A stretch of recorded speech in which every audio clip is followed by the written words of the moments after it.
I could really use a change of scenery. Yeah. Everybody smoking all the greenery. Yeah. Close the match 'cause they were handed down to me. But I'm still fly, I know. I'm still fly, let's go. It could all be worse, I could be a hater like you. It could all be worse. Pills to make the man, but that poison's gonna chew you from the inside out. So right now, say it with your chest now, say it with your chest now. I'm young, I'm free, can't nobody take me here and now. It's my time to run it out. It's my time to ride it. I'm young, I'm free, can't nobody take me here and now. It's my time to run it out.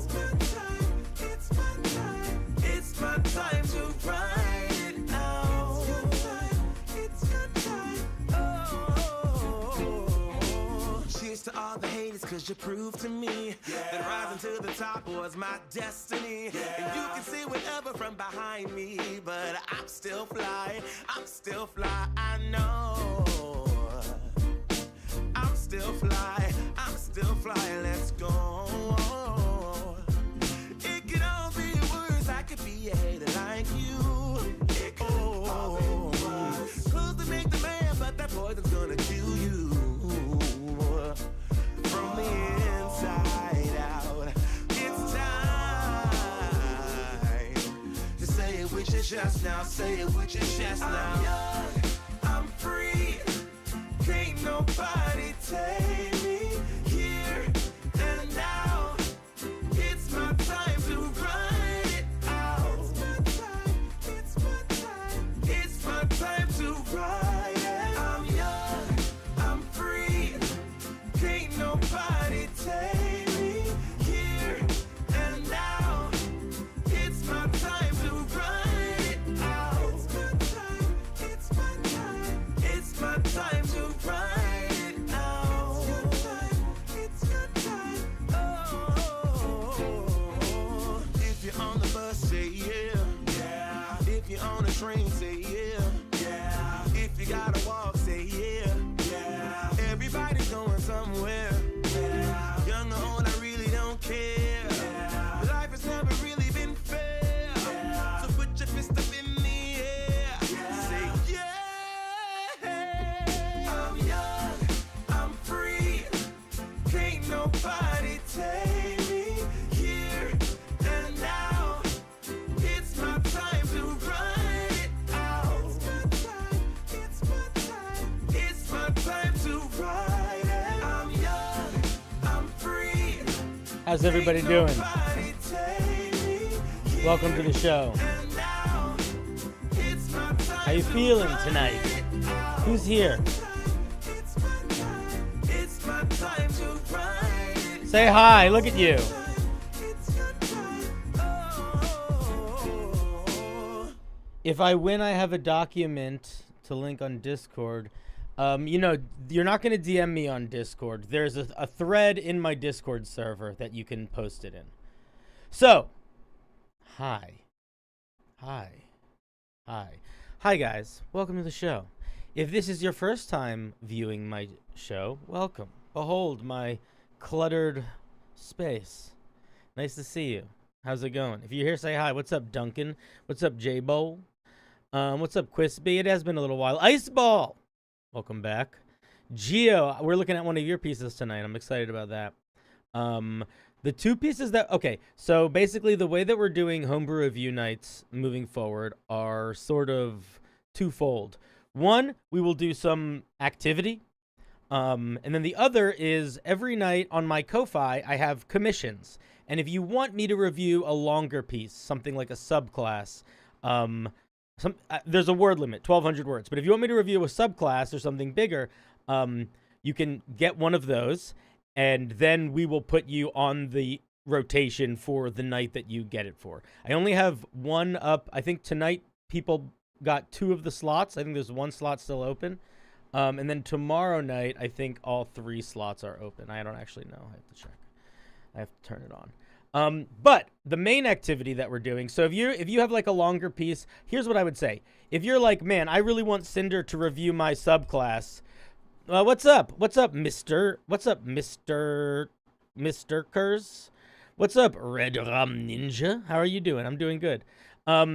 So basically, if you are somebody that's like, man, I really want Cinder to review one of my subclasses, but I don't want to spend any money to do that. That is the super most reasonable thing in the world. And in that case, I would say in my Discord server, there is a fantastic section that is essentially a forum for people to send their homebrew in and get reviews for that homebrew. And you should do that. And that way, you don't have to feel like you're doing any sort of bigger commitment or anything like that. But if you have a magic item, a species, a feat, a spell, any of those things. We're not looking at monsters tonight. I love you, but we're not. But pretty much any other like little truncated thing. All you have to do to send it in is participate in our lovely stream tonight. And what we are doing tonight, friends, is we are playing marbles. And here's the way that it works. It's very simple. Oh, also, yeah, if you get a commission, you can join the show. And we sort of talk through the homebrew if you want to. But you don't have to. I can just give feedback. But so far, everyone's wanted to join, which I think is fine. I think it's actually quite helpful when they can. Especially if it's more like, I'm still building this, you know? Oh, Geo. Yeah, no, I love it. I'm all about it. Iceball, thank you for the resub, 17 months. So what we're going to do today is if you have some homebrew that you want me to look at, it can be anywhere from perfect to barely written, and you just want some eyes on it. You want a little bit of feedback. You don't care if I give you a little bit of a goof and a gaw about it. We're going to play marbles. And that's the way that we're doing. That's the way we're doing it. I think that moving forward, we will probably have some other things we do where people can send in other types of stuff. But this is sort of the system right now. Can I put a marble in even if I did a commission? Yeah, the commissions are like a separate thing. The only thing that I would say is if you don't have any homebrew for me to look at, you can put a marble in, but then you winning, all that will happen if you win is we will give you a whole bunch of glory. So if you're cool with that, you can participate in no matter what. Okay? Oakley dokley. I gotta plug this light in. This light's gonna turn off. Can I ask you guys a question? I have my AC on right now. Is it very noticeable on my mic? Can you hear it? I can't tell if I need to turn it off or not. When I'm talking, is it annoying? Let me know. Let me also get marbles going. We're going to do a round of marbles, and then we are going to do... You can't hear it at all? Amazing. We're going to do a round of marbles, and then we are going to look at the first commissioned piece.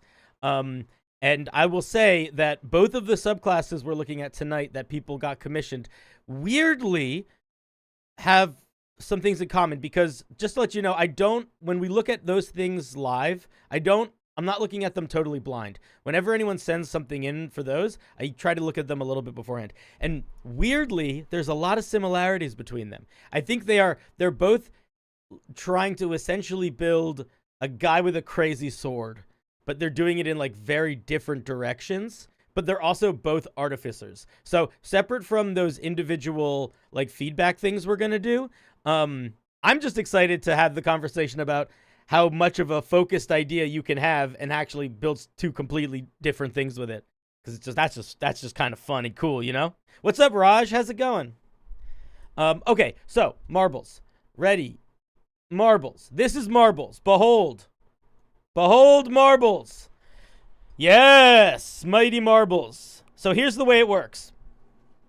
If you want to participate in marbles, if you want to be a marble boy or girl or they or anything in the realm, what you need to do is you need to go over to twitch.tv/cinderblocksally, even if you're watching on YouTube, because the only way to play the game is to participate in the Twitch chat because of the way this thing works. So for anybody that's watching on YouTube, I'm not trying to tell you to switch to other things if you don't want to. I get it. But you got to go over to Twitch for a little bit just to type in the chat so you can participate in the game. I will tell you when to type in the chat. It's pretty easy to do. But I'm trying to make this warning long enough that the people that want to will. Because I feel like last night there were a lot of people that really wanted to, and then they kept doing it late. Hey, it is the Warhammer 40k D&D dude with a good beard. I don't always have a good beard. That's very kind of you to say. It's an okay beard right now. All right. Are we good? Did I give everyone enough time? Have I accomplished the goal of enough time being given? I think I have. I hope I have. We're going to pick a random map. Oh my god, this one looks crazy. All right, so I have to do one thing first. We got to get the music set up. We can't do this without epic battle music. All right.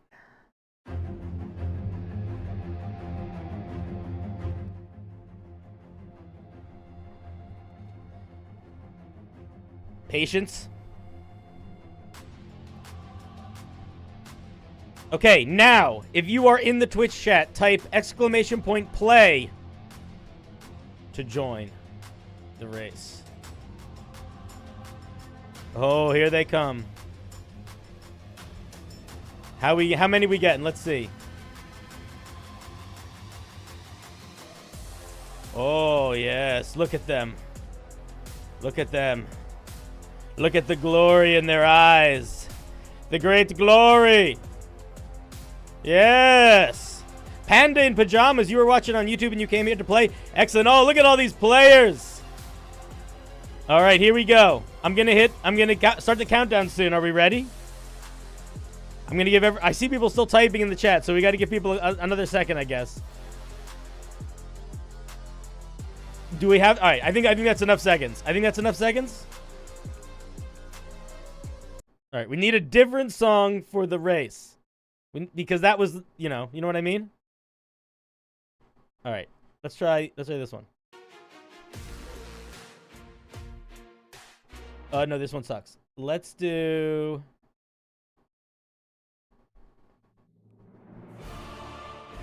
Yes.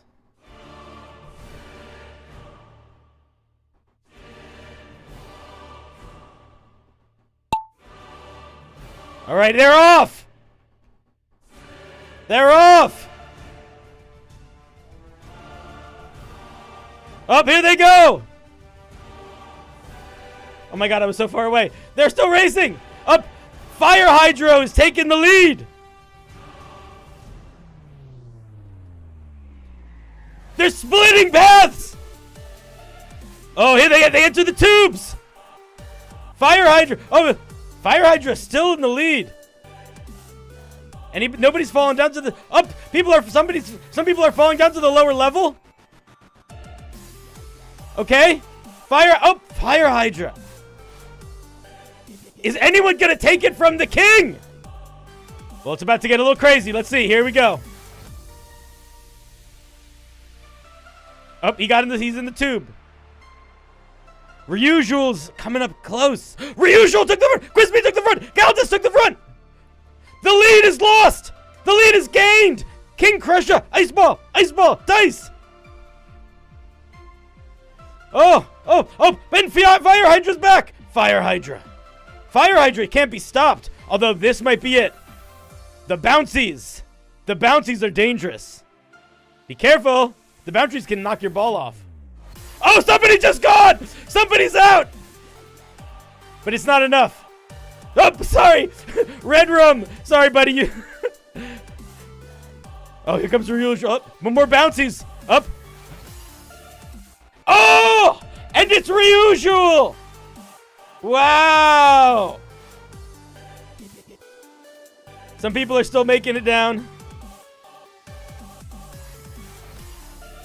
Come on, Quispy, you can do it, buddy. Come on. Come on. Come on, Quispy.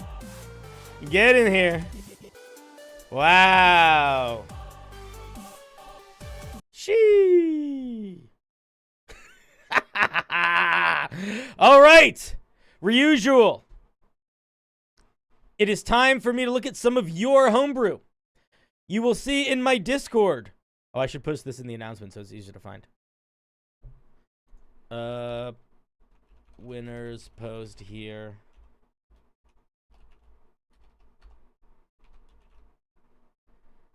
In my Discord, there is actually, honestly, anyone that's wanting to do this tonight should go ahead and post their homebrew there right now. In my Discord, there is a channel under general called Cinder Review. And there's a thread specifically for marbles for tonight. So that is where you're going to share that homebrew. And we just had Reusual. And Reusual, oh my god, you did it so fast. Ooh, Reusual, you'll have something interesting for us to look at. Oops, it opened in the wrong window. That's fine. That's fine. A nymph. Oh, a nymph. Creature of the forest. Wait, we need some music that isn't epic for when we're reviewing homebrew.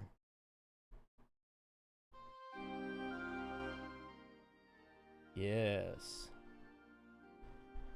This is a nymph. You guys want to take a look at it? It's both in the Discord and right here.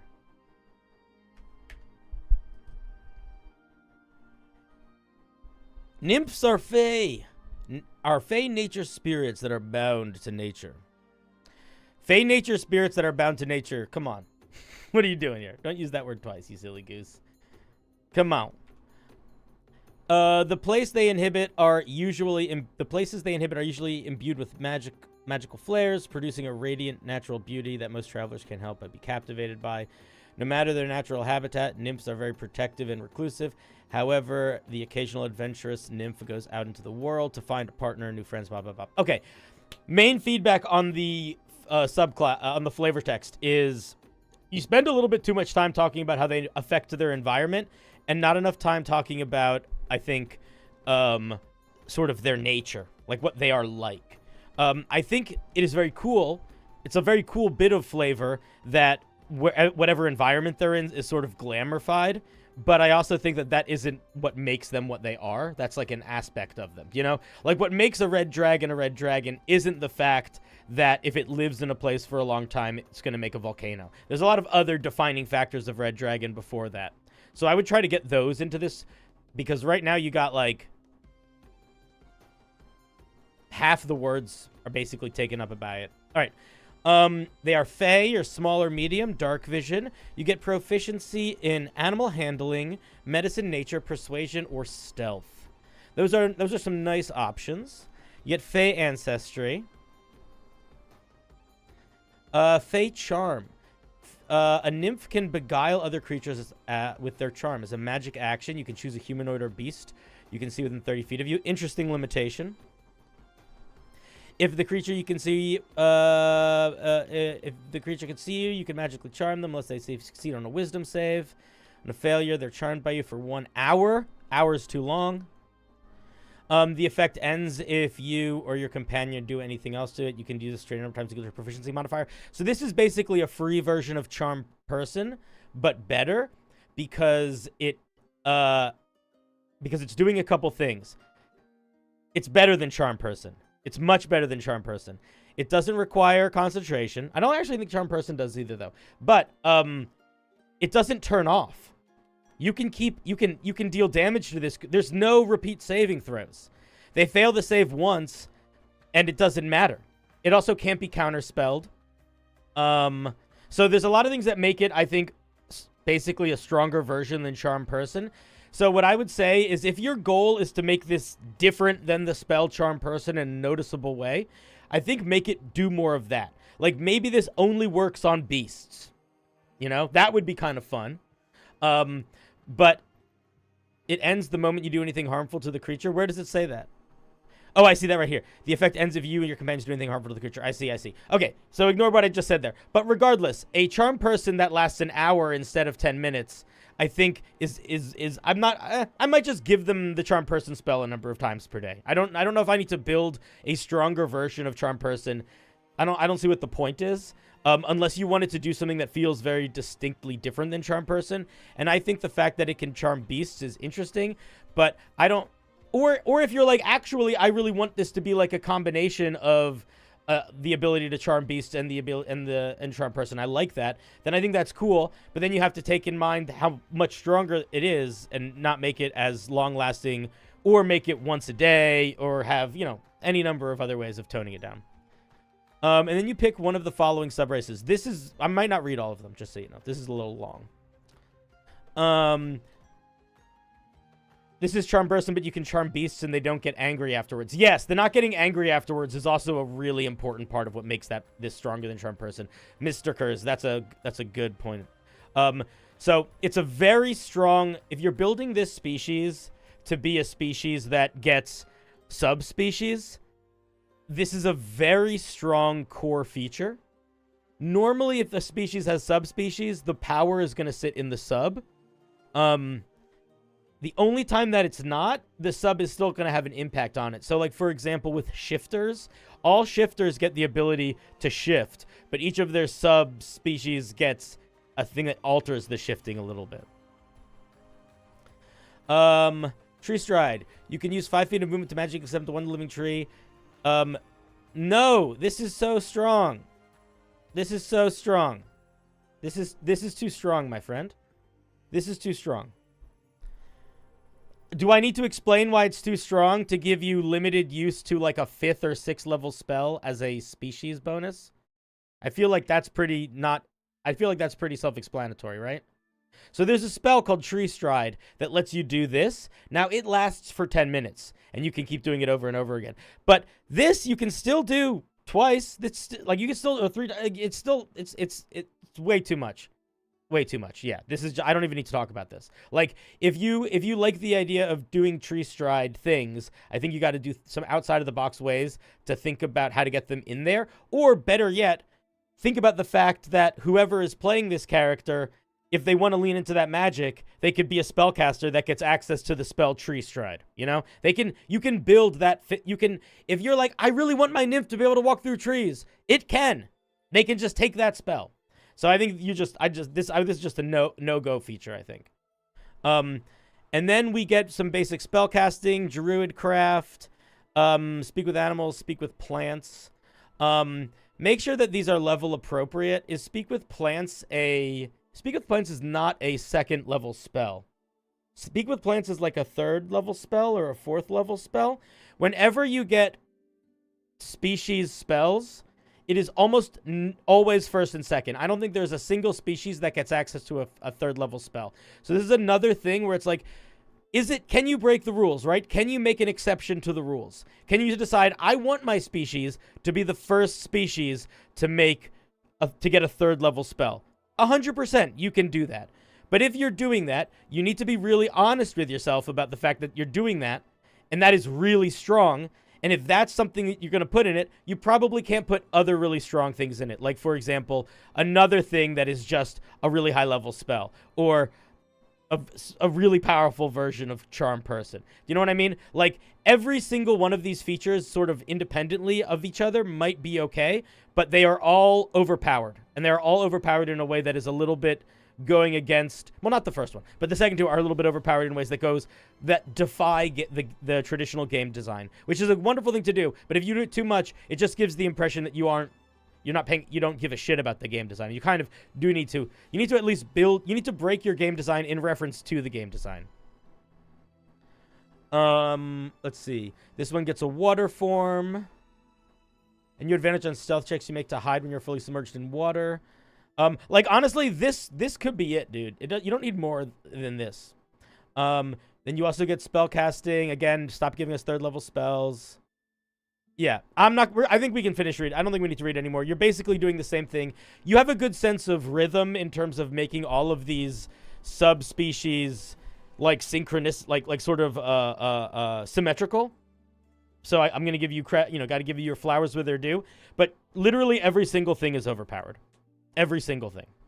So I think that if you want this thing to have some overpowered features, you got to focus a little bit, and you can't make every single thing overpowered. Wait, where did it say advantage on strength checks while standing on solid ground?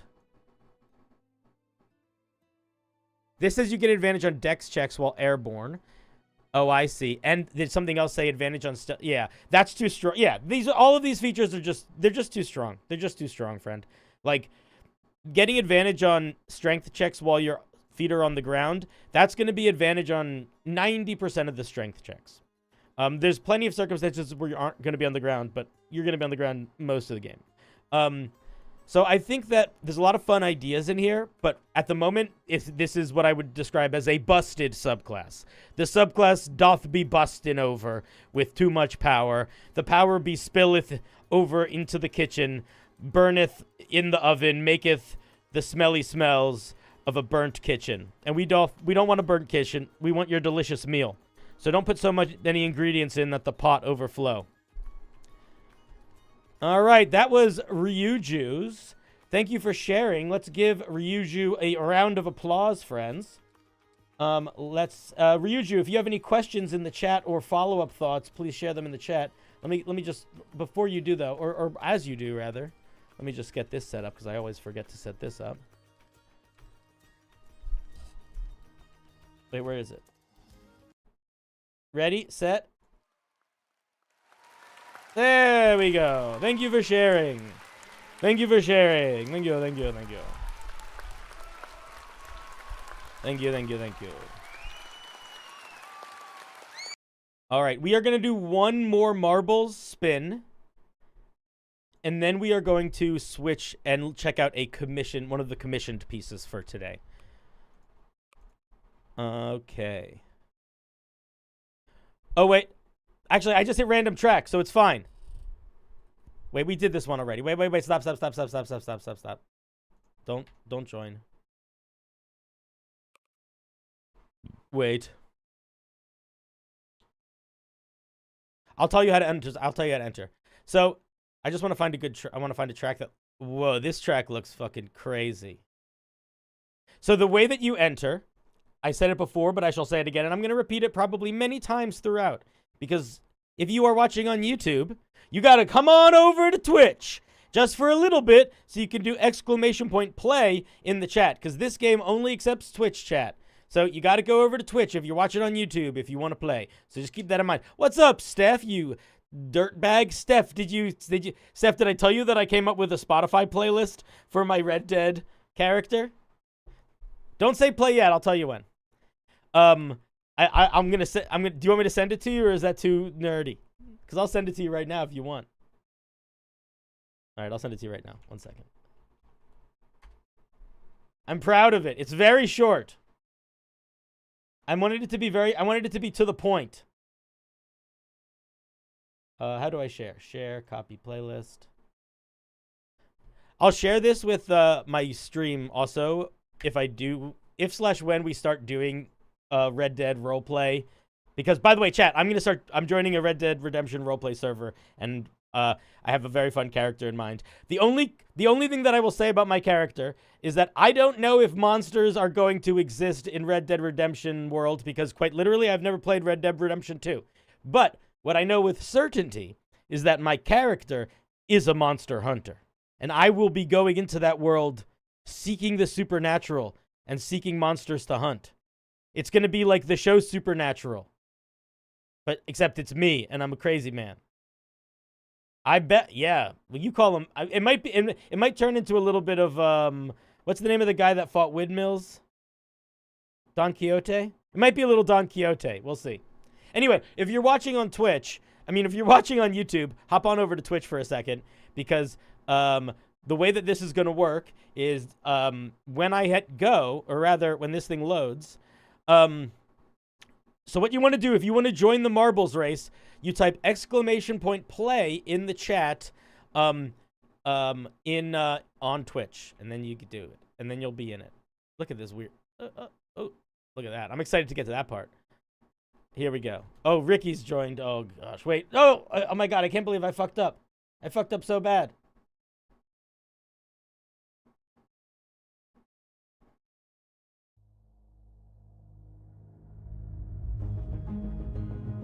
There we go. All right. Now's the time, friends. I'm going to give you like 12 more seconds.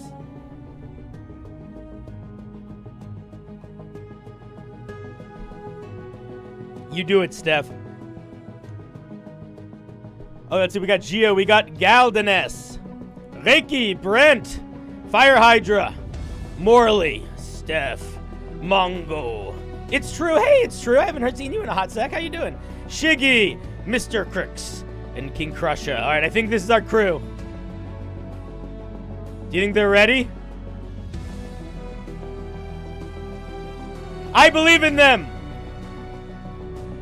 I believe in their power, their strength, and their certainty.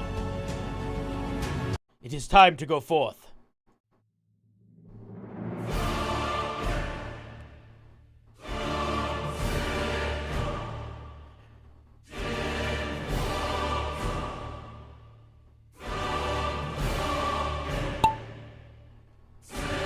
They're off! Oh, they're going down the wiggly bound. They're plinkoing it up. Uh-oh. Somebody up. Geostellar out to the front. Up. Geostellar's got the lead, but True Blue is close behind. But there's a lot of race to go, boys and girls.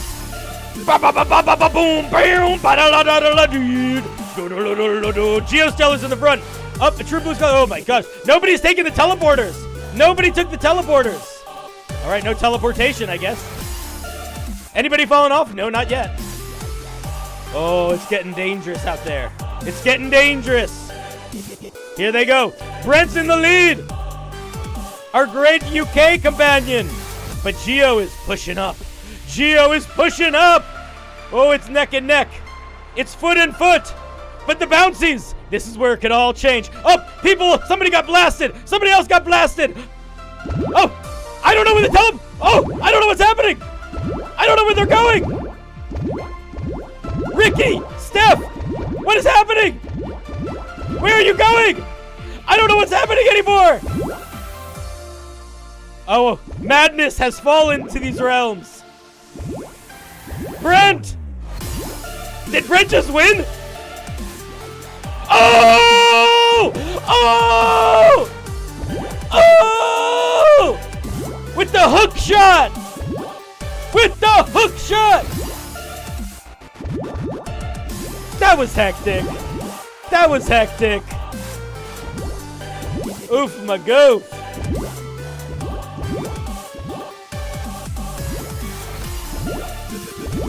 Literally, Brent is also the only one.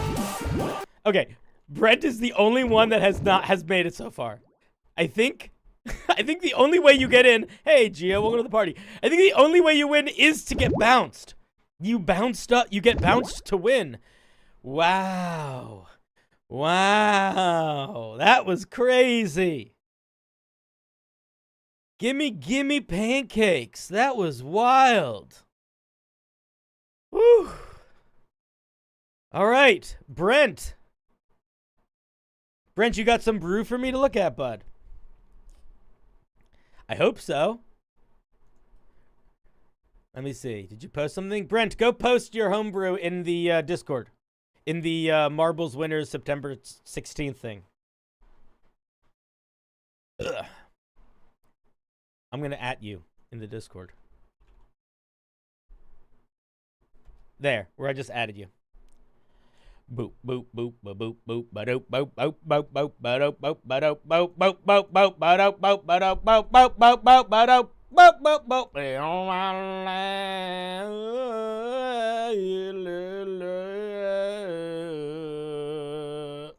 Oh, I think Brent's posted it. I don't know what happened. My computer broke for a second. All right, let's see what you got for us today, Brent. A silly magic item? Oh. Be still my heart, good sir. You know how to get right to the essence of me. I love a silly magic item. It's all I ever won in this life. Dumb question. Is it only D&D Homebrew, or is it any? Well, if it's not D&D Homebrew, I don't know if I'll be able to give good feedback on it. If you have, like, what system? I'm not as well versed. I could give you, if it's a system that I know how to play, I could give you vibe feedback, but probably not balance feedback. I'm not as good at other systems, so maybe. It depends. Is this for the marble? Nope. Is what for the marble? We're going back and forth, Fire Hydrant. We're going to go back and forth. So what I'm going to do is we're going to do this, and then we're going to look at one of the commissioned ones, and then we'll do some more marbles, and we'll look at another commissioned one, then marbles until I get too tired. You ain't got any homebrew, just wondering? Yeah, it really depends on the system. I'm just not that smart, is what it comes down to. As I don't play 100 systems. Yeah, yeah. All right, this is called a Fool's Bolt.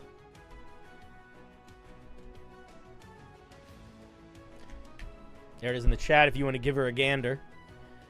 This non-standard ammunition doesn't pack much of a wallop, but it makes up for that in other ways. Always be yourself, unless you can be a unicorn. Then be a unicorn. This is spectacular flavor text. This is very good This is very fun flavor text. Octo, you made it. We're still live. Hi, Gina. How you doing, buddy? Ay. Gina, Gina, do you have interest? Okay, let me rewind that. Gina, I'm starting to stream more, and I think at least I want a third to a half of the streaming I do to be not D&D stuff, but like playing video games with other people or other things with other people. So if you have any interest in like exploring the world of silly team-based games with other people on the internet or things, let me know. Very fun flavor text. All right, when you hit with an attack using this ammunition, your damage die is 1d1. Okay. So let's talk for a second here. Obviously, you should just say, when you hit with an attack using this ammunition, it deals 1 damage instead of its normal damage type. That's probably what you should say. That being said, 1d1 is very funny. And if your goal is a silly thing, sometimes putting a little silly in it mechanically is not the end of the world, especially if you can get the audience to buy into it. That being said, you can just say 1 damage. You know what I mean?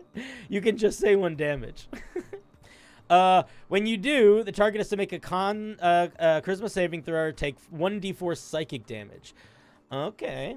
Additionally, if the creature rolls a 5 or less on the saving throw, they temporarily transform into a harmless baby unicorn with the following stat block until the end of their next turn. They retain their own HP, damage resistance, vulnerabilities, immunities. Unicorns are similar unilaterally single-horned creatures immune to this effect. Okay, so this doesn't work on creatures with horns. So basically, you shoot a creature in the head with it, and then go p'tunk, and you literally shoot a plunger on their head, and then they're a unicorn. I got you. The only thing they can do is they can stare at their own horn as an action, and as a bonus action, they can shake their head to wobble their horn. If it does, creatures that see the unicorn cannot target it with an attack or choose to include it in harmful area of effects until the start of its next turn. Wow, that's so weird, dude. Okay, first of all, it's a very funny idea. The idea of it's literally a plunger that you shoot on someone's head and they just wobble their head and everyone's just watching the plunger go back and forth. That's very funny. That's very, very funny. From a mechanical perspective, it kind of works too. I think the only thing I would change about it would be and this probably is something that you might not need to worry about in your own game, but I might change the language where they can't target it with spells, they can't target it with attacks or spells or harmful effects, including harmful area of effects. That's probably the way that I would say that if your intention is really they cannot mess with it. Because the way that it's written now, I could still potentially cast harmful spells on it that wouldn't like be an attack. You know what I mean? Or use an ability that isn't specifically an attack or a spell that is harmful. That's so funny, man. This is so weird. I'm all for it, honestly. I'm all for it. The only... I actually have a really big, radical change that I think you should make, now that I'm thinking about it. Okay, before I make a suggestion, I think I want to ask the chat, and I'll ask the chat. Just put a 1... No. I'll ask the chat, and then we'll make a decision. What is a funnier scenario? You pulling out a... This is in a D&D game. You pulling out a plunger and shooting it like an arrow and it hitting someone in the head and them turning into a baby unicorn and everyone being like, that's silly, and it's sort of like wobbling around. Or you taking out a plunger, shooting a guy in the head with it, and him thinking that he is a baby unicorn, but it looking just like the guy, but with a plunger on his head. If I were you, you might think one is better than the other. I don't know. But if I were you, I would change this charisma saving throw to a wisdom saving throw. And I would, instead of them gaining this stat block, I would make them lose their core. I would make them think that they were transformed into a baby unicorn. And while they think they're transformed into a baby unicorn, these are the only 2 actions they can take. I still think these actions should have their same effect, by the way.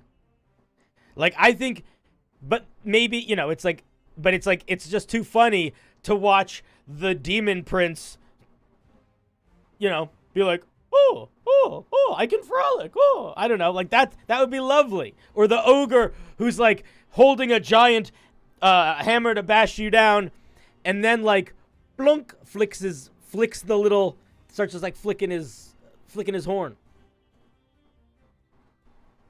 Anyway, I think it's a really fun one. Not a lot of critical feedback. It's well designed. It's fine. I think that you could probably clean some of this language up so it would take less space. Like, I think you could probably say, when you make an attack with this magical ammunition, it deals 1 damage instead of the normal damage, and the target makes a charisma saving throw. Like, you could tighten that if you needed to, but it's pretty clear. It's pretty clear. Clear is not really the word I was trying to say there, but I leaned in, so I said it twice. Anyway, let's give our dear Brent a round of applause. Thank you.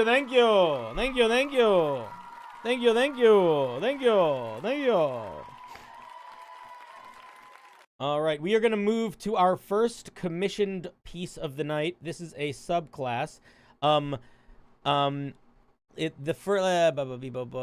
Geo, do you want to join me on Geo? If you want to join me on a call, go into the waiting room in the Discord. If you don't want to join me in a call, you can just hang out in chat, and that's fine too.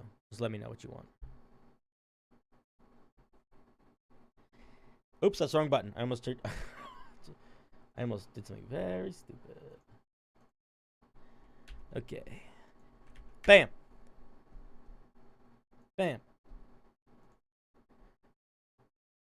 Literally every commission has been an artificer. I think it's because of the artificer contest that D&D Shorts put on. That's my thought. All right. Geo, hello, buddy. Hello. How you doing? I just had to How you mute. doing? Good, just had to mute stream so it wasn't getting double. You don't want to make it extra loud? I don't. All right, that's very kind of you. You're one of the good ones. Thank you. Yeah, this is the thing I designed for the D&D Shorts Artificer contest. It's something that I wanted to do. I think it's fun, and it's like the first Artificer I've really made. So Cool. So, as I said at the beginning of the stream, I looked a little bit at yours and at Mars pieces just because I like to skim them beforehand, because I want to have a couple like intelligent thoughts, or I want to have some thoughts that I thought about coming in. And okay. To give everyone a little bit of a preface before we read this, and I want you to tell me if I am misinterpreting, because this is the impression Okay. that I got from this. And I think that that is actually going to help me figure out the way I want to give feedback.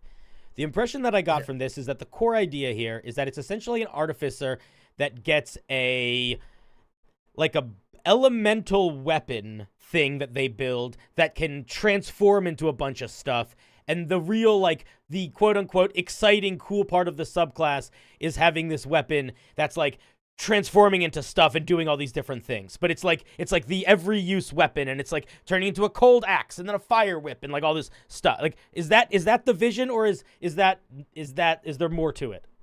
And simple. Okay. So there's more to it. The idea I wanted is you have a lightsaber, like a lightsaber thing that you can do that can play into the different weapon feats and builds that all people have. So that like your artificer weapon, like you can build into the already existing cool, like you can go into great weapon master if you want to do that. You can build into like defensive duelist, like while giving you a special artificer weapon that can still work within the system of weapons already built. For sure. Okay, cool. Thank you for clarification. The reason why I asked was because there is a lot of power going on in this subclass, and I think one of the things that you are going to have to figure out is where you can fold some of those ideas into each other, so you can basically not feeling like you're losing anything, but so it can still do all the stuff that you want it to do, or if it's not doing all of the stuff you want it to do, basically enough of it that you can do the other stuff with, like, spells or multi-classing or something. Like enough that you can get the vision. Okay. Yeah. Big preamble. Sorry. Let's take a look at it. Okay. Energy forgers harness the vast, chaotic, near unlimited energies of the multiverse and refine them into familiar forms such as weapons and spells. This is very concise. It's solid. I think it's maybe this is the first time I'm saying this on my stream. I think it's too short. I think you need more. I think there's two ideas that I think you are playing with here. And I think that you got all the information, but where you could split this apart, I think, is two things. One, the harnessing of energy. And then two, the forging that energy into things. I think split, even if it's just making those two separate sentences and then seeing what those sentences feel like, but I think this needs a little bit more space to breathe. But you're getting 80% of the info out there. Okay. Yeah, like, I feel like let me rephrase that feedback. I feel like you are, this does a really good job of saying, like, where these things come from, and it does a window into what they do, but I want more of what they do, because all I see is that they refine them into familiar forms such as weapons and spells. Now, on one hand, that is pretty fucking clear. That's clear. Like, we know what that means. But I think there's space for you to explain a little bit, or to show a little bit about how they're not making, like, ordinary weapons and ordinary spells. They're making, you know what I mean? Like, how what makes them sort of special or stand out. Just something like that. Yeah. Yeah, I think for there, like, I think I didn't want to box in too much, like have like because I know I had like character archetypes and stuff like that when I was making this. I had in mind, but I know not everyone would do that, so I didn't want to box them too much into like this is what they do. Oh yeah, for sure. And like, again, it's not bad. Like, this is better flavor text than most flavor text. Just to be clear, but I think just because it's better than most doesn't mean you can't also add to it if you don't want to. Like, of course, for anyone that's watching, whenever you write anything in D&D, or anything ever really, if you make something really, really concise, that's usually better. It's usually better because the person that's reading it is literally going to enjoy reading it more, but also it means that it's giving you space to add stuff as opposed to needing to take stuff away. We often overwrite, and then we need to take stuff away, and taking stuff away doesn't feel as nice. Let's see what we get at third level. Bonus proficiencies. When you adopt this specialization at third level, you gain proficiency in Smith's tools, martial weapons. Cool. Solid. Makes sense. Magiblade. You create a handle that can project... Pardon? Oh, like, this is a long one. Yeah. So I want to... I read all of this before. There's some stuff in here that I think needs to be simplified into almost just flavor. Okay. what this says, and I'm not going to read the whole thing, but what this says is basically you gain the ability. Wait, I'm gonna read a little bit of it because I want to remind myself what I want to say. You create a handle that can project. Okay, I remember. So basically, the long and the short of this gives you a magical thing that you can hold that essentially you can make project any martial weapon. That's Any the law. martial move. Any martial melee weapon, right? Yes. Yeah. Yeah.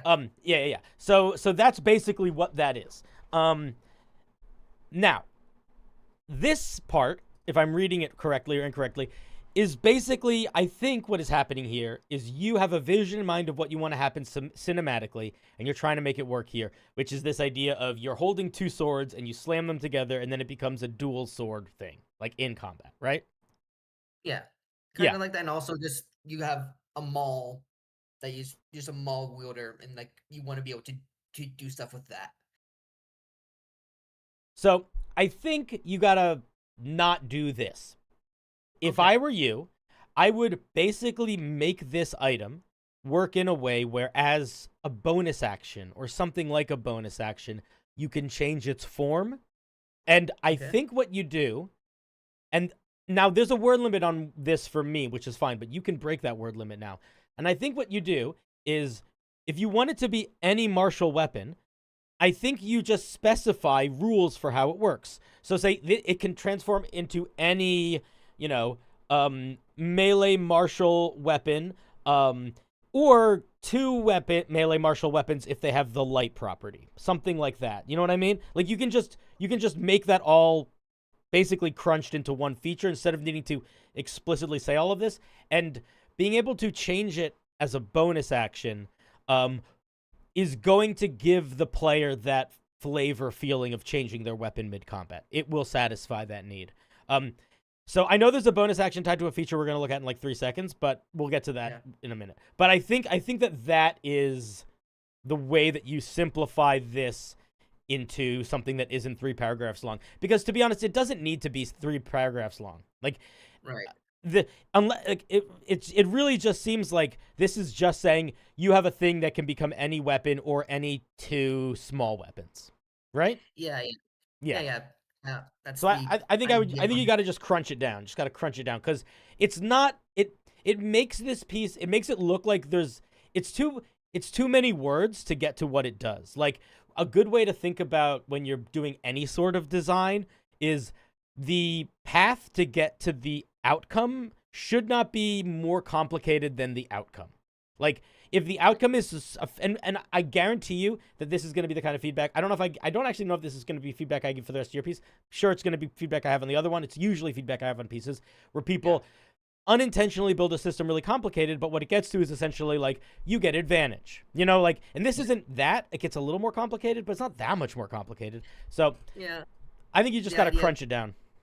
Yeah, that I think a lot of my overcomplication is thinking about the what ifs, like someone asking what if this, what if this, what if this, and like answering that here when it might not need to be. Yeah, I mean that's not a bad idea to think about. I think that is a better idea to think about from the perspective of people trying to cheese the class, like thinking about it almost like QA testing. That's a better what if scenario thing to do, because a lot of those very circumstantial things, a dungeon master is just going to be the one to decide, and that's okay. Like if you know what I mean, like especially if you're dealing with like the mid combat, I want to turn it into 2 things. You can just say you can turn it into 2 things, and you know what I mean. Like it doesn't need to. I wouldn't. Don't try to. If you try to build a mechanic for every circumstance, you're going to end up doing something like this, where you have a pretty cool idea for a feature, and it's kind of buried under a really like overly complicated explanation. Gotcha. Mongo like Candy says, could he just use the wording from Pact of the Blade? You could look at Pact of the Blade. The thing that is different here from Pact of the Blade is, I don't know if Pact of Blade changes that rapidly. Maybe it does, I don't remember. But the other thing is Pact of the Blade does not shift from 1 big weapon to 2 little weapons. That is a noticeable difference that if you want to keep, you will need to keep in here. And it uses your intelligence, which is also different and important to keep in here. And you can put infusions in it, but that's just regular, I guess. That's fine. But you Yeah, want to yeah, keep that's that. You got to keep that in there too. That's info you don't want to lose. it's an artificer. It'd be weird if you couldn't. Yeah. Okay. The next feature we get at third level is, in my opinion, the more interesting feature. I think this is the feature that I'm gonna tell you that is the more is. I think you can fold Magic Blade and extraplanar energies into one feature, and I think that Okay. the feature you want to stand out is extraplanar energies. That is gonna. Yeah. You don't need to agree with me, but that's where my head was at when I was reading this before. So extraplanar energies basically means, and I hope you don't mind if I don't read every single word because I did read it earlier. I'm gonna read them when I need to, but we can just talk about it. Summarize what you need. Yeah. So basically, the way that extraplanar energies works is that as a bonus action, you can change the consistency of your Magic Blade weapon into different elemental types: fire, cold, lightning, and bludgeon. Like basically the 4 elements. Yep. And then when you activate it as a bonus action, you can do that. And then on subsequent turns, you can keep changing it. So I could do bludgeoning damage, turn 2, change it to cold damage, turn 3, change it to fire damage, etc. Not exactly. You start out in one of the different modes and you change it with a bonus action. Yeah. Distinction there. Oh, so you always start in like fire. You pick one, and that's always one you start in. Is that what you mean? Yeah, yeah. Okay. Yeah, I don't know. I don't know if you need to do that. I think it'll be okay if you just pick every time. I feel like you don't need to add that extra step. I think that's okay. Okay. I mean, if you want to, that's your prerogative, but I don't think it needs to. What's up, Lycan? And then your weapon does that damage type, but in addition to that, they get a couple extra features. So if your weapon is in fire mode, each of your attacks deal an extra 1d4 fire damage. And if a creature hits you with a melee attack, they take fire damage equal to your intelligence modifier. If you're in air mode, you deal lightning damage, and when you hit a creature, it essentially is shocking grasp, but they can't take reactions. But also, you get a fly speed until the end of your turn. With water, you do cold damage, and you gain the ability to use a reaction to boost your AC. And then also, you can move. It's like a AC move thing. And then with Earth, you're doing any of the basic physical damage types. And once per turn, you can basically slam the ground and do a 15-foot cone, and everything gets their movement dropped to 0. Yeah. So, everything on the page here is interesting. Right. But it is too many features. I'm going to talk a little bit about, I think, something that you need to... when I'm saying you, by the way, I'm doing it in like the royal you. I know I'm talking to a person, but I always I can't help but do that. But I think when one is making homebrew, a good thing to think about is think about how many actual things a feature that you make does. And just count the number of things. If we count the number of things that this does, the first thing that it does is it gives us the ability to change our weapon into different damage types. So that's one thing. Then it does each one of these things that it changes into does an additional 2 or 3 things. So we're getting like 4, 6, 8. This feature does at least 10 things. So that is probably gonna be a good indicator to you that you're putting too much into this one feature. So what I think you need to ask yourself is, what is more important? Because each one of these features does 2 things. And I think you got to just pick and choose. I think each one of these modes should do one thing. I don't think they should do 2. If you want fire to deal extra damage, cool. If you wanted to do this block thing, cool. If you want air to do shocking grasp, cool. If you wanted to give you a little fly speed for a second, cool. But you got to pick one. Having each one of these modes do 2 things is just overloading the system, because keep in mind, we can change it as a bonus action. So it's not like we're not limited in this. We can use all of these all the time.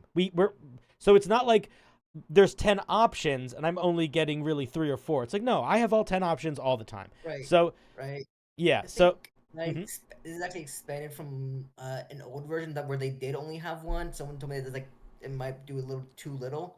So This is like Well, an overcorrection. yeah, maybe a bit of an overcorrection because it's doing too much. Because we are at this point, at the end of this feature, we are now Right. at the point where we have as many features as we possibly can give this artificer at third level, and they are Gotcha. still a little bloated. And we have Gotcha. another feature at third level. Oh no, we don't. It's just So spells. That just spells. That just spells. That just spells. yeah. Excuse me. Might be. I think that for what I would want to keep, I think I'd be like taking away the additional 1d4 fire damage and just keep like the thorns ability, keep the shocking grasp, and like take away the movement thing from the block on the water. I think those would be like the main things I would cut. I don't think there's a right or a wrong. If that's how, I mean, if I were you, this is what I would do. I would sit down and be like, which of these are the coolest? Which ones do I like the most? And circle all of them and see if it's obvious which ones you just want to keep. That's one way to do it. Another way to do it would be to make sure you're filling out sort of a bunch of different things, right? Like if one of them is the defensive one, maybe pick one that's okay. Well, this one is a movement one. This one is a defensive one. You know what I mean? Like that's another way you could think about it. But a lot of the time, I just go with my gut of like which are the ones that I like the most. That's not always the best move, but sometimes it's a good move too. And the ones so when I was making all these features, a big thing for me was like I wanted to make sure that there wasn't really much overlap between them, so that you have reasons to go there, and that's why I had like all of them have like a different activation condition. Like that's the idea there. Like For things have sure. like different active. So like you have a different air and fire have very distinctive usage that you'd use them in different places. Oh yeah, for sure. That's what I mean. Like that's why I'm saying like none of these stand out to me as like this is the one to lose. They all have a spot.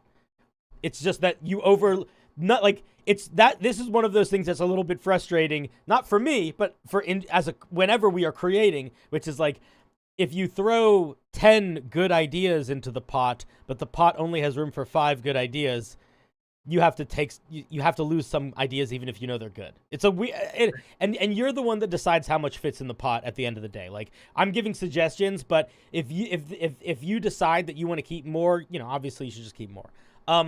Okay, but all of that being said, I want to talk about design philosophy with you for a second because I think you are going at design philosophy from a very well-intentioned perspective, but I want to suggest you try something else. Or just open a door to something else. What I'm seeing at this third level is you are trying to allow this subclass to fill an incredibly wide account of scenarios for like the type of fantasy someone has for how they want to be this type of character. You know what I mean? Like you're trying to bring a lot. You're trying to basically be like, if you want to be fighting with fire axes, you can be a fire axe guy. If you want to be air whip, you can be air whip, but you gotta be fire. You know what I mean? Like everyone to be able to be everything. And that's a really nice idea from like intention perspective. But sometimes, not always, but sometimes if you say, no, I'm not going to keep it super open-ended, I'm going to pick the things that I think are the coolest and make those the things, sometimes it also works really well. And if that was the case, I'm not telling you to do that, but you could, for example, tie a weapon to an element. You could say, you could even go as far as you could build unique. You could have like 4 unique weapon shapes that this can take.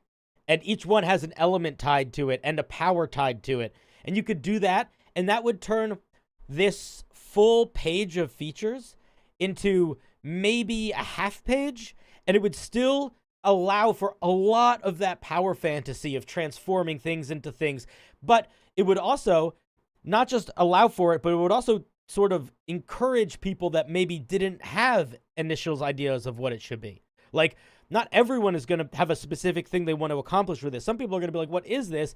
Oh, holy shit. I love the idea that it has a giant fire axe and 2 little lightning daggers. Like, that's going to change. You know what I mean? Like, you by being more specific, sometimes you can inspire the players. So I'm not telling you that you need to design that way, but I think that if you are finding yourself overwriting and overfilling something because you're trying to account for so many scenarios, it's okay to not account for every scenario and to build specific things with like more intentional design in them. Sometimes when we get really vague with our writing, not vague, that's not our word, but sometimes when we try to scattershot too much, it kind of dampens the power of the piece. You almost want to think about it like a flashlight. Like if you cast a really wide beam, yeah, you're going to hit a lot more people, but it's a lot dimmer. And if you have a more focused beam, it is going to be more niche. It's not going to hit as much light, but that spot is going to be much brighter. And there's not like a right or a wrong degree to do. But I think that for anyone that's watching, or for you in the future for your design, if you find yourself struggling or uncertain or just feeling like you want to shake things up a little bit, don't try to shift that angle a little bit. See how that feels. Let's look at the spells. Burning Hands, Absorb Elements, Rhymes, Binding Ice, Warding Wind, Lightning Bolt, Erupting Earth, Fire Shield, Summon Elemental, Steel Wind Strike, Wall of Stone. All of these seem pretty solid to me. The only thing that I would say is at 5th level, we're getting the ability to attack twice. At all of the features, we're going to move over. Almost all the features we get are essentially ways of dealing elemental damage. Right. I don't think every spell on this list needs to do that. Like, I think Absorb Elements is a great spell here. I think both of these are good spells here. I think that I don't know if you need Lightning Bolt. Right. I don't know if you need Steel Wind Strike. Yeah. If you like them, keep them. But it feels like you filled out that role. You filled out the deal elemental damage role already, you know? So a part of that is actually tying into part of like, I think it's part of the 3rd or some of the part of the 9th, is that like, eventually like, when you cast a spell with that deals a certain elemental damage, your thing automatically changes to that. So I wanted to provide a way of doing that. Yeah. That makes sense. But you could, you know what you could do? I mean, you could give them, Chromatic Orb. Or maybe that's a cop-out. Maybe that's a cop-out. Somebody in chat made a really good suggestion. If you really want to keep all 4 of these elements and keep them doing, like, all the things they're doing, you could sacrifice getting all of the customization at level 3. You could, of the 4, you could pick 2 at level 3. And then maybe at level, 9, you get a third, and then maybe at level 15, you get a 4th. You know what I mean? You could do that too. That would be another way if you were like, I want to keep all of these doing what they're doing. Right. That could work for sure. I think I can certainly cut some parts that are like some additional stuff that wasn't originally there. Like I think you do too much, but I think the idea I really wanted to have here kind of is the ability, like, just to kind of that quick swapping, like you change between the different elements on the fly. I think that's a core part I want to preserve here. Yeah, so then I would say keep the all 4 elements at level 4 and just make the things that you get from them get stronger over time. That's, you know what I mean? Okay. So like, for example, at 9th level, it looks like we get, I'll read this first, but at 9th level, it looks like we get special moves. Yeah. You could drop the special moves at 9th level and get the upgrades to the extraplanar energies at 9th level. That would also work really well. But I want to read the special moves first. Let me read the special moves. Overcharge. You have learned how to better regulate the power of your Magiblade and can briefly increase it for a burst of elemental power without damaging it. Whenever you make an attack action, you can change your Magiblade's mode before you make a melee attack using it. Additionally, you can add an additional 1d6 magic damage to the rolls using your Magiblade. This is a little bit of a confusing sentence. I don't know exactly what the intention here is. Is the intention here that just that you get to add 1d6 to your damage? What does it mean that when you can change your mode before you make an attack? Like, are you just trying to let you change more than once in combat? Like in a round? Like, so you start out with fire, you make your attack, you change it to lightning before the attack happens. And then, like, you can swap it over to, you can swap back to Yeah, I fire would just drop that. Just make it change on a bonus action. That is enough. That is enough. Maybe at this level, when you hit a creature with a weapon attack, you can instantly change it back as a reaction or something. But it's either got to be as a bonus action or as a reaction. Don't just make it happening. It's getting too wordy. It's getting too wordy. Gotcha. I think this is saying your attacks with your magic blade do an extra 1d6 damage. Yeah, that's just to keep up with like magic weapons. You're not going to be using an actual magic weapon, so Oh, the dice doesn't grow, eh? no, it stays the same. The dice is Oh yeah. Because it changes based on that. you're using a rapier's base Yeah. weapon I dice. got you. Um, can I? Okay, I have a thought immediately, but I'll hold it until I'm done reading these features. And then as a bonus action, you can overcharge your magic blade, resulting in different effects: fire, wave of heat in a 10-foot radius. Everybody makes a con save, or they have disadvantage on melee attacks until the start of your next turn. Air, jolt of lightning, 5 feet wide, line orienting from dexterity saving throw. They fail. Creatures who fail take a penalty to their dex and strength saves equal to your intelligence modifier. They can only take this penalty once per save. I sort of feel like this is doing too much. I mean, I'm like, I think that if you want to do, let me keep reading. Let me keep reading them first. Water, you freeze the ground around you. 15-foot cone, making it difficult terrain. They have to make a dex save or they fall prone. Creatures within 20 feet of you can force them to save. So this is all basically a bunch of like battlefield control moves. Yeah. I think you're taking up way too many words to say them. And I think if anything, like, I don't know if that makes sense for what this subclass is. It feels kind of out of left field. Okay. Like, yeah, I don't know. I mean, like, yeah, I'm not sure, man. It feels a little out of left field. Like, I feel like if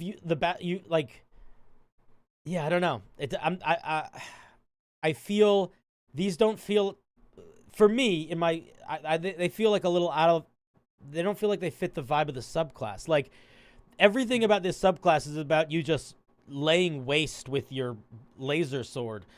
If the only thing that makes your laser sword better at level 9 is that it does an extra 1d6 damage, then you're no longer laying waste with your laser sword. You're just existing. Right. Like if I were you, I think that I would probably I would probably maybe, keep some iteration of these, but make it so that they are, I don't know, just like a once a day special move that you can activate, and I don't think you need all of this extra language for it. Like, what if it was like at level 9, your Magiblade now deals an extra 1d6 damage of its chosen type once per turn. I don't think it should be every hit. I think it should probably be once per turn. And then maybe in addition, you can, when you hit a creature with your Magiblade, you can overcharge it, causing one of the following effects based on what form it's in. And then you do that. You put this out here. And then at the end you say, you can use this feature, intelligence modifier times per long rest, or something like that. But I think that, and then I think you build them to be essentially mini smites. And I think that the smites can be things that do AoE disruption if you want. But I think that the way that it's written right now, it just feels like it's overly wordy. I don't know. Like, Oh, I can see that. It's and I also don't see, like, they feel, yeah, I don't know, like, why am I don't see the, like, I understand the point from like, this is useful, but I don't understand why this subclass is making someone take a penalty to their strength and dex saving throws. Like, what is, that was more tying into like the idea of like the lightning that's like shocking, freezing you up. These were like, I think for this one, I was trying to avoid just the classic number go up and trying to like give like more interesting options, but I might have strayed too far away from the core idea of the subclass while giving them like options that are relevant to the various elements. Yeah, I hear you, but I think that for the purposes of this, Right. I think that you should focus more on making sure each one feels like it sort of is doing something kind of, I don't know, either filling a different role or like I'm not seeing the. It feels to me. I when you explain it to me, it makes sense, but I don't feel the connection on the page yet. So I think that Right. maybe it's too much of a pull, or if it's not too much of a pull, we need it to feel different. Because to be honest, lightning, like, I mean, I feel like lightning is. I would probably change all of the air stuff to thunder if I were you, because I don't see lightning as air. But that's also just me. But like, maybe that's what it is. Like, I don't understand why the air mode is doing anything with lightning. Um, I think it's because that's how Wizards has been doing it. Air is like the lightning stuff. That's why, like, I think like air elementals do lightning, and like they're immune to lightning, and like the air ganassi gets lightning stuff instead of thunder. I hmm think that's why I did it. Okay. Well, yeah. I feel like maybe if this was an entirely air themed subclass, I would be like, okay, that makes sense. But you're trying to capture 4 separate elements here. I don't think you have enough space to do that much nuance. to do that much nuance. I don't know. That's just me. Um, Right. let's look at 15th level. You have upgraded your Magic Blade to the point where it can take in elemental energy and convert it to power that you can use to fuel your own spells. You can add an additional 1d6 damage to the rolls made with your Magic Blade. You got to just change this wording. Look at like the Battlesmith Artificer and look at the language for how the Steel Defender improves, and how they Right. write that. You just copy that language. They use bullet points, and it's just like half. It's just shorter, more concise. In addition, when you take fire, lightning, cold, thunder damage, you can use your action to reduce the incoming damage to all targets by half. Then you regain spell slots equal to. Okay, so I'm gonna stop reading that part here. Here's what I'm gonna say. This is you get the spell absorb elements. Don't give us a feature that is absorb elements but different. Don't do that. So Okay. if you already give us absorb elements, then use that here. So how about this? In addition, you can cast absorb elements without expending a spell slot twice per day, 3 times per day, once per day, however many times you want. When you do it in this way, you regain. When you do it in this way, you get some charge or something that you can put into something else. I don't think you should get spell slots back because you're already saving spell slots by essentially getting the effects of absorb elements and not having to cast it. So you're already saving a spell slot. So I would probably make this empower an attack, or like what if it was like when you use this feature, you got to add like 3d8 or 4d8 to your next attack with your energy blade. I don't know, something like that. I don't think we need to be giving us more spell slots. This is also not a very like. It's also a feature that feels a little out of left field just because nothing in this subclass so far has been about how we use energy to get spells. Like, it's a little late Right. to get a feature that does that, I think. I think if you want us to be about using energy to get spells, that has to be a lot earlier. And then the other thing is that if that's going to be in there earlier, you're going to need to trim down and make space for it with Yeah. the blade stuff even more. Yeah, I think I'll probably change it to something with the attack. So the idea initially, like I was kind of struggling for a capstone. So like this idea is a more of a the reason why I worded it like that is kind of weird is that like say you have a red dragon using its breath weapon on you and all the party, like you being able to like absorb a good part of that fire because your whole blade runs on elemental energy and using that to empower yourself. That was like the image I had in my head. So then I think that you probably need to change it so that it's just a completely different feature that does that. Something Gotcha. like, in addition, whenever, because how do you, because here's the thing is, it's very hard to create, here's what I would say. I would word it like this. In addition, whenever you take, I would actually say something like this. When you cast the spell Absorb Elements, Okay. you can choose a number of creatures equal to your intelligence modifier or whatever within 30 feet of you to also gain the benefits of that spell in this casting. And you could do that once per day. Something like that. But like, Okay, yeah, I like like that. something like that might work. Or you could make it like a radius thing. Like all creatures within 30 feet of you gain the benefits of it or something like that. But I think that would be how I would probably do it. You could also do something like, if you don't want to tie it to absorb elements, you could do something like, whenever you take these damage types, as a reaction, you can like emit a wave of protection, you and all creatures within 30 feet of you, bop, bop, bop, bop, bop, bop, bop. That would be another way that you could do that. But again, I still feel like it doesn't, I wouldn't fucks with spell slots here. I would make it let you do like a super smite with your sword. That way it's also gonna, that will also feed into you feeling like you actually can do some heavy hits, because this thing is doing a lot of dancing around and a lot of like changing stuff into stuff, but it's not doing a lot of heavy hits, which is not the end of the world. But by end game, if they get to end game and they're an energy sword artificer, we want them to do at least a couple heavy hits, you know? Well, well, maybe I'm just thinking about like changing the overcharge to be kind of smitey.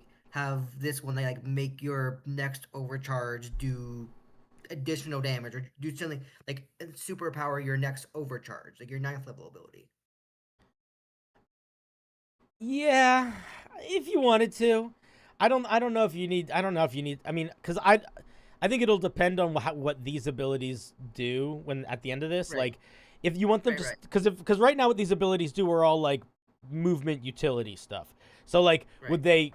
You would have to base it, and they all do really different things. So that means you would have to come up with a maybe different language for that. Like, you know what I mean? Like, they're not going to all improve the same way. So that means you need a different thing for Right. everyone. Like, that's just a lot of words on the page, you know? Yeah, it'll change depending on what overcharge becomes, but I do think that you're right in that at the end it kind of loses a bit of its focus. This is the guy like that the about like the energy sword and like being this very like destructive force. I do think that has kind of been a little bit lost, but I think so. Like reworking that stuff will be needed, and I do want to keep the idea of like like instead of number go up, keeping somewhat different control options. So Somebody I'll in have the to chat made a really good suggestion. Thomas Jenkins said, um, they said, maybe it's just my preference for resource pools, but this seemed like it could really benefit from a resource pool. And I don't disagree here.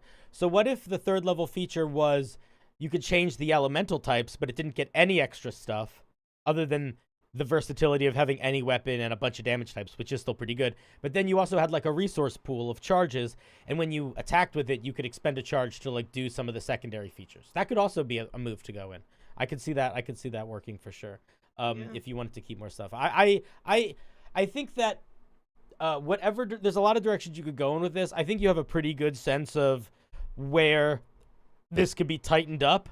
And I think hopefully you don't feel too pigeonholed in any direction, because I don't want you to walk away from this being like, oh, this is what I have to do, because there's a lot of ways you could go with this. I do think the core idea is really fun, and I think that part of what's going to be making this thing work is going to be making sure that whatever you keep for these extra planar energy features and whatever you do with the overcharge features feel not just varied but evocative, you know. right. And I think you're in a pretty good position. Do you have any other thoughts or questions or yearnings or aspirations? Uh, just that like I know it's not you might not if I remember right, but like when you like were first looking through like the subclass itself and like skimming through it, did you have any like ideas for characters that you'd like to use for it, or ideas for like things that you'd like to do with this kind of subclass? That's something that I want to evoke. Is that like when you first crack open Tasha's and you see the samurai, or not the and you first see the swarm keeper, like you start thinking of the cool stuff you could do with the subclass. For Did you get sure. any of those kind of ideas at all? Because that's something I would want to be able to invoke when I make my homebrew subclasses. For sure. All right. Yeah, to be completely honest, I did, but I don't think I did in the way that the way that you want, because I had a hard time mixing the ideas. I think I'll tell you what was very exciting for me. There were 2 ideas here that I thought were really fun, and I like them both. I just don't think they should be together. But here is a great example of, this is so just my opinion. please do not listen to this if you don't want to. I think the idea of having a little magical handle that becomes a bunch of different weapons is awesome.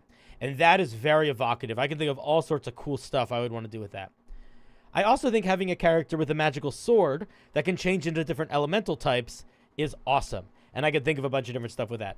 I don't think my character needs to be able to make a weapon that is any weapon and be able to make it any element. That feels like it's too many flavors. Like I would rather deep dive the idea of a character who is an expert at this unique fighting style where their weapon is constantly changing, or a fighter that is an expert at changing their weapon into the elements, and changing that and changing how their fighting style is working because of the elemental things. I don't think it needs to be both.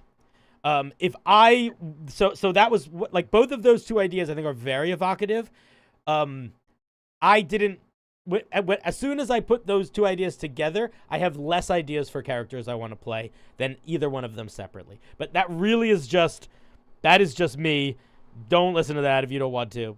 But that is my honest first thoughts opinion when I was like thinking about it from the perspective of like if I was gonna play it. Right.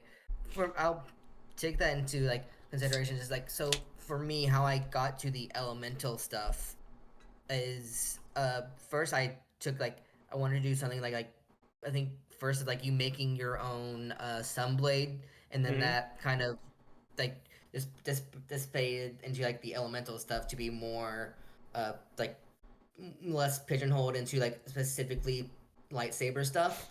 Yeah. For me, I wanted, when I see this, like I wanted to have the elemental stuff as kind of the explanation as to what is powering your energy sword, and what stuff evolves from getting your power from that source.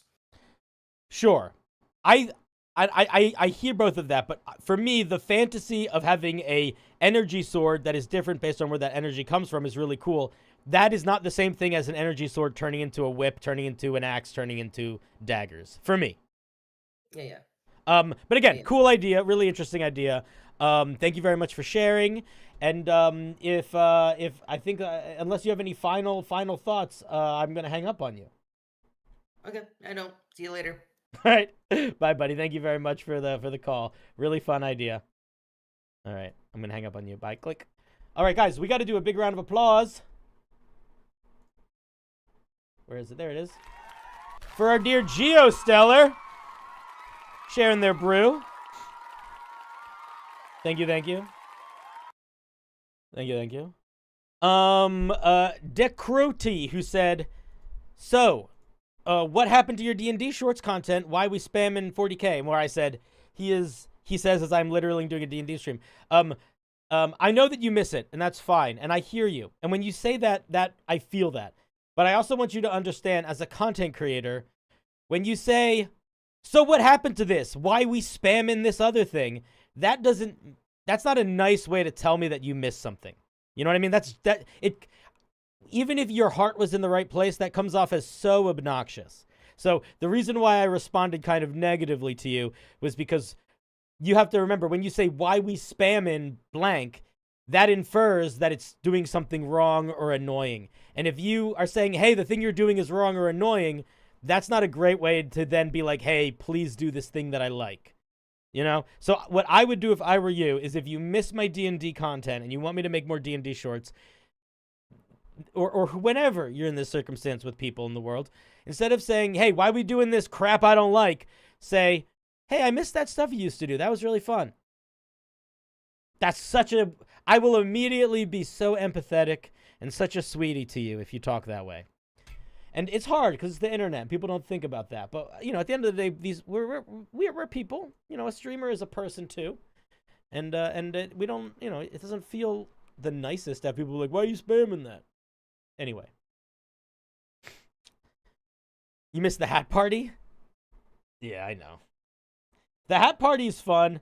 The hat party I started to turn into long form videos, and then I don't know what I'm doing with it right now. I have some ideas for stuff with the hat party that yeah, well, no, we'll see. I'll tell you the other thing is that as much as people might be like, I miss your D&D content, The difference when I post a D&D video versus when I post a Warhammer video is a D&D video will get between 30 and 100,000 views.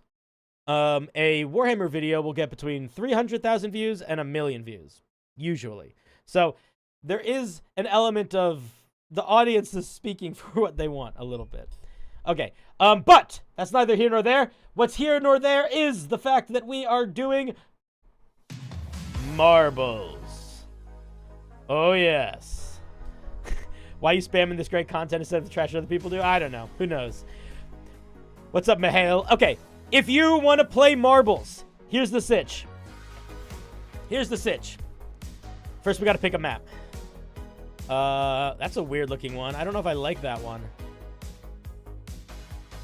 Should we do this one? It's weird-looking. Let's random one more time. You didn't miss anything. You didn't miss anything. Oh, this one has a cannon. Yeah, we'll do... Should we do this one? It has a cannon. Okay. If you want... Here's what we're doing, friends. I have to explain it. I'm so sorry.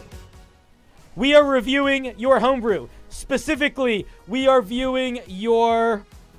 we are viewing your magic items, your feats, your species, your spells. Everything other than basically subclasses, classes, and monsters. If you want to participate, go over to the chat on Twitch and type !play in the chat. You have to type !play in the chat or it will not work. Guys, look at this. Look at this map. Why no subclasses? Because subclasses take a long time, and if you want me to review a subclass, you can commission me to review one. And you can find the commissions on my Ko-Fi.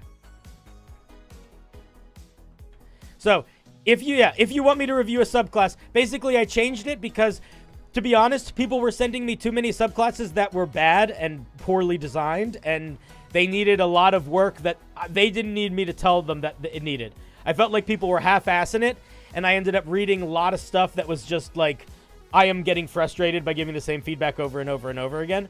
So I put a little bit of a barrier for sending in subclasses, which is if you want me to read a subclass, it's costing you money, which means that you need to have committed enough to making it good that you are willing to spend money on someone else reading it. It's not a lot of money. It's 20 bucks. If you feel like that's too much money, then don't do it, and that's okay. And if you feel like that's reasonable, great. Does everybody in that wants to play? All right, I think we're ready to start. It's okay, Mongo. I was not trying to be in any way aggressive with my tone. I yell on stream all the time. I can't turn it off. I'm trying to be better at it, but that was just I was just explaining with fervor. To be clear though, I have a trip that I'm doing in October where I'm not going to be here for like a month. But when I get back, I am going to start doing more regular streams like this. I'm going to do a couple streams a week now. And when I'm doing streams regularly, I will have things like special events and subathons where the rules are kind of different and people can send other things and there'll be chaos. That variety of things. But just the basic sort of everyday review that we're going to do is I'm going to play games to review short things and people can pay me to review longer things. And that's the way that I can like maintain it. Because otherwise I'm going to burn out. Also, I'm not going to make any money. Okay. I think we're ready to go. Wait, we have to... Do we want a different song this time or the same song? I like that song so much. This is such a good one. Okay, we're doing this one again. I don't care. Ready? How much longer have we used? We're still doing them. If you type !play in the chat right now, you can join in and be reviewed for this race. Just type !play in the chat right now on Twitch. We're racing to see whose homebrew gets reviewed. So the sharp dress. If you hit !play right now, you can add yourself. I'm gonna give you a couple seconds because you just got here, but I did just say that. Sharps. I'm looking for the. Come on, the sharp dress bear. You're so sharp dressed. Oh, I want that guy to type !play in the chat so badly. You only have monsters? Yeah, we're not doing monsters tonight, but we'll do monsters later in the week.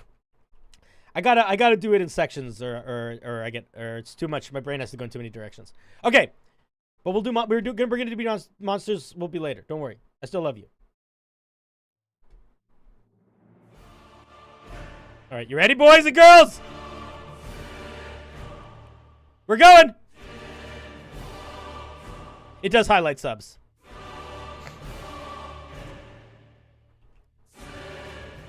All right, here we go.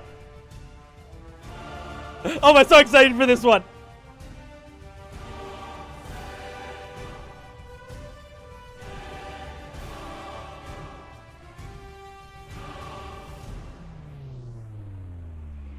Why isn't it showing your names?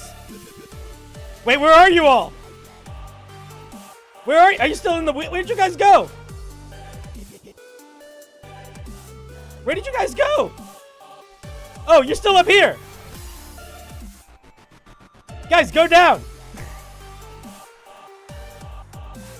Oh, somebody said... The skull's in it. Why isn't it showing your names? I don't know why it's not showing your names.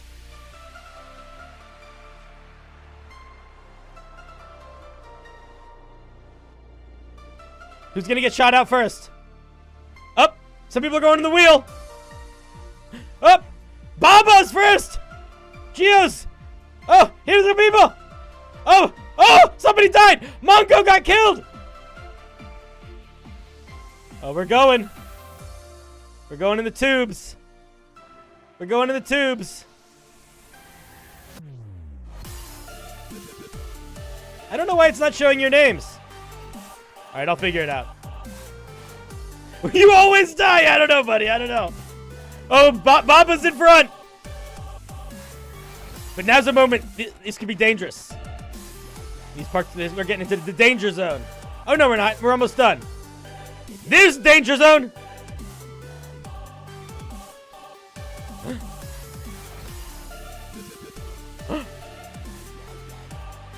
And it's Baba?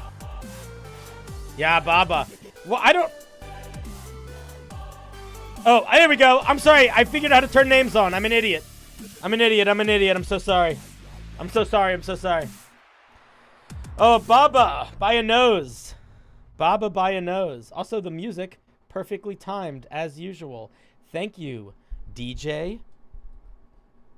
Thanks, Deej.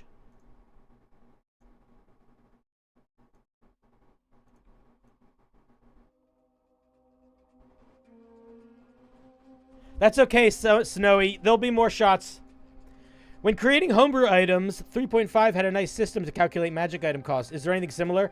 No, there is not, Cybercloud. And that is a great woe. That is a great woe of modern D&D. Is there's not that at all. All right, let's see.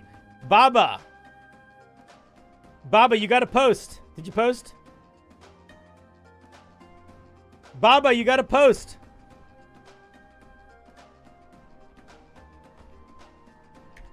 Baba, post where I pinged you.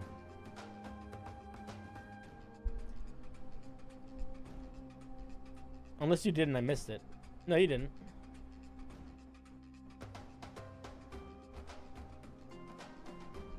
I wrote this song.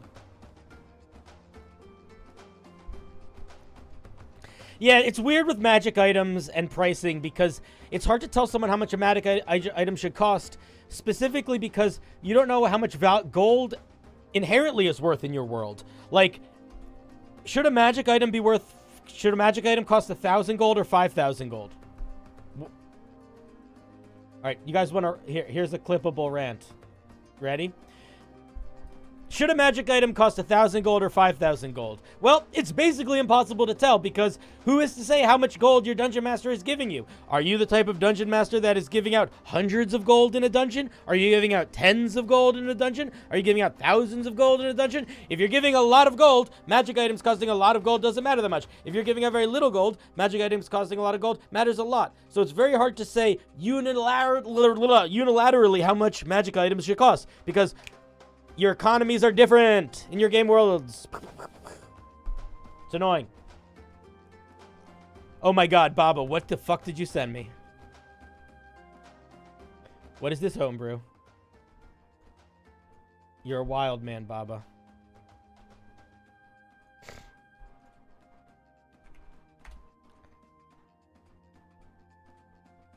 Is this a magic item? Baba, we're not looking at monsters. We're not looking at monsters, Baba. You gotta send me a magic item, dude. Magic item, species. You're my mod. You gotta follow the rules. Send it something else. Magic item, species, spell, feat.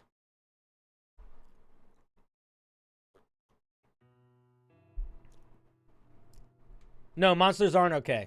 We're not looking at monsters today. If I said yes, I didn't see what he asked. Yeah, no monsters today. I love a good monster, but we ain't looking at him today. Thank you. He's so quick. He's quick with it.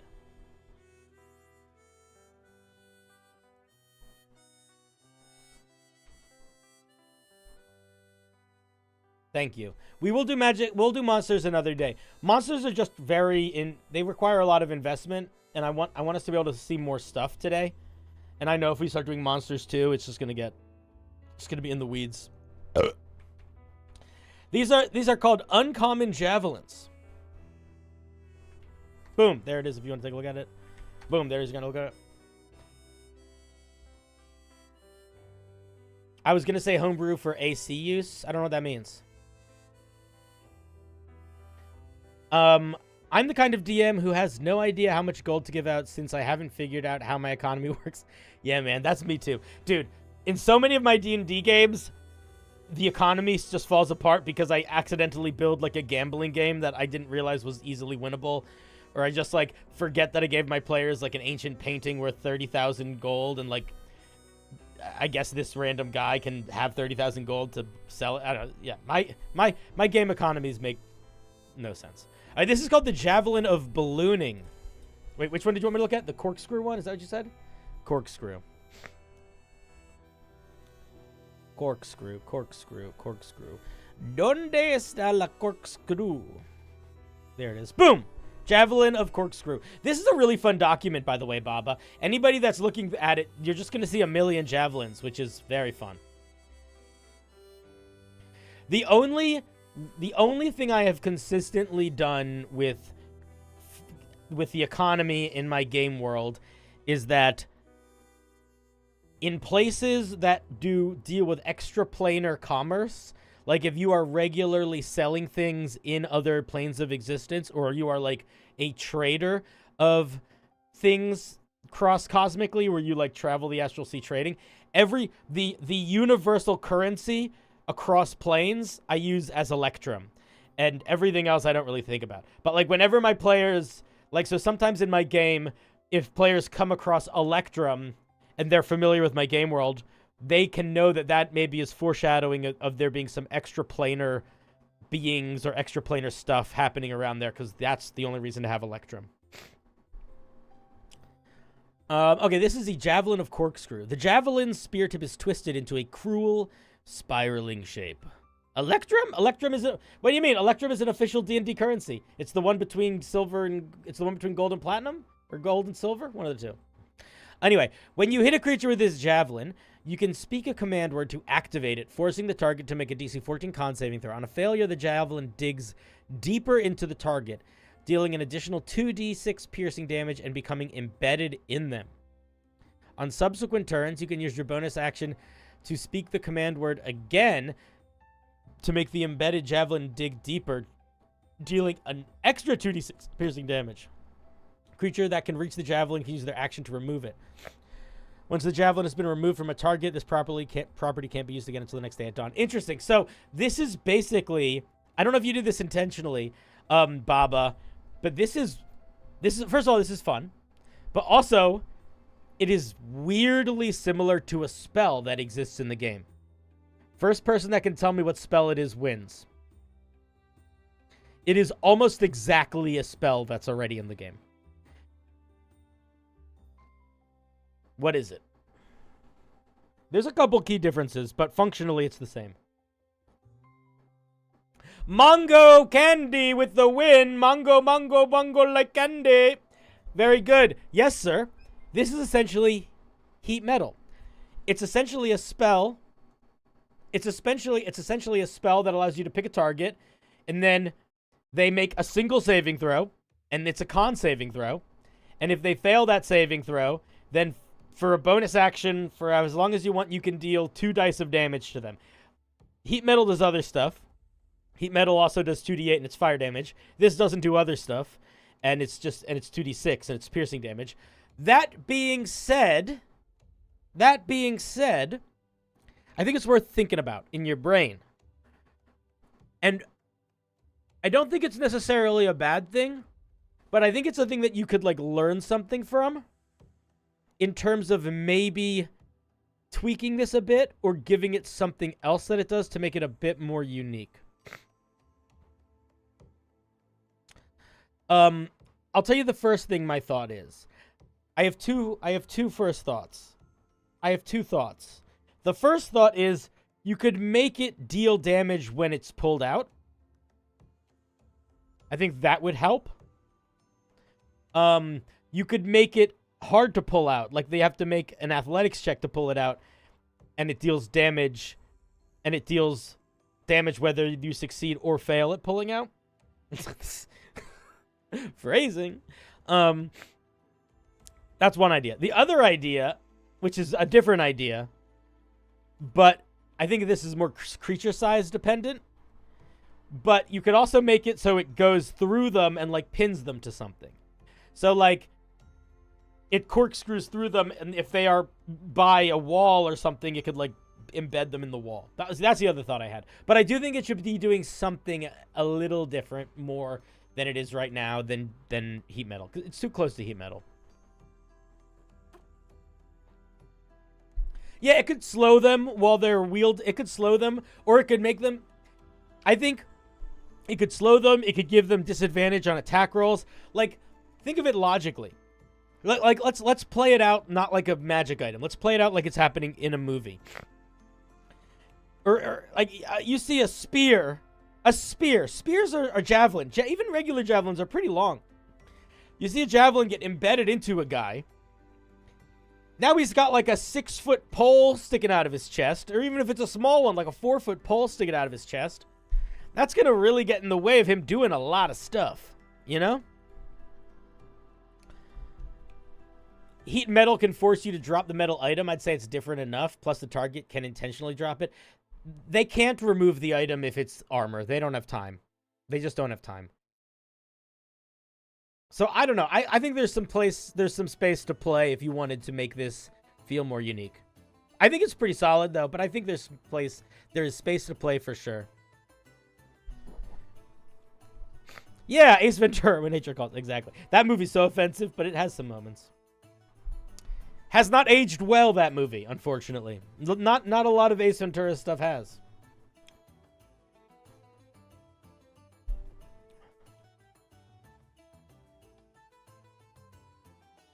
But yeah, those are my thoughts. Do you have any questions, feelings? If you like it as is, it's pretty fine. I think my main feeling is it works. It's pretty strong, but not overly strong. It's essentially, it's similar to lightning, Javelin of Lightning, but one target instead of many targets. That's a good way to think about sort of what its deal is. Less damage maybe than lightning, assuming people deal with it. Lightning javelin. But yeah, I think it's pretty solid. The idea of a javelin that has a one-time use cool thing, I love. There could be a secondary feature, or I think this feature could have a secondary effect.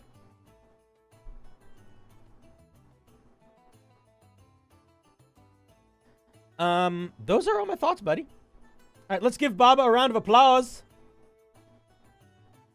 Where's my... Let's give Baba a round of... Let's give Baba a round of applause.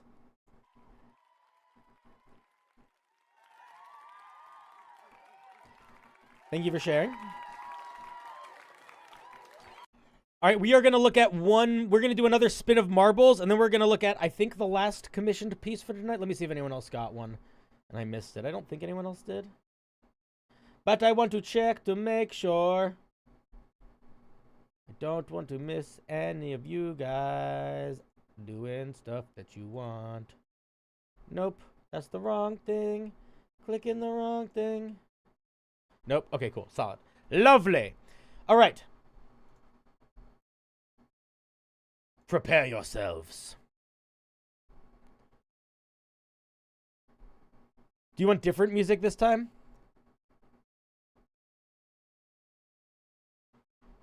We can do different music this time.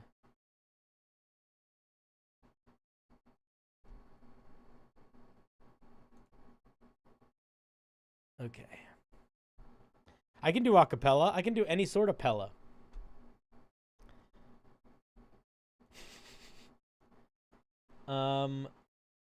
Where is this is not, none of these are what I want.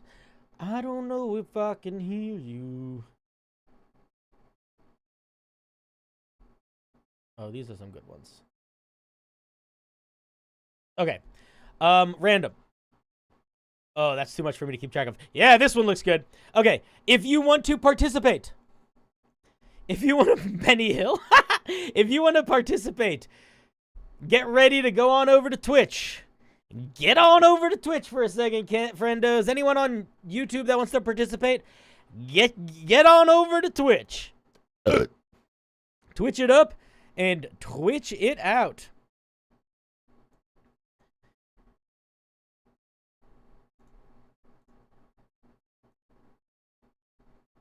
Wait, the music didn't start. Why didn't it start? There we go. All right. Get in there, guys. You got a couple seconds. Ooh, look at this. Woo, boy. You gonna cast slow? All right, good luck. I wish you luck. Oh, God. What, counter spell? All right, you ready? Here we go. 10, 9, 8, 7, 6, 5, 4, 3, 2, 1. And they are off! Oh, here they go! The race of a lifetime. A journey that can be won by only one. It's like the long walk, but way more depressing. Just kidding, the long walk's super depressing. Geostellar, Jesus Christ, you're good at this game.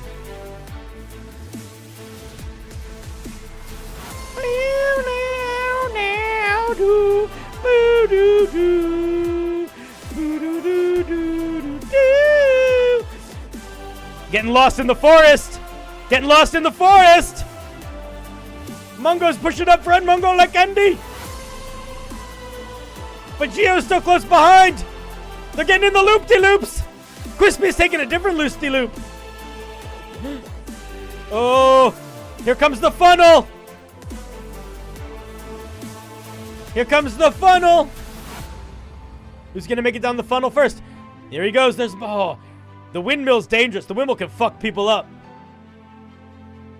Oh, boy. Oh, boy. Oh, boy. Wait, who's this? Who's this nameless ball? Who's this nameless one? Nameless one, who are you? Who are they? I don't know. I don't think they're a ghost, maybe. All right, Super Writer Andy. I think you got this. This ghost might get in before you, but I don't know who it is. Oh, maybe it's the record. Yeah. I don't know if that's the record. But anyway, Super Writer Andy wins! By a nose! Here comes Fire Hydro. Mongo makes it in third. Fourth is Snowy Sabre. Oh. Oh, what a race. What a race. What a race. Whoa. Shiver me timbers. And timber me shivers. Geo pulling up the rear. From the front to the back. And back again. What a race. And yeah, perfectly timed again. You're welcome. You're welcome. You're welcome. You know who's welcome? You're welcome. All right, who won? Super Writer Andy. Super Writer Andy. Please, are you in my Discord with the same name? Let's see. You are not. Super Writer Andy, go into the Discord in the September 16th Marbles Winners section and post your brew. Post your brew. Post it so I can take a look. So I can gander with mine old eyes the greatness that you shall put forth. A mist sheds across the kingdom, good sir. A mist of shadow and bloom that can be cleared by one thing and one thing alone. Your homebrew. Please post it. If you don't post it, we'll have to race again. But I know you're here.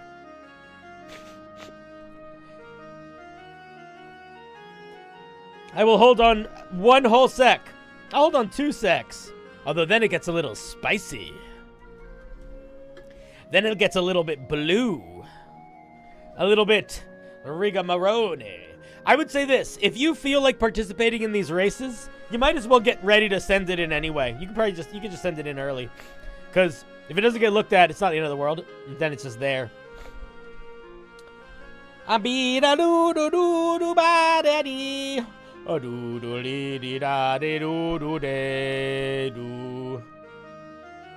they don't post it, can you go? I mean, they said hold on a second, so I feel like I should hold on a second. You know what I mean? Oh, Hyrule Boy. Okay, that's right. I just added you where to post it. I know you're joking. I saw the little face.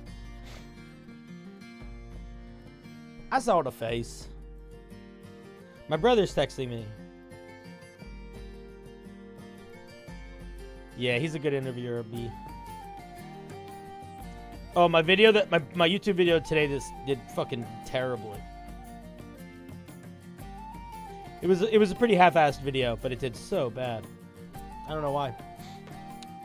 Posted.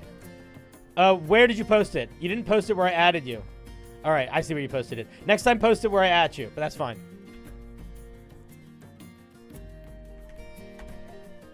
Ugh, excuse me. Boom. Nope. Boom.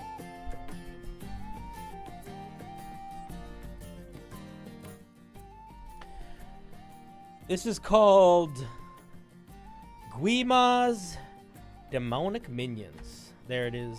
If you guys want to give her a gander with us. Oh, nope. That's the wrong button. Dude, we're not looking at fucking monsters. What are you doing? Super Writer, you've been here, my guy. We're not looking at monsters. Come on, follow the rules, my brother. Surely you were here 3 seconds ago when somebody else posted a monster and I told them to post something else. That was literally just happened. Do you have a non-monster you want me to look at? If not, that's okay.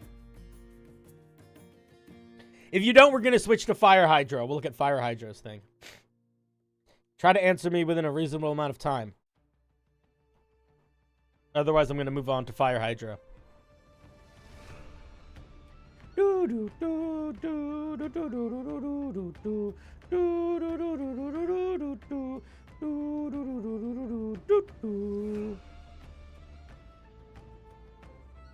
I'm looking at your webcam. Chat, you're so big here. So powerful.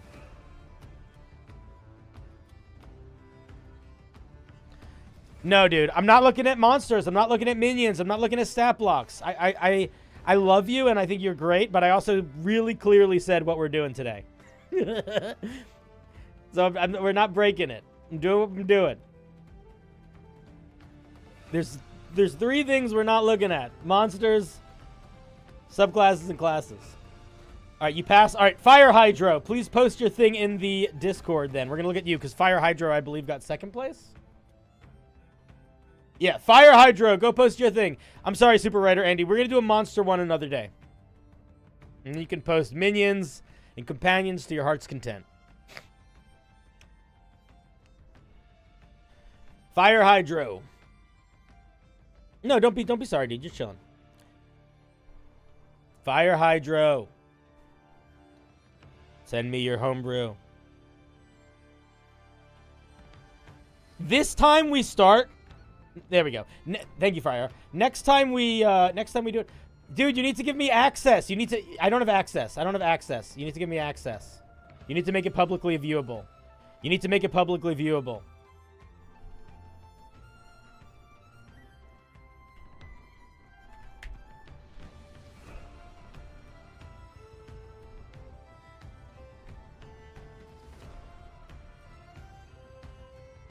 it publicly viewable. Oh my god. Are we gonna go to third place? Do we need to go to third place? Is that what's happening right now?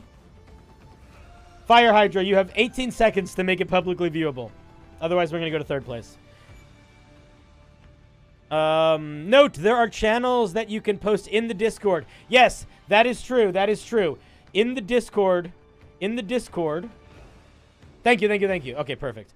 In the Discord, there is a really very vibrant homebrew review channel where you can post all sorts of stuff. And people are very eager to share and to chat, to give their feedback. Thank you. We did the dance. Now we get to go to France. Let me post it in the comments so people can give it a gander.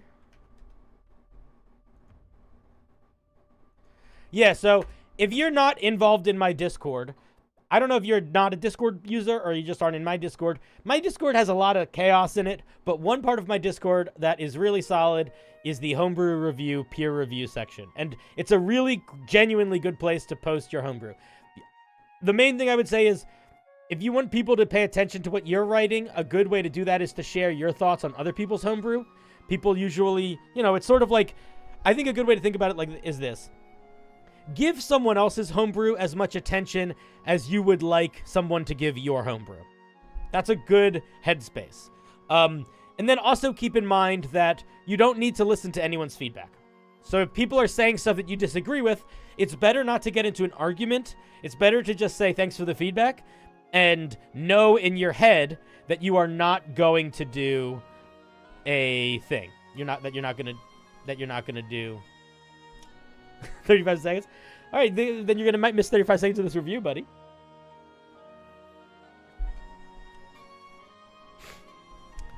All right, let's see what we got here.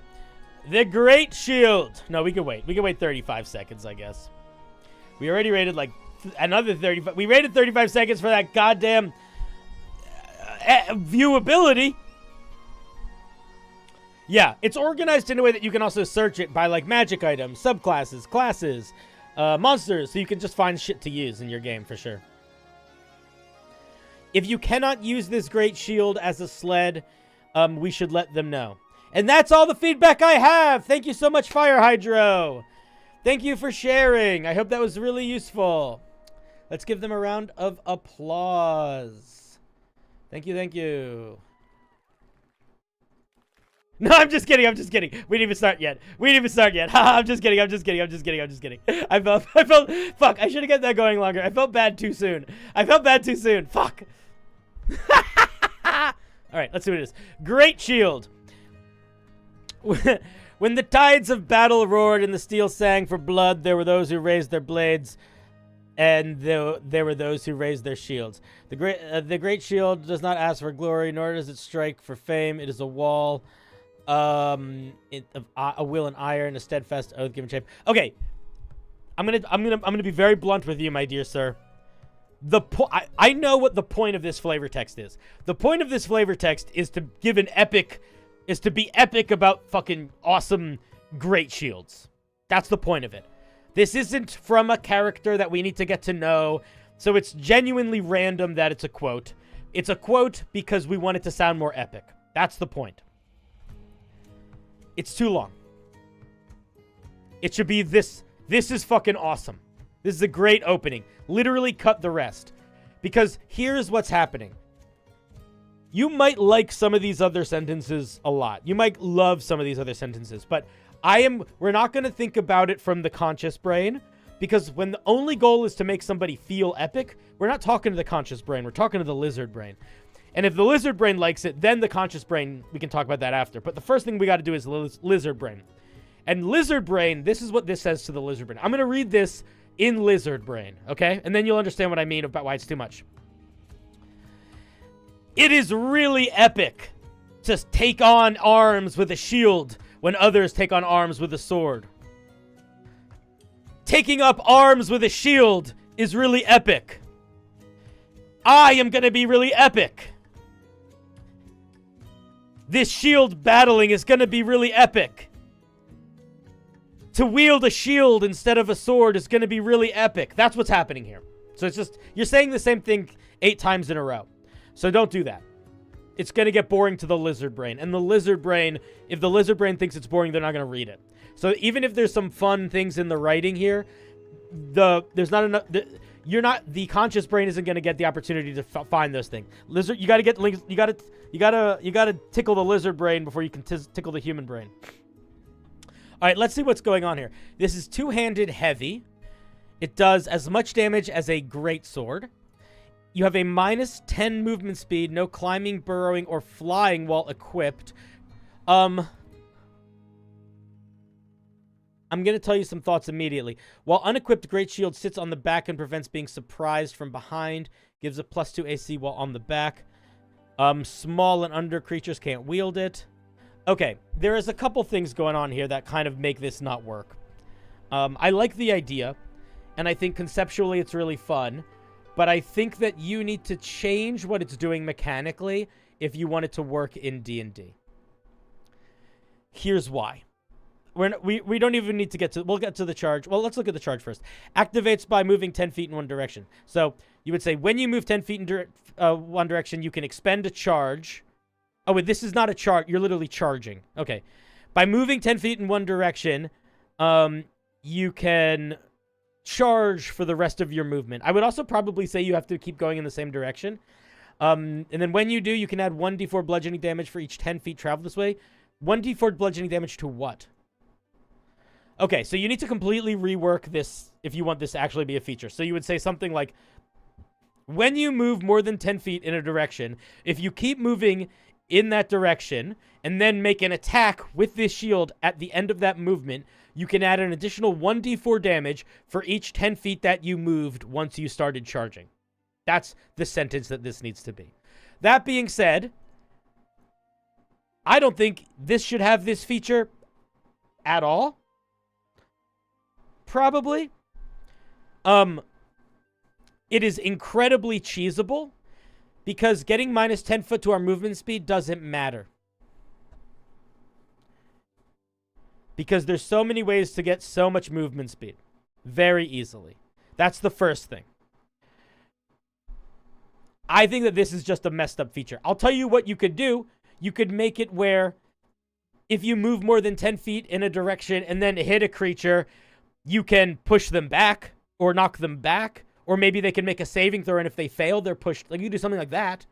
But doing more and more and more and more and more and more and more damage is just not going to work. Now, let's talk about what else this thing does. +4 to your AC. So this, by this being +4 to our AC, this is as powerful as a rare magic item without the cost of a rare magic item and without the magic item requiring any attunement. So that's insanely powerful. That's one thing. If unequipped, you get +2 all the time. So that means that if I have this unequipped and it's on my back, and then I also am just holding a shield, I just get an extra +2. So my AC is always +4. So my AC is +4 if I'm holding a shield because this is on my back, and my AC is +4 if this is in my hands. So your AC is always +4. Why am I not thinking about the downside here? Why am I not paying attention to the downside? Why is the downside kind of irrelevant? Does anyone know?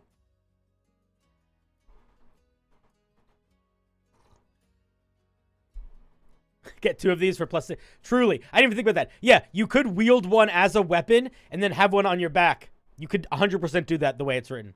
For sure. Doesn't require attunement. Doesn't appear to be a magic item. You could, you could 100% do that. So, what's the big problem here? Yeah, somebody sort of mentioned it. Equipping and unequipping items. How much action economy does it take to equip and unequip an item? Not much. You could have this thing on your back, use all of your movement, and then swing it around to the front when you want to attack with it. So you don't need to deal with this downside at all.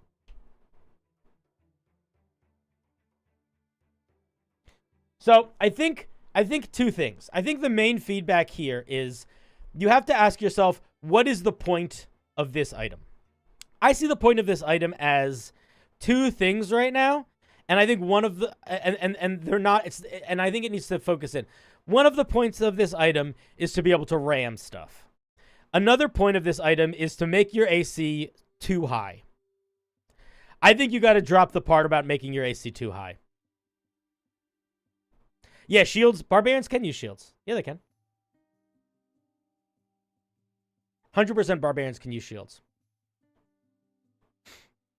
Dex barbarian with a shield and a rapier is dangerous.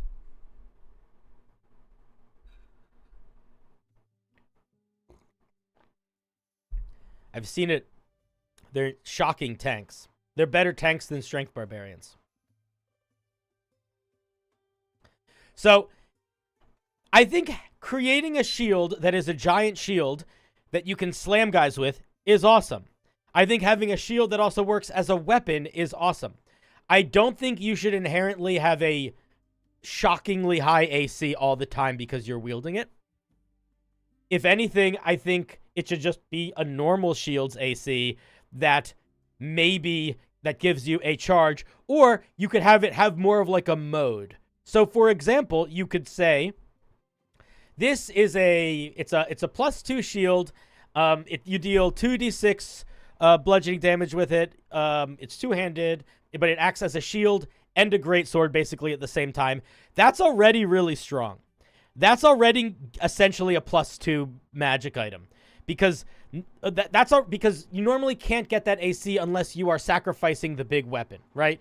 So just the fact that I can do the damage of a greatsword and get the AC of a shield, that right there, like, that is enough. You don't really need it to be more than that. You don't need it to give extra AC. You don't need it to do any of that shit. And then I think you just give it a slam. You just make it so if you move a certain amount of a distance in one direction, when you attack a creature, you can hit them extra hard with it or something like that. And I think that could work. I would limit that to once per turn. And then I think you could be in a slightly better spot for it. I also think you could get rid of all this stuff. I don't think you need any of that. And then I think it could work. And if you want it to be more powerful than that, I think the key is going to be figuring out having it work in like different modes. Like, you could have it where it's like I'm swinging around with it, so I have +2 to my AC because it's sort of a shield, and I'm hitting people with it, and it's a weapon. But maybe I can shift modes where I can give people like half cover behind me, but in this mode, I can't attack with it like a weapon, or that attacking is somewhat limited, and then I get these penalties. Like, it's essentially having it have like a mode where you like hunker down. So you get really limited, and then because it's a mode, you have to use your action or your bonus action to shift in or out of it. Now it has action economy, and it can sit a little bit better in the space of play. And then it's like you can't sort of juke the system because you can't get the benefits of one feature and ignore the negatives because you have to sort of decide I'm in the mode. That could work too. But yeah, the main feedback for you, dude, is do not try to make your items interesting by just giving them big numbers. Big numbers is fun in the way that, like, peanut butter is fun, and you need peanut butter.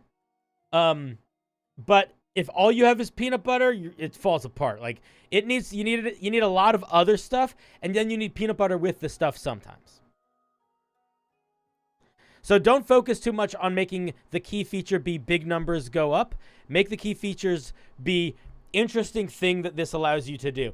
Now that interesting thing might also, a part of that could be numbers go up, but it shouldn't be the be all end all. That leads to a D&D game that can be very hard to run. Because it ends up, the balance can get really skewed. Which maybe your dungeon master doesn't mind, but think about it like this. Everybody turn on their dungeon master brain and think about the first game that you ran as a dungeon master. The first game that you ran, okay?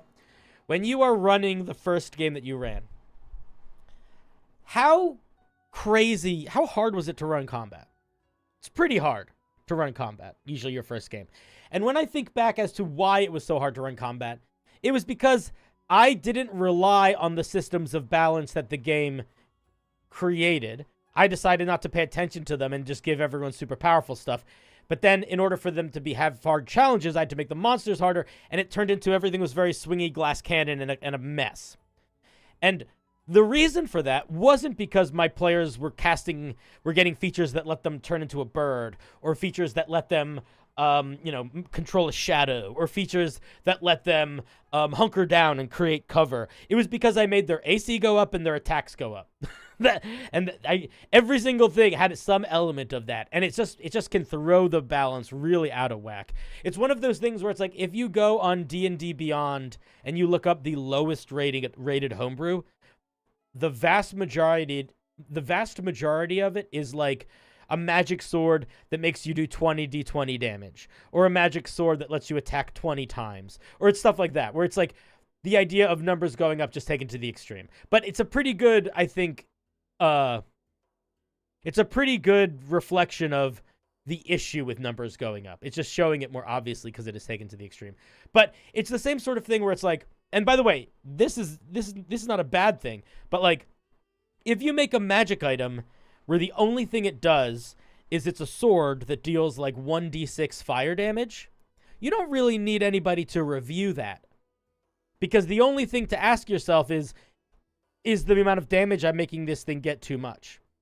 And at the end of the day, that's going to be a question that's going to matter more for your game and your table. But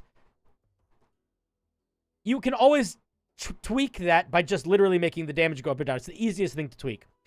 So I would encourage you to to not try to make numbers go up crazy amounts. And then trust yourself with making simple magic items versus making complicated magic items. Keep making simple magic items for sure, but allow that. Don't worry about whether they work or don't work too much. Worry about, are they evocative in addition to being simple, and do they need to be? A really good way of, because they don't always need to be. Sometimes you just have a simple sword that does a little bit extra damage. Like, not every magic item you get needs to be, this is my character's iconic item. Sometimes they can just be a thing. But another thing that you could do is, if it's something like this, like you're sort of doing it a little bit here, where it's like, if you want to have numbers go up, but you want, or do more damage or do more AC, but you want to make it more interesting, just give it an extra thing that's a little bit flair. It doesn't even need to be a damaging feature or combat feature. So like I'll give you a really good example. There are two magic swords in D&D that basically just give you extra elemental damage. One is the Flame Tongue Blade. One is the Frost Brand Blade. The Flame Tongue Blade deals an extra 2d6 fire damage. The Frost Tongue Blade deals, I think, a little bit less cold damage. The only thing the Flame Tongue Blade does is deal fire damage. That's it. But the Frost Brand Blade does a couple other things. One of the things it does is give you some damage resistance. I'm not talking about that. That's just a good feature. But the other thing that it does is that when you remove it from the sheath, you can turn off any natural fire. You can snuff out any natural flames within 30 feet of you. That's so fucking cool. But you know what it's also not? In any way inherently a power gamey feature. It doesn't automatically change any numbers. It doesn't, I think, yeah, technically Flame Tongue gives you, like, that's true. But, like, it doesn't change any of the numbers. It doesn't automatically help with anything. It's largely flavor, but it could be used. Like, there's a lot of ways you could use that legitimately in a game. But that's what you should think about when you are trying to make an item feel more interesting, where the main thing it does is damage. Because the main thing that the Frost brand does is damage. That opening the Frost brand and snapping out all the fire around it, that is just flavor. But it's so cool that it's like, it really elevates the vibe of the weapon. And I guarantee you, if you give your player a cool weapon or a magic weapon or magic armor or a magic shield that does a bonus to an AC or a bonus to damage, and then another thing that's a little bit odd but kind of like whatever, they're going to look at that kind of odd thing and they're immediately going to be like, how do I figure out how to use that in a cool way? Like, you're giving them, it's essentially like you're giving them half a Lego set and telling them, like, figure out what you can build, dog. So it can be very satisfying for the player when their item has like a weird little ribbon feature. And you can lean into that. It's a really good way to not worry about overpowering your weapons or your items too much. Just giving them ribbon features that are evocative. All right, Fire Hydro, thank you for sharing. Let's give them a round of applause.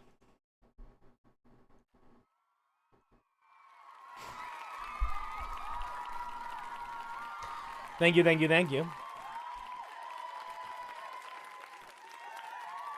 Thank you for sharing. Yeah, dude. Like, the core idea is solid. I get the logic. It's a really fun fantasy to try to fulfill, which is the fighting big with the shield. So I think you got a lot. I think the idea is 100% solid. I think the question you have to ask yourself is, what do you want the implementation to feel like? Do you want it to feel like I am fighting with my shield? Or do you want it to feel like I'm sometimes fighting with my shield, sometimes using it as like a super shield? Because there's then, depending on which one you care about more, a couple different directions to go in. Or if you want both. Okay. Thank you for sharing. You're a champion. You're glorious. We love you forever. Guys. Oops, wrong button. I really, really, really need to pee.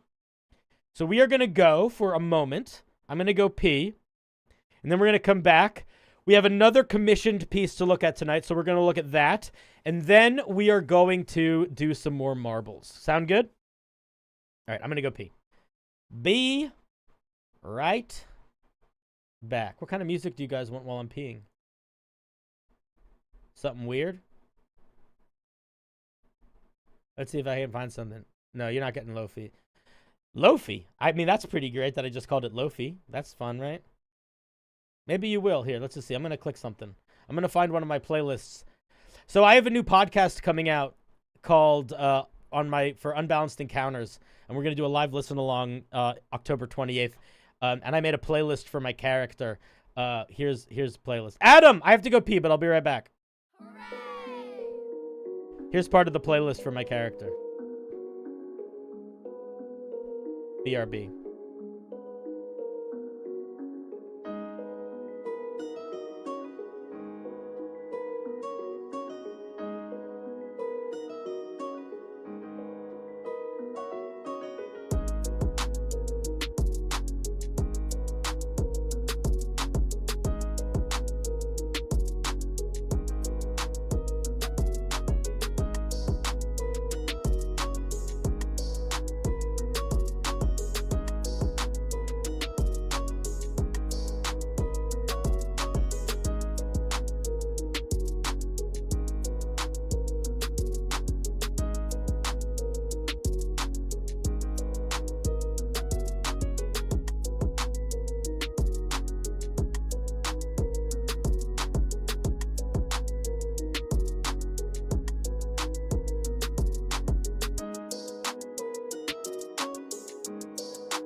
All right, we back.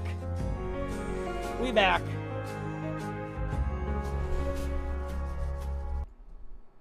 We back. Hello. Did you guys like the music I made you listen to? Did you feel like, ooh, I wonder what Cinder's character is going to be like? I don't know. Did I miss anything fun in the chat while I was gone? Adam, did you just sub with a Prime? You said sexy boy. Dude, guys, I don't know if you watched my stream last night, but the whole VOD is up on my YouTube channel. Last night, about half of my stream was just me and Adam and Zach Speaks Giant playing Vermintide, and it was so fun. Oh my god, it was so fun. We're going to do more of that. I'm really, really eager to play more video games with my friends. That was so fun. I don't know who hung around for that, but I thought it was good. And I don't care if you like it or not, because I'm going to force you to like it because you like me. Or you go to bed. That's fine, too. You can go to bed. You can go to bed. As long as you like me. I just need validation. Okay. Guys, Marond. I don't know, is Marond even here? Let me add them.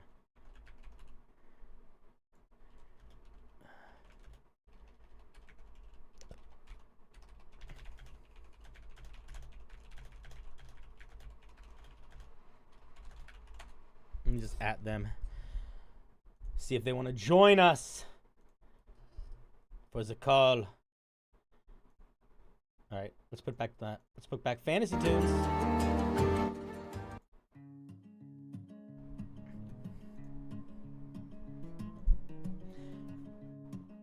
Cinder, I've been giving you money for over a year, every month, even when you weren't streaming. I know, you're very sweet. Well, listen, I know. Listen, does money mean love?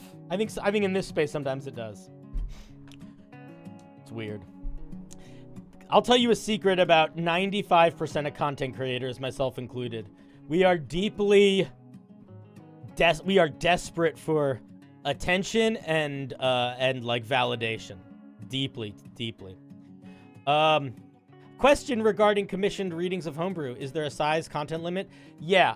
So for commissioned pieces, specifically, so for the only commissions that I have opened right now are for subclasses. So this is all an experiment, so I'm sort of seeing how it goes. So the only things that you can commission for me right now are subclasses specifically. If you want to commission something else for me, I would say hit me up in Discord, like you could DM me about it, because I don't know exactly what people want. But for the subclasses, the word limit is 1,200 words. The word limit is 1,200 words, not including flavor text, and then 200 words of flavor text. So like 1,400 total.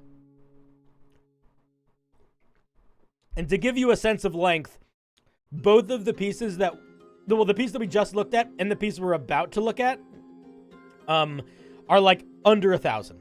So there's a lot of room to wiggle, for sure. Also, Cinder, I asked this earlier, but it kind of got absorbed. Do you think we could get a Speed Brew game show again? Yes. Do you mean Speed Brew, like the one where... Yeah, we could. We totally could. And we'll use marbles to see whose pieces we look at. I love that fucking game. Yeah, we could do a Speed Brew again. Sure, yeah. That was really fun. I think what we need to do for a Speed Brew is I want to think of a good system for the audience, you guys, to like vote or influence what the prompts are. I want to do it. That's what I want to think about a little bit, because I do think that adds to that fun. So I have a couple ideas of ways to make it extra goofy that you guys could influence it. But yes, I do want to. I'm trying to keep the streams. Yeah, we're going to do polls on Twitch. No. Super Writer Andy. Yes, I agree. But I wasn't thinking about voting. I was more thinking about the things that you would be voting on and how we would. I want to do a little bit of like a Trixie Mad Libs with y'all. It's going to be good. But I'm not going to do anything too complicated or new on stream until probably November. Just because my main goal for this month is just to get in the habit of streaming. Again, make sure my setup works. Try to figure out how I can do homebrew review streams in a way that... All right, sounds good. I use Revivify on my hopes and dreams, Wait, I think it's been too long for that.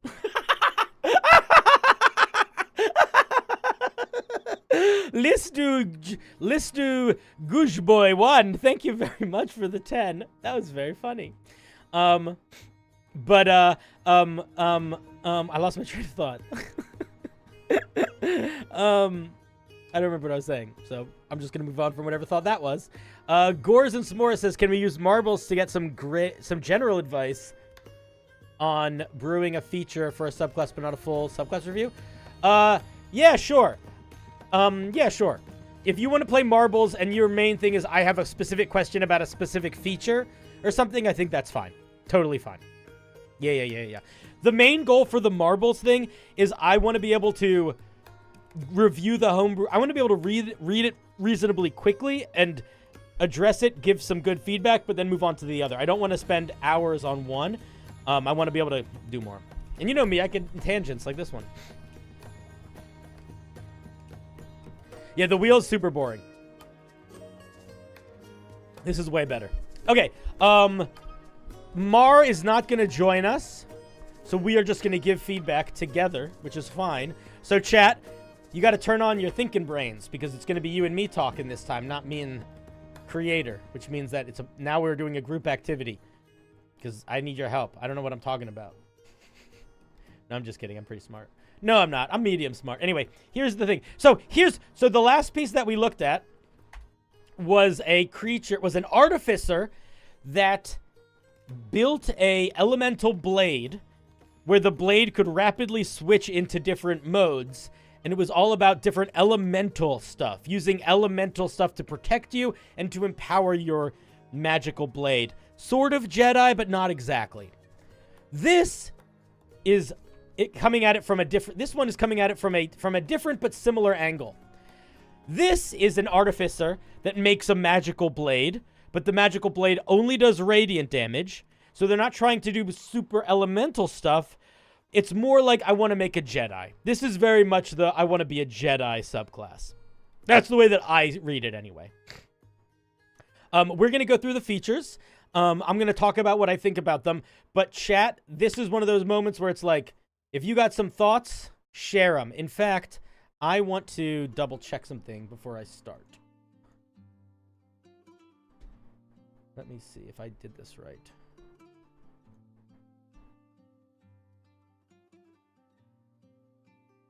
Beep, boop, boop, boop, boop, boop.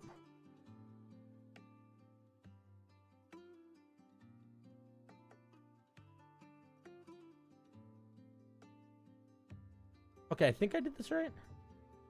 All right. Hopefully you'll be able to read chat after stream too, because I want you to be able to go back and see what people say. You'll be able to see Twitch chat at least because we'll be on stream. Okay. Let's see what's going on here. Jedi are very cool. I agree. The main piece of feedback I have for this piece, I'm going to give it before we start, but then we're going to read the piece, but I read a good chunk of the piece already.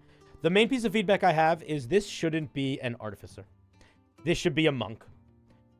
There's so much here that would make so much sense, more sense with a monk, and in fact, there's so much in this subclass that is trying to force this artificer into being a monk.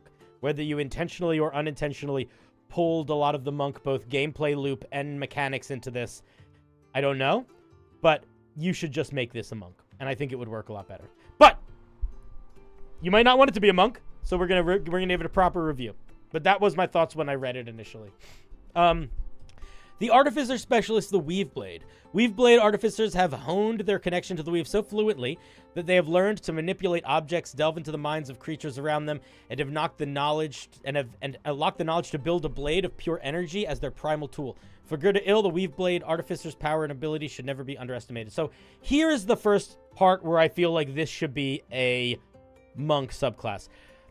If we're being really honest about what artificers are, this second part is what they are. People that figure out how to use their magic to build something cool. They are not people that figure out how to use the weave to manipulate objects with their minds and stuff. That's just, like, artificers aren't magical experimenters in that sort of way. They're really just not. Like, they are builders and crafters and tinkerers, and maybe they are coming up with sort of new mechanical explorations of how magic works, but it's this piece is going to be suffering from you trying to pull it in the direction of being too many psychic, psionic things. But outside of the context of we know what Jedis are, there is not a logical connection between the psychic, psionic things and the making a magic sword. Like that, and if you want that to work in a subclass, you need to build that connection into the subclass. You can't just assume it to be there. The only way that you can assume it to be there is if you say Jedi Artificer. And you make it really clear that you're making a Jedi Artificer. Then you don't need to worry about any of making it work. People just get you're making a Jedi.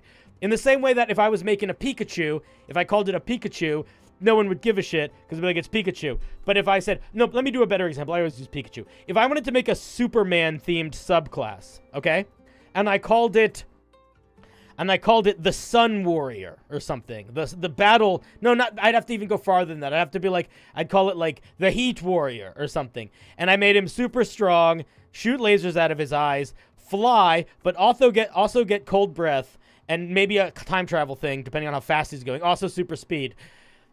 I feel like most people would be like, what is this? This is just a lot of stuff sort of smushed together. It doesn't make sense.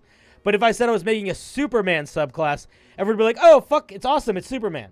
So that's a little bit of what you're going to be contending with here when people read this, is that I feel like you need to make it more obviously a Jedi if you want to tie the psionic into the sword dance stuff and have it not feel really forced.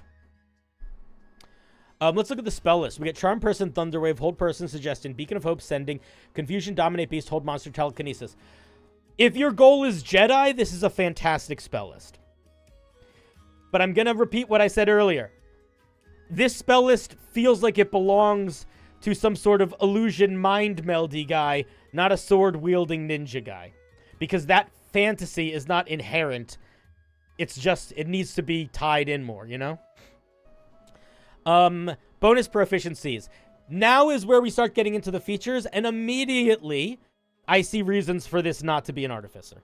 So we get proficiency in intimidation and persuasion, and gain proficiency in martial weapons. We shouldn't be getting a social skill. Where is the even if I buy into the logic of you're getting psionic energy powers and sword mastery powers, none of that is talking to people. So I think that, and 9 times out of 10, with a artificer, what they get at 3rd level is a feature that is just a proficiency. And it usually is a tool proficiency. And then, if the feature that they get and then, on top of that, they get 2 other features, usually. One of them is like is the thing that they make, and then one of them is like some powers that they have that logically make sense with the thing that they make. So, for example, with the Battlesmith Artificer, the main thing they get at 3rd level, they get like smithing tools.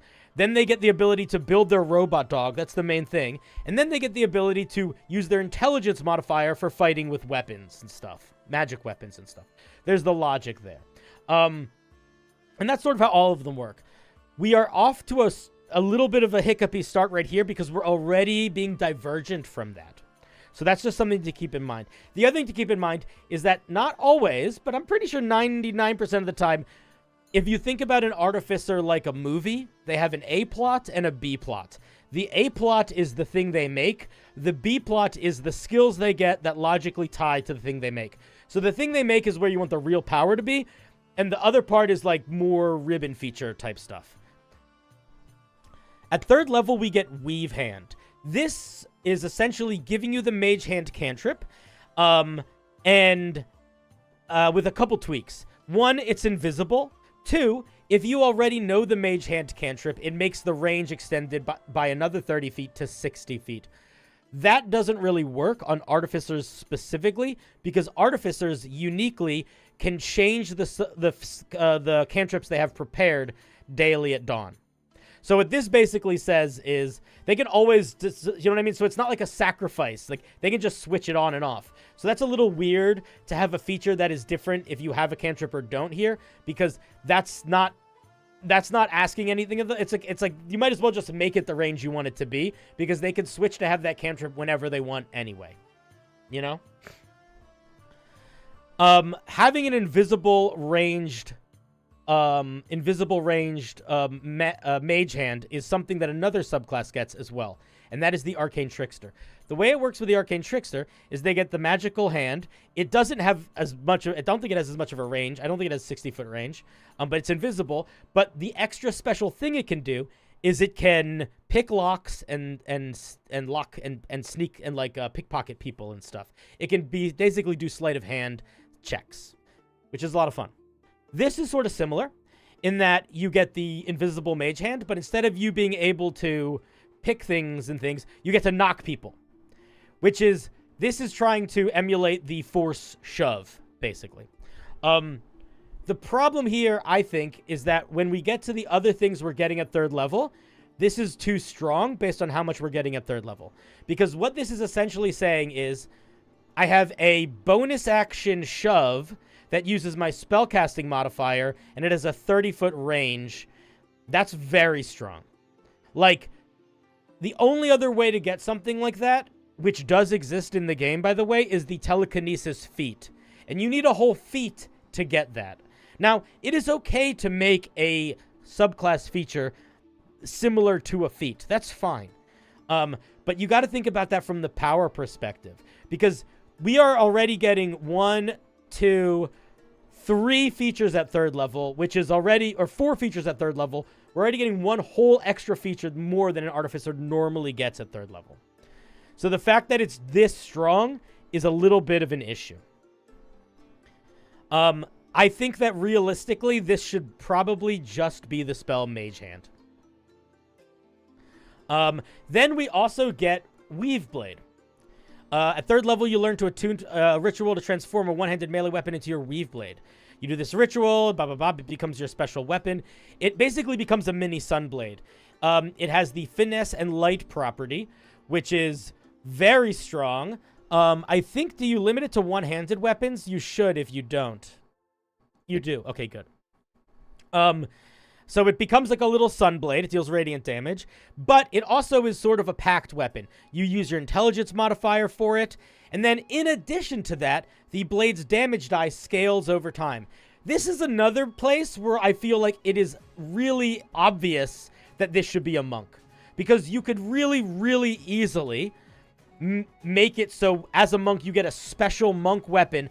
It works as a monk weapon with all your monk features, and then it will naturally scale. Like, it will literally scale on its own with your monk dice. You know what I mean? So you don't need to build in this new damage scaling mechanic. It will already be there. And then you can have up to 2 at a time. My guess is because you want to do the fantasy of dual wielding. I don't know if we need that, to be honest. Weave Pull. As a bonus action, you can attempt to recall the Weave Blade to your hand.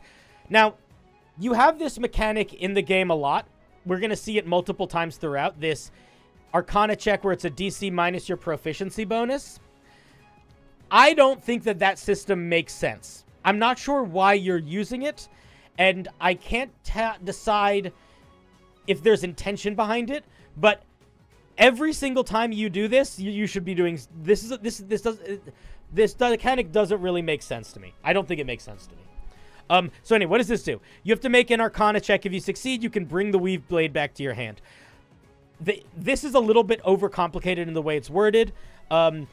Basically, it's the pull your lightsaber to you. So the way that I would word this, if I were you, is I would say, as a bonus action, you can attempt to pull your weapon. If you're not as a bonus action, if you're not wielding your Weave Blade, you can use it a bonus action to try to suck it to your hand.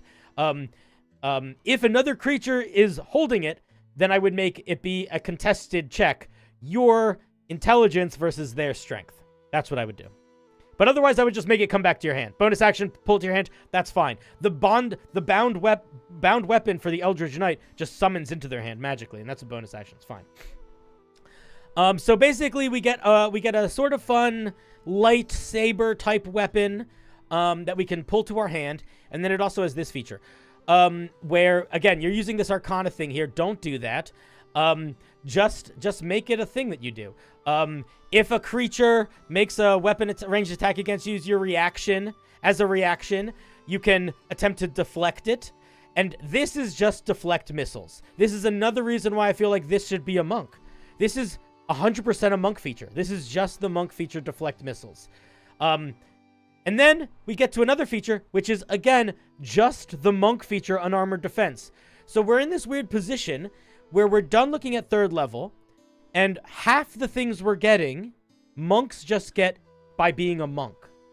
So if you were to make this a monk subclass, you would have a lot more room for adding cool stuff, because you don't need to fill 2/3 of it with monk stuff. Do you know what I mean? Gores and S'mores also says there's also a lot of stuff that artificers have in their core kit that kind of do this. There's an artificer infusion that allows you to summon your weapon back to you. A thing that is maybe the biggest feedback I'm going to have for you overall here is when you're coming up with a subclass, part of the question for coming up with a subclass is what do you think it should be from like a narrative perspective in terms of like, oh, this makes sense as a barbarian, this makes sense as a fighter. Because to be honest, there's a lot of stuff that could be a lot of things. The wild, like there's a, like, you know what I mean? Like, there could be a psionic barbarian in the same way that there's a psi fighter. Like, it wouldn't break the bank. And there's not like a logical thing that, oh, this would make sense. If there was a berserker fighter, that would make just as much sense as a berserker barbarian. If there was a battlemaster fighter and if there was a battlemaster rogue, that would make just as much sense as a battlemaster fighter. You know what I mean? So like, part of the game that we're playing when we're making Homebrew is figuring out the right place to put our idea. Now, aside from just narratively, what do we think makes sense? The other thing that you can think about, and I think the more helpful thing to think about, is what does that core class give you? And what sort of building blocks are you starting with that core class? Because a lot of the times, an idea you have half of it might already be filled out by a class. I'll give you an example. So, I like monster stuff. I like trying to build monster stuff in D&D. When I'm a player, I want to be a monster. So there was a while where I was building monstrous subclasses. Subclasses intended to make you more of a monster. And one of them was a vampire-themed sorcerer. There's a lot of things a vampire can do that I did not need to build into this subclass because the sorcerer can naturally do them already. There's a lot of magical things. Like, I didn't really need to give them invisibility or flight or turning into animals because sorcerers get access to all of those spells. And, like, you know what I mean? Like, there's just a lot that was able to build out into that. So with that logic, you are forcing so much into this being an artificer that you would just not have to think about it all if it was a monk. So maybe there's a reason why you feel like this should be an artificer. And if there is, and you feel really strongly about that, you know, go forth and build. But the core idea of you summoning a light weapon, an energy weapon, and being a fancy fighter with it, and mage hand pulling stuff around, I think that would make so much more sense on a monk. At 5th level, we get extra attack. Artificers don't get stuff at... Oh, they do. They get... Okay. Excuse me. I was thinking in monk brain for a second. So... we're getting 2 features at 5th level. Artificers don't get 2 features at 5th level. If you want to give your guy extra attack, give them extra attack. If you want to give them something else, give them something else. But don't do both. Now, let's look at the other thing that we're getting. We're getting Weave Stone. It's the magic stone cantrip. Why are we getting this? I don't understand what logic this is selling in any direction. Like, is this just because you feel like this guy needs a ranged attack? Where is the Jedi in this? I'm not really sure. And more so, it really feels random. It really feels random. Maybe there's something, chat. Maybe maybe there's something from one of the Star Wars things that I'm not paying attention to, or maybe you just were like, I really want it to feel like you're a psionic artificer, and this is kind of psionic. But if that's the case, then I think you lean into the psionic and you don't do the lightsaber shit. But if you do the lightsaber shit, lean into the lightsaber shit. And that's what this extra attack is doing. So allow yourself to lean into the lightsaber shit, or you can't do both. Like I said, you got an A plot and a B plot. They can't both be A plots. At 9th level, we get another monk feature. Evasion. This is word for word, just a core class feature that the monk gets. So this is, again, another reason where it's like, there's a whole subclass feature that we don't get to do anything with because we're just getting something that makes us feel more like a monk.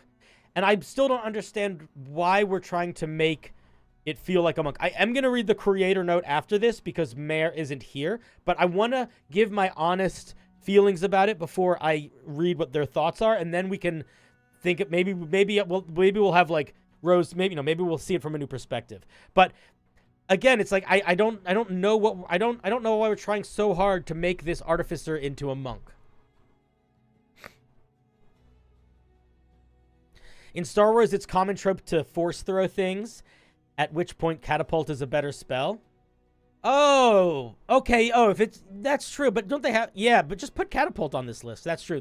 That's a good call. I didn't even think about that, but that is a thing that happens a lot in Star Wars, and I think catapult is a better idea because catapult isn't making the object. Catapult is literally doing what that spell does, where you like look at something and go foof, and it. Choof. Magic Stone is like a whole other thing. What's up, Galactic Traveler? How's it going, buddy? We're looking at D&D Homebrew. And then we get a 15th level improved Weave Blade. So we can look through some of these features, but this is one of those things where it's like, if you cut all of the psychic monk stuff out, the improved Weave Blade should be at 9th level, not 15th level. If we look at other artificers that exist, I'll show you what I'm talking about here. If we look at like the Battlesmith, which I think is probably the best, I don't know if it's the best. It's my favorite artificer. I think the Artillerist is also really good. They get their big special thing, which is their doggy. And then at 5th level, they get their extra attack. And then at 17th level, and 9th level, they get their doggy gets a special move. And then they get their improved doggy. The only reason why the improved doggy kind of makes sense here is because the entire subclass is the doggy. If you want to do a thing where you're sort of balancing between two ideas, you got to kind of every other level it a little bit. I think that we're waiting too long for the improved blade if we don't have it by 9th. I don't think it's going to be as... I feel like it's literally just not going to be as good an attack. Even with the scaling dice, it's like you're not getting anything extra other than damage. You're just dealing... What are we going to be? Let's see. Let's say we're level 14. We're doing, at level 14, we're doing 2d10 radiant damage. We're getting to use intelligence. That's not that much, right? Like, it's okay. But I think that this would benefit from... I worry that all the psionic monk stuff is making it so you're not able to get other improvements in there that are going to help this thing sort of stand. Okay, let's see what these improvements are that we get. At 15th level, you learn the weave. You have learned the weave blade. You have learned the weave blade to be a valuable weapon. That is this weapon is your life. What? I think that maybe you have some typos in this sentence. I don't know. Looks like typos. I would just get rid of that whole sentence. You've learned to master techniques of the weave blade only known to a few. That's fine. Just keep that second sentence. That can be the opener. Some of the features below rely on your mage hand range. When you learn mage hand cantrip and some others, then weave hand feature at 3rd level, you mage hand range. Don't fuck around with all the weird changing of mage hand. Just make it 30 feet, and then you don't need to deal with all this extra wording in the middle, bogging it down. Adam, I might be down to game later, but if I do it, it would be not on stream because I want to do more. I want to play more marbles on stream tonight. So tonight is going to be just a D&D homebrew and answering D&D questions and kind of hanging with chat night. But I'm down to play regular video games later, not streamed video games. The video games that I want to play the most tonight would be either Vermintide or World of Warcraft or Marvel Rivals. But I also need to do the thing when I'm done streaming where I like don't talk to anybody for a couple minutes, or if I do, or rather I can talk to people, but I need to like be able to put my headphones on and like pace around my house and get some food and stuff. So I probably won't want to play video games for a while. Okay, sorry. So let's see what the improvements are. It gains the throne property. You don't need to make an Arcana check. So this just makes it so we don't need to do the Arcana check, which I don't think we need to do anyway. And now we're getting the ability to fuck around with lightning damage, which is, again, trying to sell the idea of a Jedi, but it's in this subclass. It's too specific. It's too specific. Lightning is a very common thing in Star Wars because the only magic thing people can shoot in Star Wars is lightning.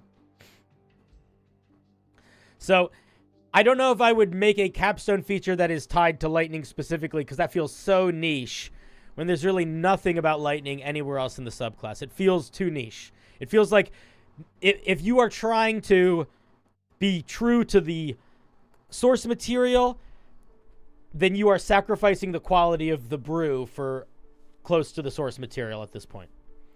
When you take lightning damage from a source, you can see and are not surprised or incapacitated. You can use your reaction to become immune to lightning damage until the start of your next turn. I think that is cool. I think that needs to be limited in use. But I think it's a cool idea. I like the idea of you can deflect energy. That's fun. It does the damage. You deflect more damage now? That's fine, but again, it's like you don't need this feature if you just go monk. Weave shield, if you take the dodge action while wielding at least one weave blade, you and any other creature of your choice within 5 feet of you is protected by 3/4 cover until the start of your next turn. That's really strong. 3/4 cover is +5 to your AC. If any creature you have selected is targeted for an attack, you can expend your reaction for this round. Wait, what? Let me read that again. I'm confused. So you take the dodge action. You and everybody around you has +5 to their AC. Then, additionally, if any of the creatures is targeted by an attack, you can use your reaction. You have to use your reaction? What? I don't understand what's happening there. So basically, you lose your reaction if a creature that you're protecting is attacked. But that's kind of weird because what if you don't have it? What if you use it already? What if you've used it already? I don't know. I would just drop that. That feels like you're trying to limit this in some way, and I don't think that limiter is succeeding. Let's see here.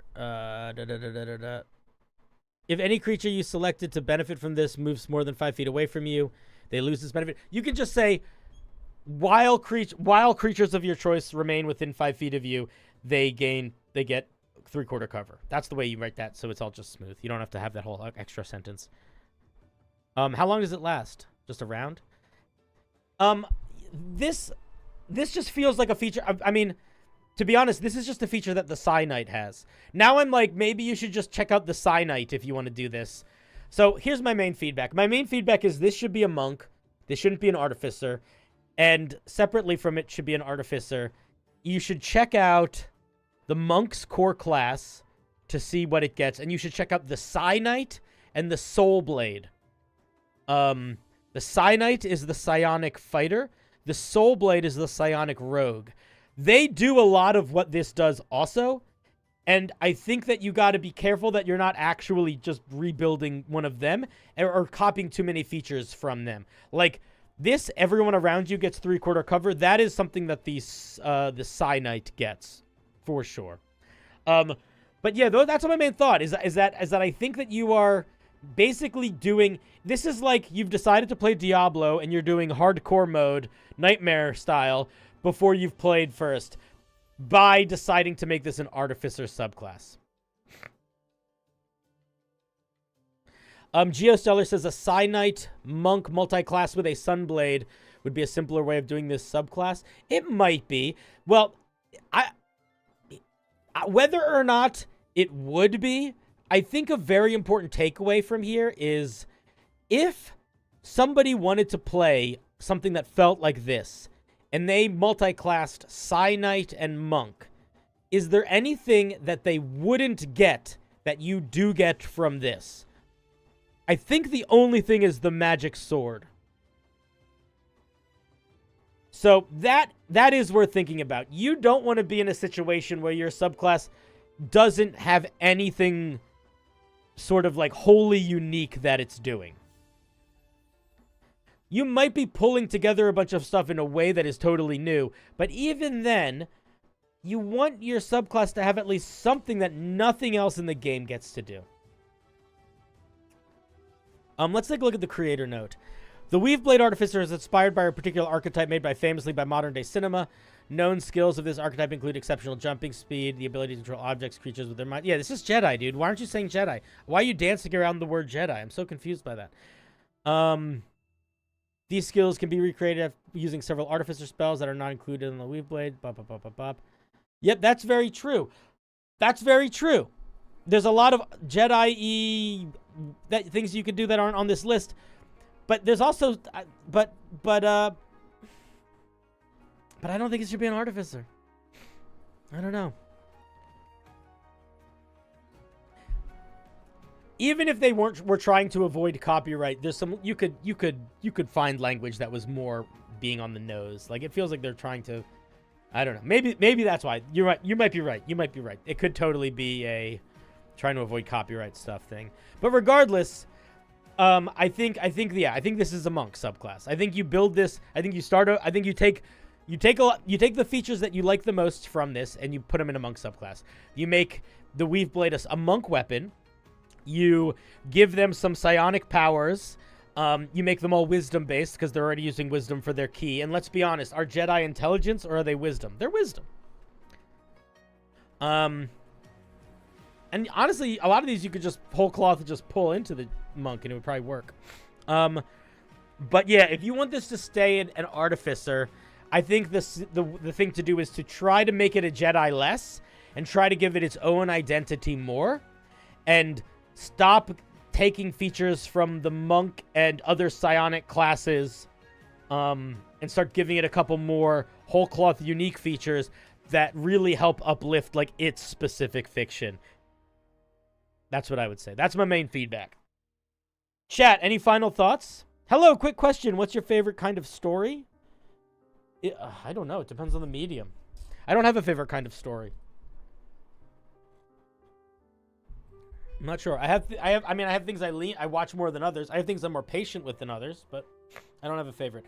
I think my favorite archetype of story is one of twofold. It is either story where it is fun and sharp and either action-packed or funny, and then it surprises you with being actually quite thoughtful and emotional in a way that you sort of look back on it and you realize it was foreshadowing that all along. Or I like stories where it feels like the people that have made it completely understand what the goal of that story is, and every single part of that story is working towards accomplishing that goal. I don't like when stories have a lot of fluff or a lot of extant information. I like when it feels like, I like when stories feel precise. Like it's part of why I really like the movie K-Pop Demon Hunters. Like it's not a brilliant movie.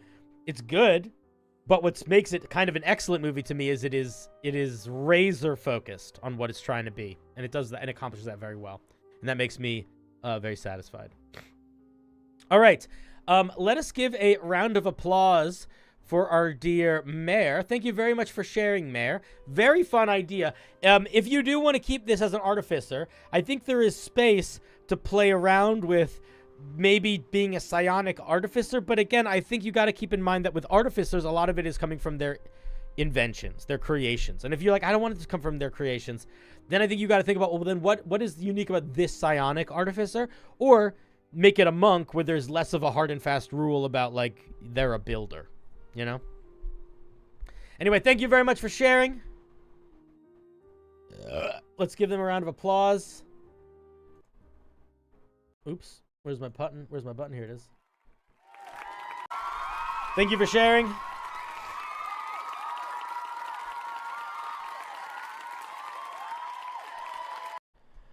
Do I think Tolkien can be rambly at times? Oh, yeah, dude. I think that Tolkien is one of those crazy writers where there are certain writers that I wouldn't say that they frustrate me because I understand that some people want things that I do not want. But Tolkien and Cormac McCarthy are two writers who I really enjoy, and I understand that they have larger goals, and those goals are not about being concise. But in the few parts of their books, both of them, when they have witty, quick, fun banter or badass short moments, like fast-paced scenes, it is so good. They are so good at doing that sort of writing. Hellrider Husk says, where and what format do I submit homebrew things for potential bullying, provided I'm not misunderstanding how this is meant to work? So the way that my streams are working these days are that we do different themed nights of things. So every stream I'm on my Ko-Fi that I'm doing reviews, I'm going to have some commissions opened, specific commissions for longer pieces. So the ones that I have up right now are all subclasses. So if you want me to look at a subclass, you got to commission a piece. And that's going to mean that if you want, you can join me on the call. I'm probably going to take a little bit more time with it, and I'm going to try my best to not just criticize it, but also try to tell you some directions you might go, that sort of thing. Really try to have it be like we are sort of having a dialogue. If you don't want to do that, then we play a little game called Marbles. And with Marbles, you just join Marbles game, and in my Discord, there is a specific channel called Cinder Review, and there's a thread that says September 16th Marbles, and you post your homebrew in there, and then if you win in Marbles, we look at your homebrew. So that's how we do it. I've seen the Tom Cardy Lord of the Rings song. It's very good. And that's kind of the name of the game. So with the Marbles tonight, we are looking at magic items, feats, spells, and species. We are looking at basically everything other than monsters, subclasses, and classes. We will have other nights where we look at monsters and other things. But in general, if you have a longer piece you want me to look at, specifically subclasses or classes, those are going to be commission-based. And the main reason for that is kind of threefold. One is it makes it so I don't have to read a lot of them in a night. I can limit how many I have. I can put like a certain amount of slots, and that's great. Don't hit play yet. We're not started yet. You can just to show off if you want. That's reason number one. Reason number two is, I want you guys to put some effort in order for me to review one of your longer pieces. And to be quite frank, if it's going to cost you a little bit of money, you're going to think twice about doing it. And the people that aren't going to think twice about doing it are going to make sure that the piece they're sending in is something they really put some time into, because they're now paying for it. So it forces you to have a little bit more commitment to it also, which means I, in theory, will read less garbage because I'm tired of reading garbage. And then the last reason is that it allows me to stream more regularly without it being so financially irresponsible, because even if I don't get any gifted subs, like I got a couple I got one sub prime and I think 2 or 3 resubs, but no, I haven't gotten any subs this stream. Somebody donated $10 on YouTube chat, which was very nice. But the fact that we have these commissions makes it so even if there's not a lot of action from the audience, from like a how does this make money perspective, I can still like do it and not feel like I'm being irresponsible financially. Those are the main 3 reasons. Okay, that being said, if you have a magic item, a spell, a feat, a species that you would like us to review,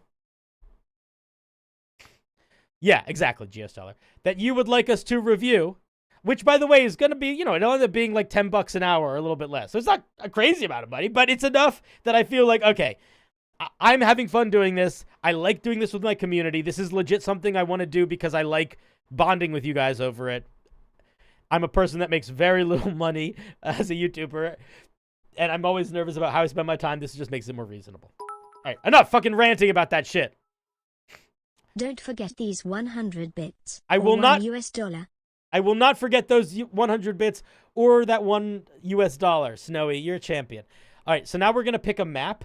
And basically the way that it works is when I tell you, you'll type !play in the Twitch chat, and your marble will join the game. So if you're watching on YouTube, let's see. What's a map that we want? Do we like this one? Oh, that one looks I think we do this. I think we do this one. This one looks crazy. Right? There's lightning rods. I'm doing another collab with Maldhound at some point. We're building a deck together. He's going to help me build my first commander deck. I don't know when we're doing it. Yeah, that guy's great. I also really want to play video games with him. And I also can I tell you guys something? But you got to keep a secret. Wait, we need secret music.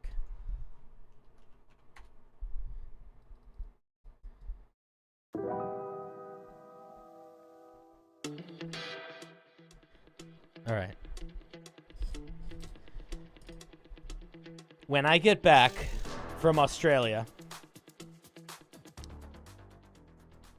I am going to, for the very first time in my entire life as a YouTuber, stream a D&D game where I am the dungeon master. I've talked a lot of talk. It's time for me to walk some walk. And I am trying to find the right players for that game. And I have one locked in. And that one player is Zach Speaks Giant. Pretty famous YouTuber, but also mostly just my dear friend. And I am in the process of looking for other players and figuring it out. But Maldhound is one of the people that I was thinking about asking if they wanted to play. I don't know the man. I'm not that famous. I'm not that popular. I don't know Brandon. But yeah, that'll be a thing that we're gonna start doing in I think November. It'll be like a winter thing. We'll all get cozy and be inside and watch this. No, it's you don't need to do anything, Hellrider. You just need to be here. I'll show you literally right now how it works. So, if you would like us to look at some of your homebrews, specifically, listen to what I'm fucking saying right now. Okay? Listen to what I'm saying right now. A magic item, a feat, a spell, a species. No monsters, no classes, no subclasses. If you have one that you would want me to look at, do two things right now. One, go into my Discord and post it right now in the September 16th Marbles game space. Do it before you win. Just do it so we don't have to wait for you. And then the second thing you can do, you can see people already starting to do it, type !play in chat. And if you are watching on YouTube, you got to go over to Twitch for a little bit to type it. The unfortunate reality of this system is you gotta if you want to play this game, it is only integrated through Twitch. I don't know how to do it in any other way, so that's what you got to do. So go in there. We're gonna give you some time to do it. Here, let me get some game show music going. 1 second. Where's my game show music? There it is. All right, get your pieces in, friends. Type !play in the chat if you want to join. Ooh.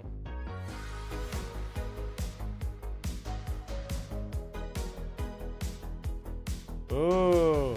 Yes. You don't need to put any numbers. If you put numbers, I don't think it'll hear you. Oh my god, I would love to talk to Henry Cavill. That would be like my dream. A single infusion? Yeah, that's fine. That's basically a magic item.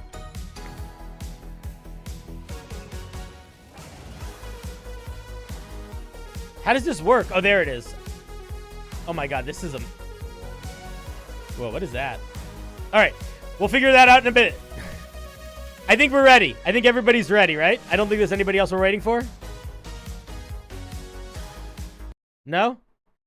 List, you have to type it in the Twitch chat. Anybody that's typing it in YouTube chat is not fucking listening to me. And I love you, but you just missed the instructions. Twitch chat, you have to go over to Twitch and type it in there. I've said it so many fucking times. Chrono Trigger, buddy. List Googe Boy, buddy. I know it doesn't work in YouTube. Oh my god. I literally... I explained it like 4 times. It only works in Twitch chat. But please understand. How can I make you understand?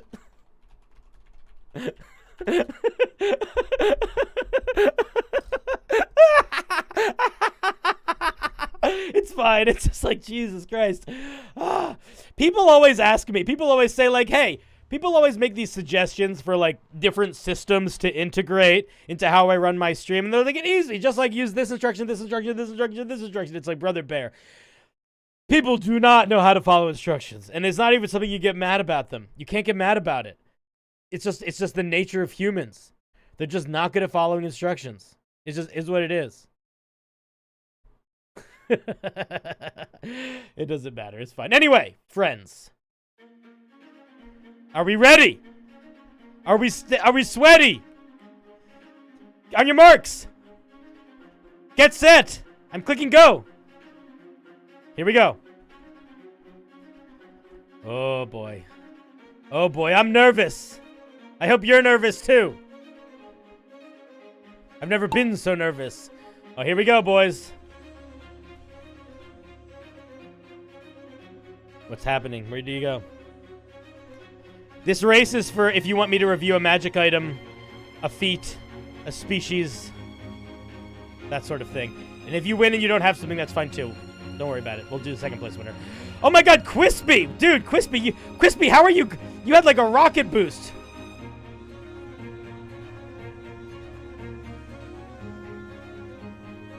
This music makes me feel like we're not watching a race. We're watching like the final Agni Kai between Zuko and his sister, doesn't it? Isn't this like that? Wait, what is this? What is this stuff? Snowy! Goodbye, Snowy! Oh, you can boost yourself? I don't think so. Quispy isn't typing boost in the chat. Gore is in the front. Maybe that does work. I don't know. Maybe you can type boost in the chat. Everybody type exclamation point boost. Maybe some crazy happens. Hell! Hell or High Rider! We'll miss you. Wait! I can't even see what's happening! I think it's just this lightning shit. I think it's these things. Huh? I think Mongo! We have a winner. Mongo. Mongo takes it. You know what I need? You know what I need brought up? I have something else that I need to have loaded up. Oh, who else just? Somebody else just died. Here we go. This is for all the people that didn't win.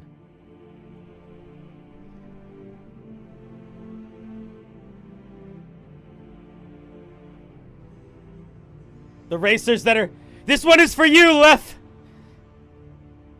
Lost but not forgotten. And all the fallen balls. Lost but not forgotten. You may have not won first place. That goes to Mongo. You may have not even won second place. That goes to the Sharp. But you played the game. And if there's anything that I've learned from working with you creatures of this realm, there is almost nothing more valuable than trying and failing. It helps you grow and change. It helps you find new ways to adapt, and it helps you more empathetic. It helps you be more empathetic. So, worry not about your loss. I say nay. I say lament those that win. For though they may get a bit more attention in this moment, they may never feel the hunger that you now know so well. You know? Anyway, Mongo, you got a piece of brew for me to look at, buddy. Post it in the marbles if you haven't yet. Oh, you did? You're glorious. You're a champion. You're really tall. You're the tallest guy I know. How did you get so tall? How did he get so tall? He got so tall by sending in his stuff, though I don't have to wait. It's the best way to be so tall. It's the best way to be so tall.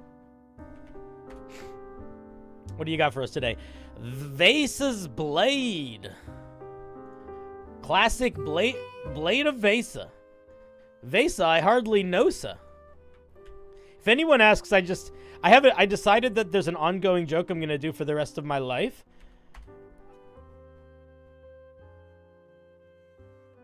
And that joke is, Chrono, I'm glad you like it. And that joke is that I'm just going to tell people that me and Maldhound are the same height no matter what. And anytime I do any collabs with him, I'm going to make reference to that. And if you ever see me in person, and see him in person, you'll be like, wow, Cinder, you are so accurate. You're going to be like, how did you get so accurate, Cinder? How can you just measure people so perfectly with your eyes alone? And I'll say, I don't know. Maybe it's Maybelline. Sometimes they're born with it. But maybe it's Maybelline. Oath Piercer. Oath Piercer is an interesting name. Very rare longsword attuned by a paladin or a character bound by a ceremonial oath. Interesting. All right, I want to point something out here, Mongo. And I'm not sure. We're going to see when we see it. Normally, when a magic item is limited to a specific class, it is for a combination of mechanical narrative reasoning. For example, there are a lot of magic items that can only be attuned to by a spellcaster, and they affect spellcasting. Or they can only be attuned to by like a cleric and a paladin, and they have to do with like radiant damage or something like that, where it's like, it's tied to the things that they do. But this is not working that way, because bound by a ceremonial oath is 100% roleplay. That's just flavor. That's just story. There ain't nothing wrong with that. In fact, I think it can be quite good. But the only thing that you other brewers, you little creatures of the forest, need to keep in mind if you're doing this is I think you should have a reason why if there's not going to be a mechanical limitation. So maybe that reason will become clear in the mechanics here. Maybe that reason will become clear in the game that you are running. It doesn't actually need to be clear in the mechanics. But for anybody that is thinking, oh, I would want to do this to the point where I would put it in a game, having this as a feature is weird if it's not tied to what's happening in the game. So, this is more of just a thing to think about, because I really like doing stuff like this for my home games, but sometimes when you make Homebrew, where in order to attune to an item, there's like these specific requirements, sometimes it doesn't tie into what the item does. And in general, if I was putting one of those sorts of items like online in a way where I was putting it public or trying to sell it, I would go out of my way to explain that this limitation is something that they can ignore if it doesn't fit their game, or I would just cut this limitation out. I'm not at all, by the way, saying that Mongo should cut this limitation out. I'm saying that I think that if you later, if you're going to do public stuff, you don't need it. Because I think it is going to confuse people. At the very least, what it's going to do is let's say you posted this on the Unearthed Arcana subreddit, not you this specifically, but something like this, on the Unearthed Arcana subreddit, you're going to get a lot of comments that are going to give you less good feedback than they normally would, because they're going to devote some amount of time to being like, this is to this feature. And it's like, who cares? You don't need to talk about this feature. This is for the story. You know what I mean? Anyway, I know that's not directly tied to this piece, but I do think that's a good thing to think about in general, which is like, when you put limitations on things, or any sort of thing on things, that play space between, am I doing it for story reasons? Am I doing it for mechanics reasons? And is it going to make things make more sense for the Dungeon Master, or make things for the Dungeon Master to need to figure out how to tie them together? Once wielded by the now spectral knight Commodore Visa, this gleaming soul Gleaming soul glass blade. That soul glass is fucking cool. That's cool. Is a symbol of recognition, not conquest. To wield it is to be judged worthy by an ancient spirit of unbroken resolve. This is pretty good flavor text. So we're not going to be too critical on the flavor text here because they made it very clear that this is like brew for like a very rich world.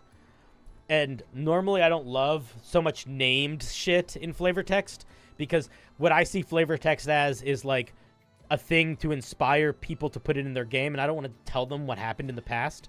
But the core idea here is really straightforward, and even if you just say, you could literally just say, once wielded by a spectral knight, you could just say that, you know what I mean? So, like, that would be nitty-gritty. But what is this doing that's really good?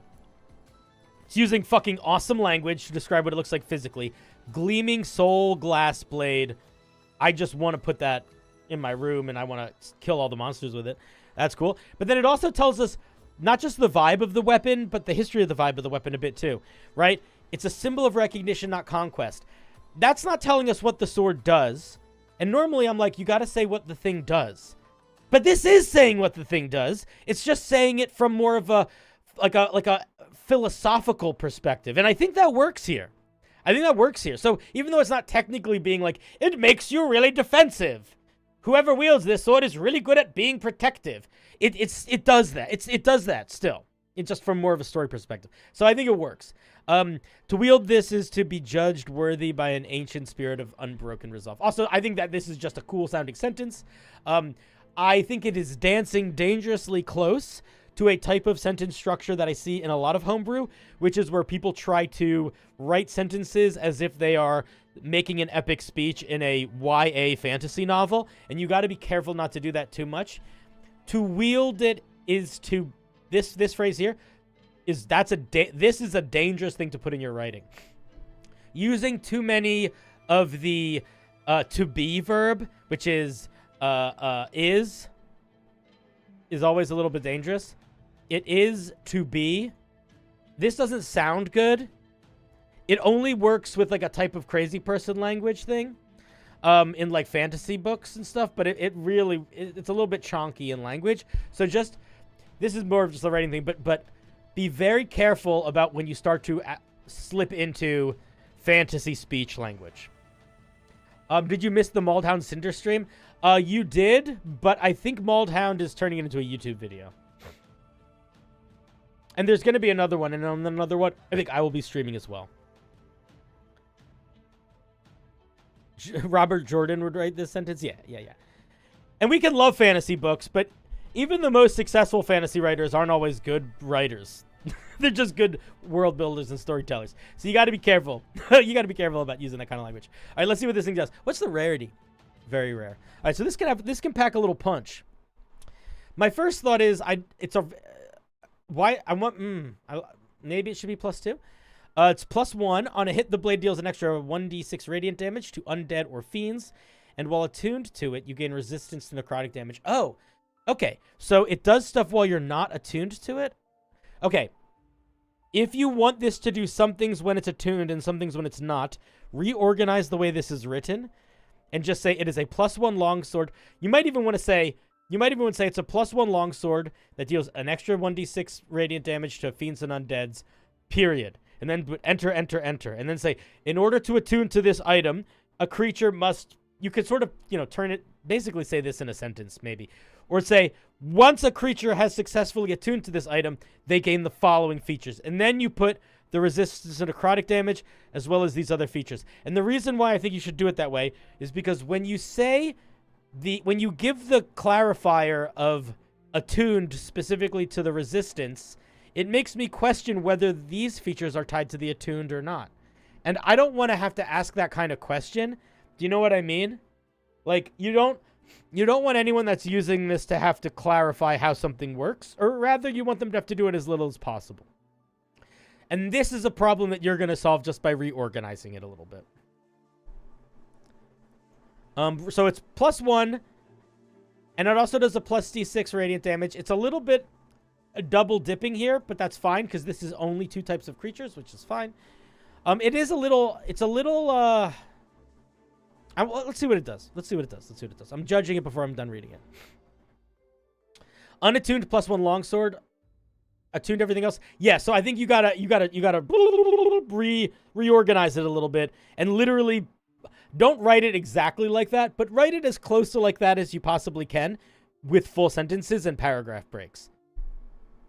While unattuned, this counts as a +1 longsword. That would actually maybe just be the sentence to write. Creatures that are unattuned to the weapon while wielding it, treated as a +1 longsword. I don't know, something like that. Doesn't matter.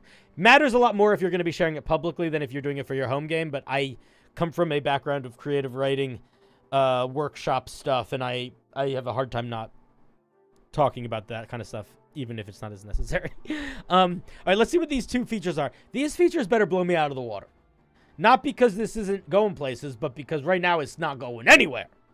Very rare. This is not a very rare item yet. Let's make it very rare. Let's see if these make it very rare. Mark of the Watchful Blade. Chat, remember that the goal of this item specifically, okay? Let's remember this item. It's an item of recognition, not conquest, and the wielder is judged worthy of a spirit of resolve. So we're looking for things that have to do with, like, holding the line, right? Steadfast. You know, like last reserve kind of shit. That's sort of the types of things we should be looking for in these features based on the way it's sort of described from a lore perspective. Your players don't know what it actually does yet. They just found it on Sunday. Cool. I'm going to look at the mechanics now because I'm just ranting so much. Oh, God. I love a good rant. Okay, this is a once per long rest feature. So, other thing, this might just be your home game thing versus the rules thing, but in D&D rules, I think there's only one item in all in D&D, maybe two, that recharge on a long rest. 99% of things recharge at a specific time of day or under a specific condition. At midnight, at dawn, after it's submerged in water for an hour, stuff like that. So, once per long rest is just, it's non-normal. It's not a normal thing for a magic item to do. I don't know if it'll stand out to the players, but for people that are game design minded, it might stand out. When you hit a creature with a melee weapon attack using Vessa's Blade, you don't need to say all this language because it is a melee weapon. So you can just say when you hit a creature with this weapon, because unless you can get the ability to throw it. All right, let's see. You can invoke the mark of the Watchful Blade as part of the same action, part of the same attack. I think action's probably fine there. I might be nitty-grittying. The target is magically marked for 1 minute. While marked, you have advantage on attack rolls against the target. That's pretty strong. The target can't benefit from being invisible or hidden. That's decent. And anytime you deal radiant damage to the target with a smite spell, the damage increases by 1d8. I immediately think this should just be a paladin item if the main thing this is doing is tied to smites. I think that if you're going to tie a thing to smite, it's a little shitty to not make it because who the fuck wants to use this item if they're not, you know what I mean? Come on now. So decide that you're doing extra damage or decide that it's just paladins. Don't do both. Don't tease. Don't be a tease. You're being a magic item tease here. Because you know what? Like, there's a lot of people that would love this item. Like a fighter. Imagine a fighter, action surge, advantage on like 8 attacks. Hell yeah, dude. Cool, use your Divine Smite. I don't have one. But I did make an oath. You know, I don't know. I just cut that. Having advantage on all attacks against the creature for 1 minute is very strong. It is, the other thing that I would say, though, is it is not new. It's not unique. Like, this is just a paladin feature already. This is, I think it's called the Vow of Enmity, but it's the Vengeance Paladin. So there's a channel divinity that just does this, which is like, you pick a creature, you have advantage on attacks against them. So I wouldn't make the main showstopper feature of a magic item something a paladin gets as a core feature already, especially if it's an item that's kind of focused on paladins using it. Like, that feels off to me. I would try to make its big showstopper something that is not a feature a paladin is going to get normally. You know what I mean? Why are we double dipping on a paladin? We don't need to do that. The other thing that I'm going to say here, and this doesn't matter so much but I think you should think about it, is I would argue that this mechanic does not match this flavor at all. This is the I am the night, I am vengeance, I will hunt you down, I make sure you die. This is not that. This is not conquest. This is resolve. I don't know. I think it's a weird feature to put on a magic item specifically focused on clerics, on paladins. Let's take a look at what Sentiment of Honor does. Vasa's ghostly presence lingers faintly in the blade. If you kill a helpless or unconscious creature, use poison or attack an ally without extreme justification, sword magically goes dormant until you receive atonement. Okay, so this is just basically like you can't use it if you're being an asshole. I think that's fine.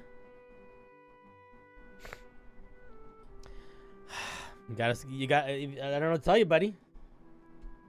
The ad break's gonna. It looks like the ad breaks are gonna end soon. Are you back? Hopefully you're back. You can go back and watch the rest of what you missed on the YouTube VOD later if you want. But this is just a downside, and a downside is fine to give an item. But I normally wouldn't give a downside to an item like this unless it was like a really a story item, like an item that I was intending the player to like really stick around with. All right, I'll briefly explain what I said before. In the briefest of nutshells, this feature should not be on an item that is a paladin-focused item. This is just a channel divinity feature. This is literally a Vow of Enmity channel divinity feature. Give them something different. It feels silly to put a paladin feature on another paladin-focused item. I just think that's a bad move. I also think it doesn't really fit the vibe of the item in the way that the item is represented. And then this feature is just sort of a downside. And I think a downside's fun. Downside's cool. But I don't think the upside is strong enough to merit the downside. So if I were you, I would either change this item so that it's saying like, you are an unsatiable dark hunter. You kill everything. You're monster man. Nothing survives your justice. Vengeance, vengeance, killing. You know? Or change what it's doing so it's not doing vengeance, vengeance, killing. Because right now it's basically, its main feature is you pick something and then you're really good at killing that thing. And I don't know. That misses the mark for me. I don't think it fits the flavor you put out here. Oath Piercer, I don't know if it feels like... Oath Piercer feels like it has less to do with what the item does and more to do with the downside. As the name.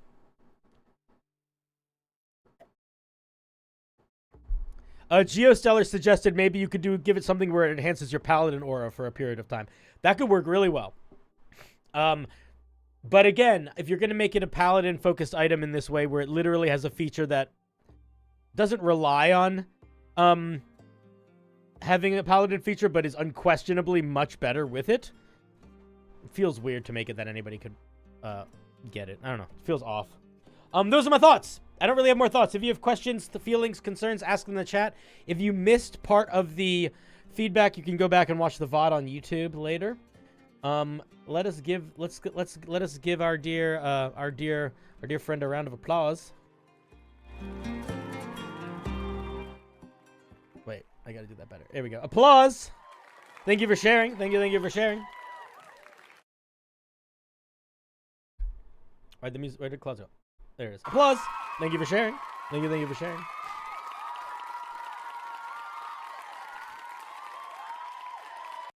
Yeah, honestly, I like the flavor. I feel like it's an item. This is what it feels like. It feels like you're setting it up to be a cool story item, but the meat and potatoes of what it does in terms of the you know what I like? I like the flavor text and I like the downside. I just don't think the meat and potatoes fit the bookends. I think the mechanics don't fit the story or the downside. That's sort of where my head's at. But my group's paladin is who claimed it, so all the extra anyone can use stuff is sort of redundant anyways. Yeah. So regardless of that though, I think that this I wouldn't make it a feature that just does another Paladin's Channel Divinity feature, but better. That feels weird to me. I would make it do something unique. You were aiming at low-powered Holy Avenger. Then even more so, I think this feature doesn't make any sense. I would say cut this feature out entirely and give it something unique and new. If you want to do low-power Holy Avenger, give it a little bit of Holy Avenger vibe. Maybe it's a +1 longsword that you can shift into being a +1 AC you have sword.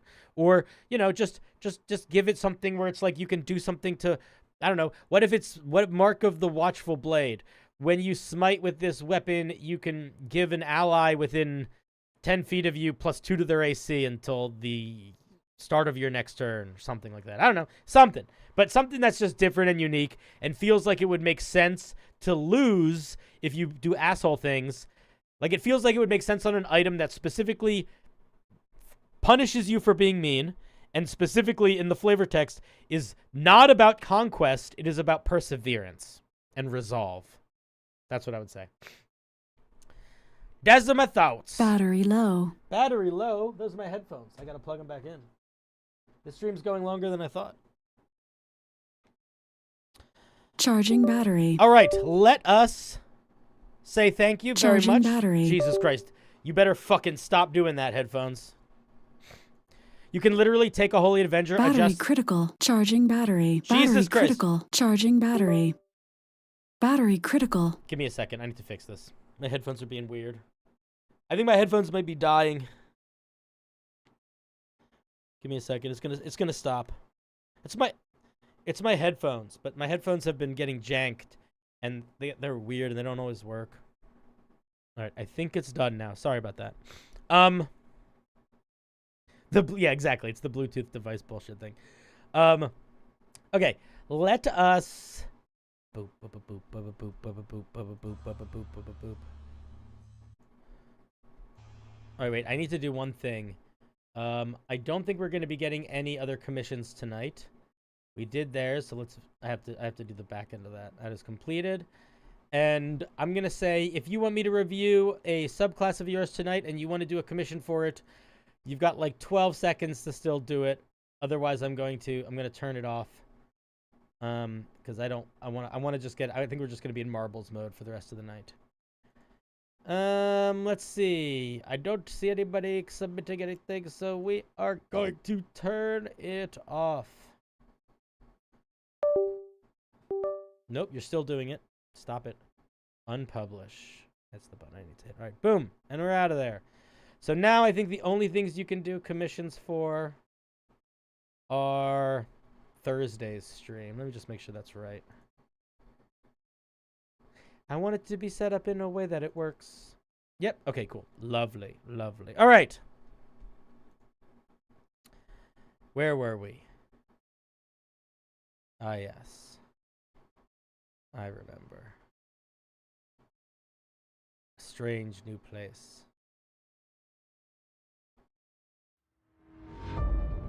Wait, no, that's not the right song.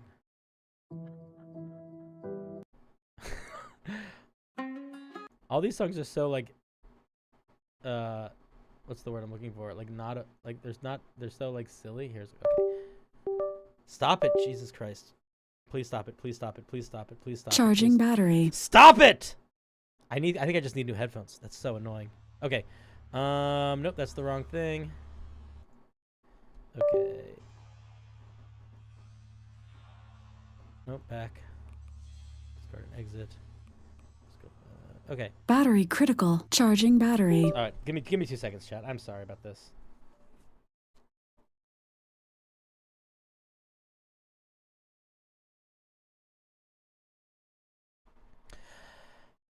Please work. Please don't be annoying. Okay, folks.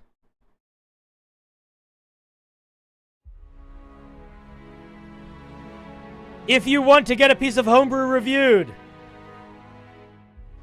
it is time to prepare yourselves. Ooh, this is an interesting looking one. Ooh, I like this one. Wait. Oh, this one looks hectic. We'll do this one. Don't wait. If you want to submit some Homebrew, now is the time. Well, not yet. Now is the time. Type exclamation point play in the Twitch chat. Type exclamation point play in the Twitch chat. We will be looking at your not your monsters, your magic items, your feats, your spells, your species. Thank you, Baba. That was, I expected somebody to do that gope earlier. How do you submit Homebrew for you? Type exclamation point play in the chat. You submit the Homebrew in my Discord. So you go to the Discord. There is a channel called Cinder Review. In there is a thread that goes September 16th. Marbles. That is where you post the brew. That is where you post the brew. The Discord link is in my... should just be in my... video, it should just be in my Twitch channel description. I think that should work too. If that doesn't work, just go to any of my other channels and it should work there. It'll work in the video description in YouTube. That should work though. Anyway.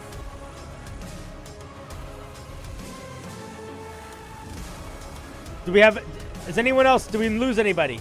Is anybody not in that wants to be in? Whoa. Oh my god, look at this. Look at that ending. Oh my god, this is going to be sick. All right, you guys ready? I don't know if you're ready. Oh, that's not an epic enough song. I mean, that would be a silly one to do. Let's do, this is another good one. No, let's go back to the classic. All right, let's get ready. Here you go. We're starting.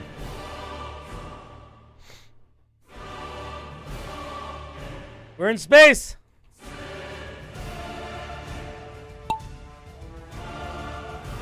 Oh boy.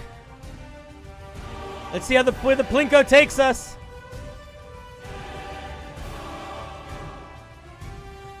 Oh boy.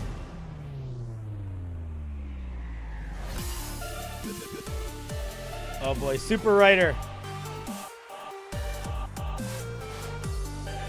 Super Rider's taking the lead, but there's two paths, and they might take us. We'll see what happens. Rosie, Hell Rider. Oh boy, somebody's taking a cannon. Dude, it's about to get hectic. It's about to get hectic, friends. It's about to get hectic. Dude, Super Rider's fucking killing it. How'd you get so good at this game? This is what I'm excited for. This part. Let's see what happens here. Let's see. Oh, Super Rider made it. Oh, is everybody gonna make it past the big spinny things? So far, everybody. Nope, there's some deaths. Nope, there's a bunch of deaths. Bunch of death. Shit, Super Rider, where did you go? Oh, there you are. Guys, this fucked you guys up. Is anyone still alive? Everybody's dead. Everybody died. There's very few living people left. Oh, shit.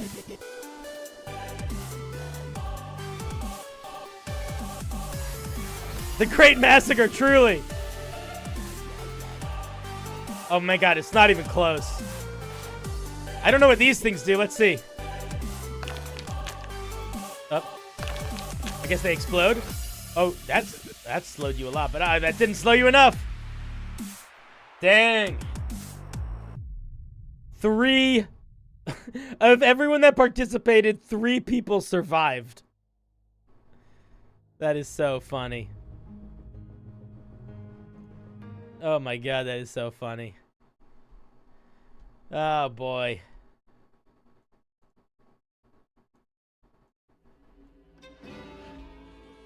Come on, guys. You can finish it. Come on.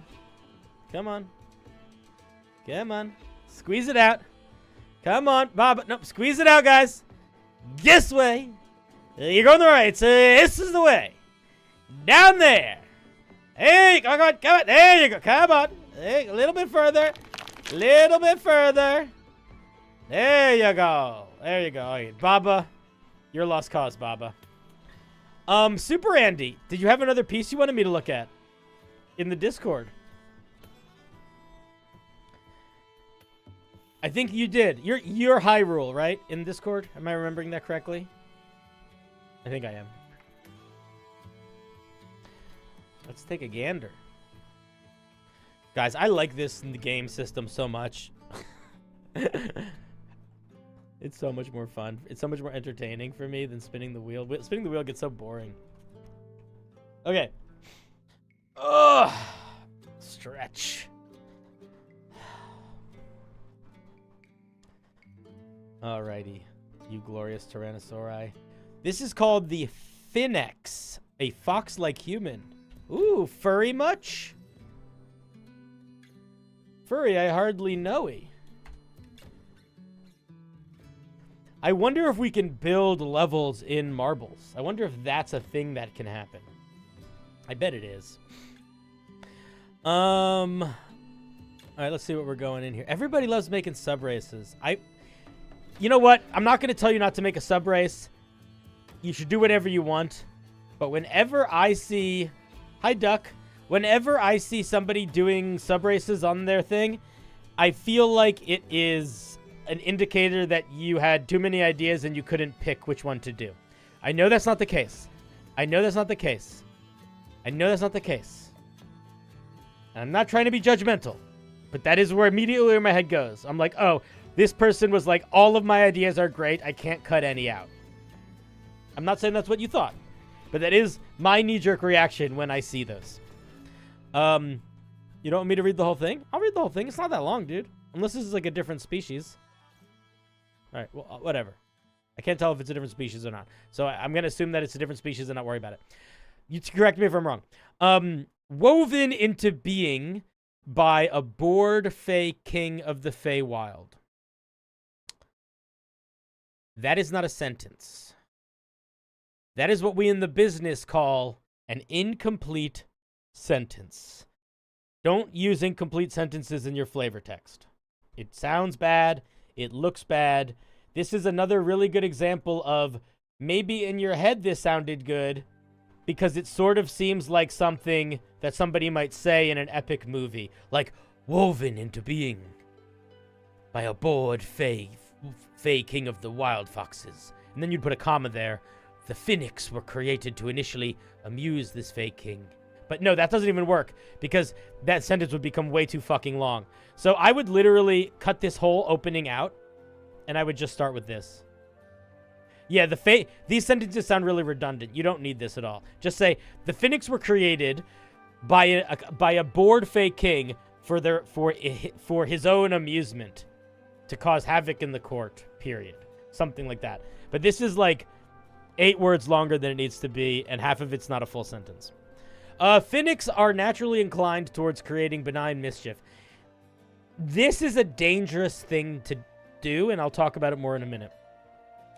They're naturally inclined to stir the pot. In any social situation, you will also find them lurking in the shadows. But, bro, I'm going to be honest, dude. This is not the move. This is really bad. This is not poorly written. This is a bad idea. This is like, you could design a really cool piece of biological warfare stuff in real life, but you shouldn't. Yeah, Geostellar. This says my character gets to be an asshole. That's literally what this says. This says my character gets to be annoying.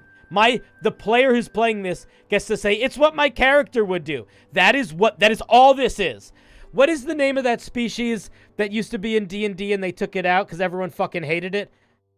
The Kinder. Yeah, this is just Kinder shit. So this just doesn't work. The other thing that I would say is this is not a species identity. This is, at best, a culture identity, and at worst, D&D racism. This is like, yes, they're all evil. Which is fine sometimes, but also a lot of people don't like. So, I would say, lose this. Or, if you want it to be good at being tricksy, figure out a way to write it where it doesn't literally say, I get to stir the pot. Do you know who doesn't like stirring the pot? Anyone else in the party. We are humanoid. We walk 30 feet. We got dark vision. We have advantage on charisma saves against spells. That's not going to come up that much, but it's fine. But also, the things that you cast... Charisma saving throws don't really have to do with anything that would make me feel like you having a mischievous mind would help. Charisma saving throws are about, like, banishing you. I would say, if anything, you should have, like, a fortified mind. Or, like, fortified will. Charisma is, like, your force of presence. Your social sense of your will. So I would change the name to, like, beguiling will or something like that, maybe. I don't know. Or even mischievous will. But separately, it's very niche. And it's niche in a way that is... I don't know if the vibe of the spells are going to help build a... like, I don't think this is going to lead to mechanics feeling like flavor. I think this is going to be useful sometimes, but I don't think it's going to feel like flavor. I wouldn't make it wisdom saving throws because then it would be too strong. Getting straight up advantage on a bunch of spells is just too much. And wisdom, dex, and con saving throws would be too much. Wisdom is the second most common saving throw in D&D, I think. So I probably wouldn't do that. Only spells doesn't really matter anymore because on one hand, yeah, I mean, it would matter more for D&D 2014, but not much. But in D&D 2024, everything is spells now also. So I guess it depends on which system it's for a little bit. But even still, it's like there used to be guys like... Does the Yuan Ti still get magic resistance? Like, there's not a lot of stuff that gets resistance to magic, and it's a very strong feature. Here's the thing. It's a very strong feature, and it's like it has to be like a core identity feature. I don't know. Nothing up here makes me feel like none of the flavor text makes me feel like your species should be naturally anti-magic based on the way this is written. You know?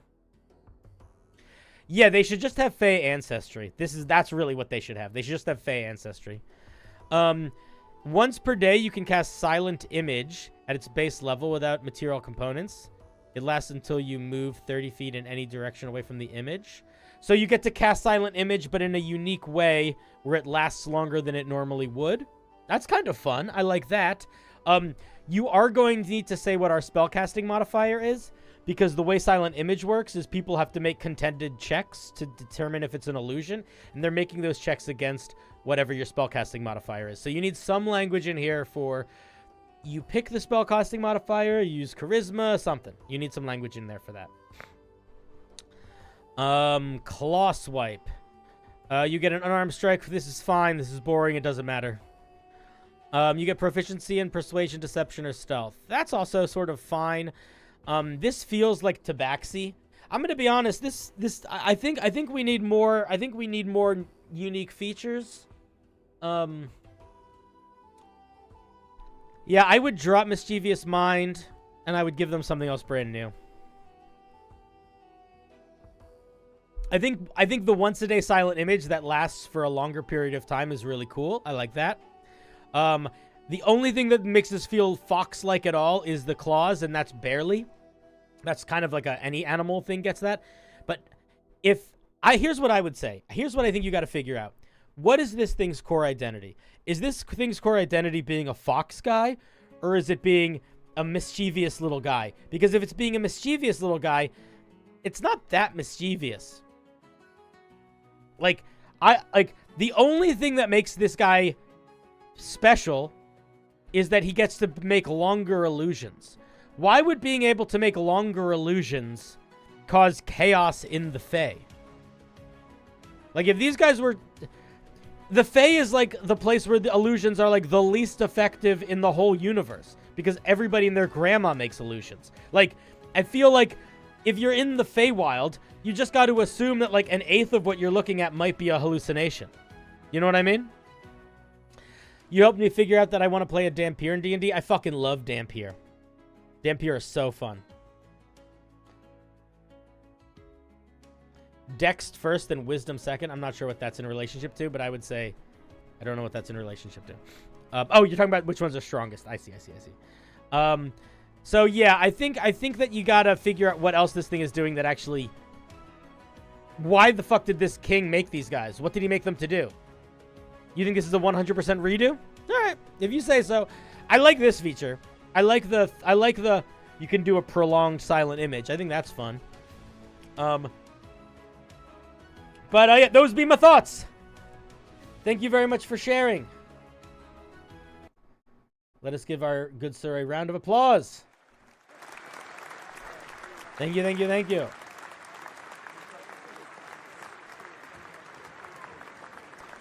Dankeschön. So, one thing that I want to talk about before we move on, because I think it's a useful thing, is this ability to have advantage on charisma saving throws makes sense from a perspective of not thinking about D&D mechanics, but thinking about just if D&D was just a story. That makes a lot of sense. Thank you very much, Senbad, for the sub. That's very kind of you. The problem here is sometimes, and this is, I think, the thing to think about for you, Super, but also for anybody.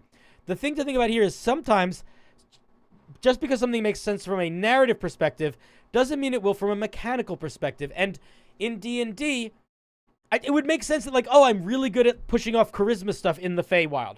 Fuck yeah, makes sense.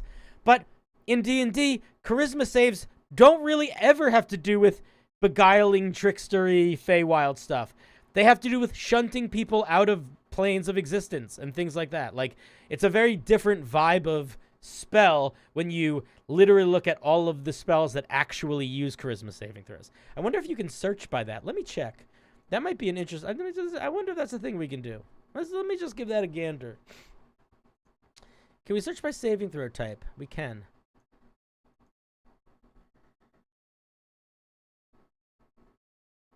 So, like, let's look at what we got here. We got Bane, Banishing Smite, Calm Emotions, Dispel Evil and Good. Dispel Evil and Good would be used for, like, possession. Like, you can use it to force a creature out that's possessing a creature.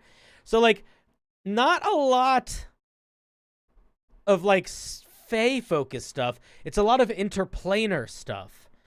But not the type of interplanar stuff where it's like, it would make sense for a creature to do it for creatures of their own plane. I don't know. I guess Zone of Truth. But that's not going to come up that much. I don't know. I think it's not. I don't think it's the move. I think it's an interesting idea, but I think it's a really good example of, like, you gotta really focus on, like, if you're building a mechanic, you gotta look at how that mechanic ends up getting implemented to make sure it's working fully. Do you think that 40K could be a homebrew D&D campaign scenario? I think it could, 100%. I think you would need to do a shit ton of homebrew.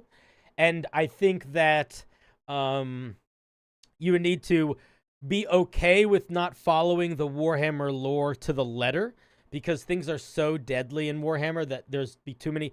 D&D is not designed for your character to die super regularly. It's a power fantasy, and in Warhammer, that fantasy can be pretty quickly snuffed out. So I think that you would have to put a lot of limitations on both what the players could be, what sort of things they would face, and then you would need to kind of be bendy with the lore of Warhammer. I'll be honest, I think it's a fun idea. I have made a couple videos about it in the past. I actually have 2 videos lined up, shorts, not full-length videos, shorts lined up that are sort of talking about that. Like, one that's talking about if you wanted to be a cultist of chaos in D&D, how would you do that? And one that's talking about if you wanted to be an orc in D&D, how would you do that? And I'll tell you right now, I guarantee you, as soon as those videos come out, I'm gonna probably get a bunch of comments that are like, "Oh, this is fun, this is funny." I'm gonna get a lot that are also like, "Just play insert Warhammer TTRPG." So part of why I'm reluctant to encourage people to turn D&D into Warhammer is because I know that I will get shit for saying that.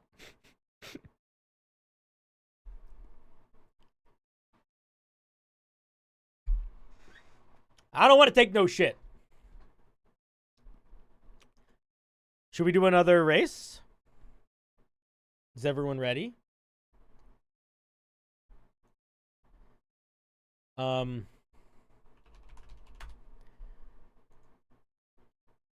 me just write something. Let me check something here. Yeah, where's this one? Let's just do this one. All right, here we go.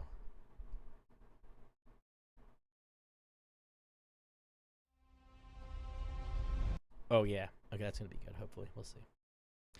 All right, get ready.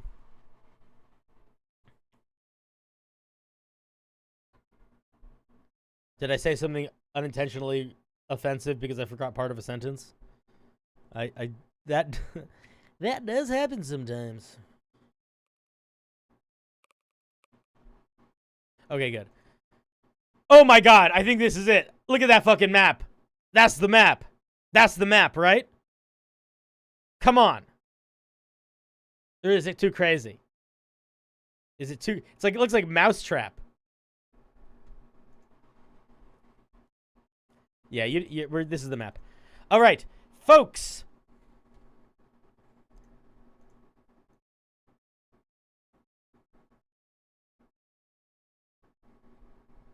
Jesus, look at this one.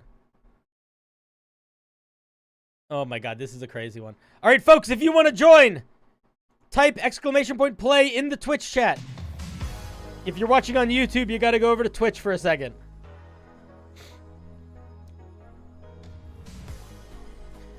I'm going to give you a little bit of this song to do that while I look at what... I don't even understand what this map is going to do. Okay, you're going to shoot out of this, maybe into this. What is going to happen? Oh my god. This guy's... He knows how I'm feeling. Oh, I'm sure the attrition rate will be high. Isn't that always how it is, though? Yeah, I've already tried casting a spell.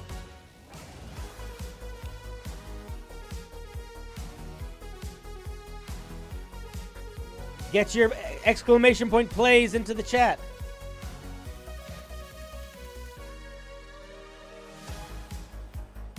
I think the way you would have to do D&D in 40k is you would have to be like regular Imperial Guardsmen or Rogue Traders. You'd have to pick basically non-magical classes or reflavor them as AdMech tech, and you'd have to, and then the Dungeon Master would have to do a lot of plot armor work to help make it make sense. All right, you guys got one more second. Second over.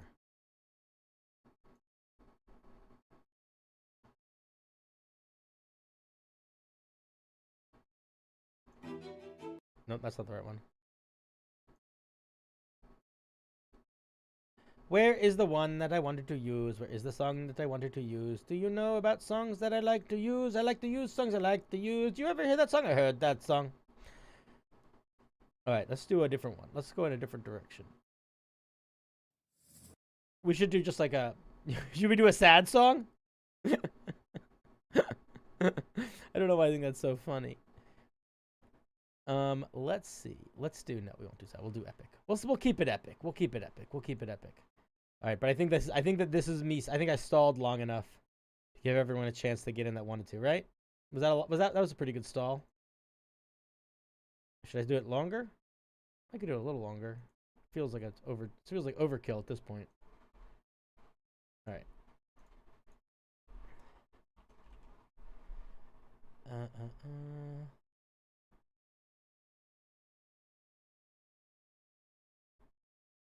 Okay.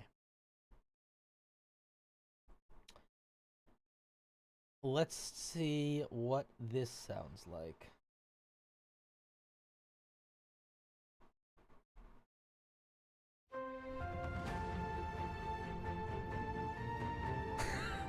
Okay, that's very funny. We want to be a little bit more intense. Okay, that's better. All right, ready, set, go.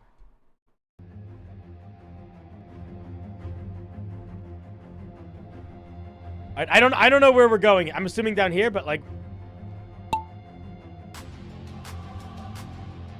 Oh, they're heating up. They're heating up. Oh, the arm is taking them. Oh my god. This is the coolest thing I've ever seen in my life. Moment of truth. Here we go. And they're in. Oh, Hell Rider, True Blue. Whoa, look, you guys are going through tubes and stuff. Oh my God. Hell Rider. Baba, True. Hell Rider's pushing up front. But Sharp is close by. Up, Hell Rider's out. It is now the Sharp. Up, they're defying gravity. The Sharp and Little Eden. Lila Eden. All right, here we go. Let's see what happens here. Well, this is just a flat area? What happens when the world is flat? I don't know. Oh, shoot. They're going out different. Oh, it's a sweeper. Baba got sweeped.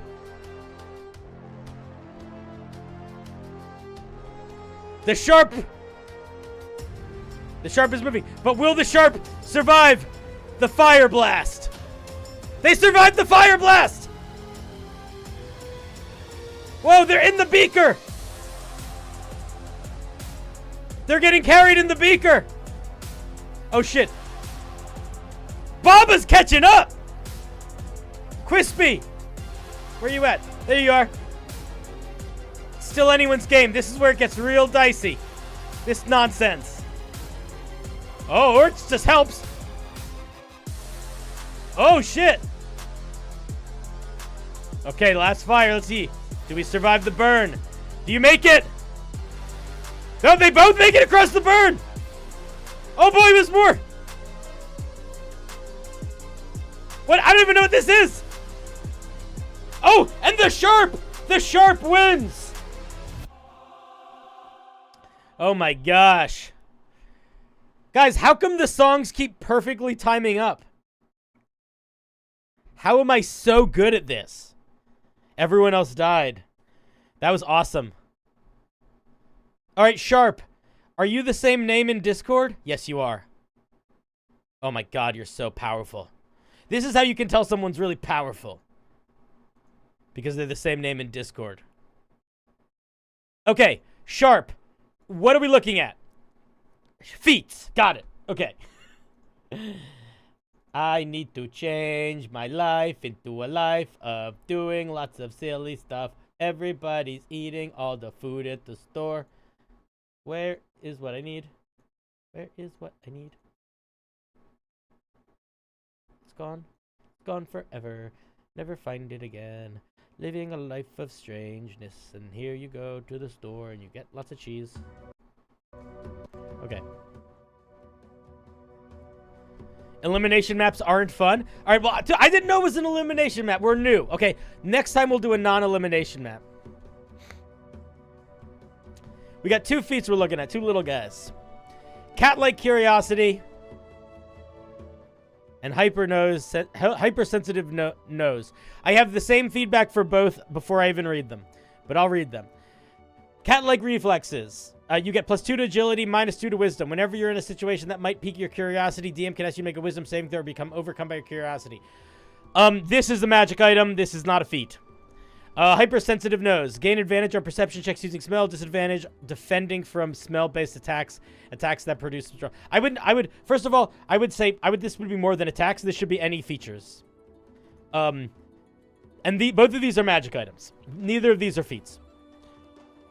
Who knows why? Can anyone in chat tell me why? There's two reasons. There might be more, but there's two I'm thinking of. Why are both of these feats? I mean, why are both of these magic items? Downsides, that's one of the reasons. No feat gives a downside. That's just not how they work. Plenty of magic items give downsides. Why is that distinction important? Why is that distinction important? One of the reasons why that distinction is important is because you can decide to unequip a magic item. You cannot decide to unequip a feat. That's a very big reason.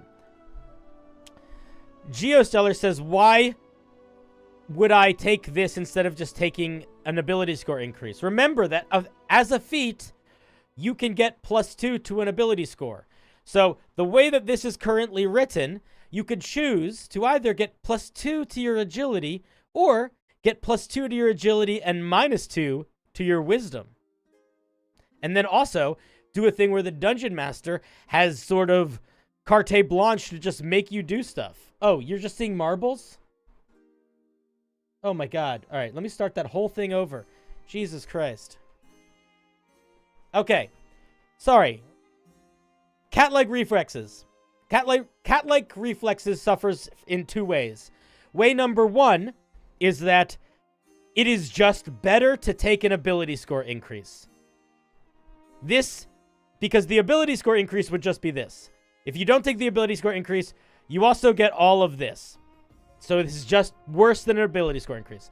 The other thing here that I think is important is this second feature sucks. And I don't mean that it sucks to put in your game. It sucks to deal with as a dungeon master, and it sucks to deal with as a player if you don't want to deal with it. It is basically saying, because this isn't a mechanic that you're creating.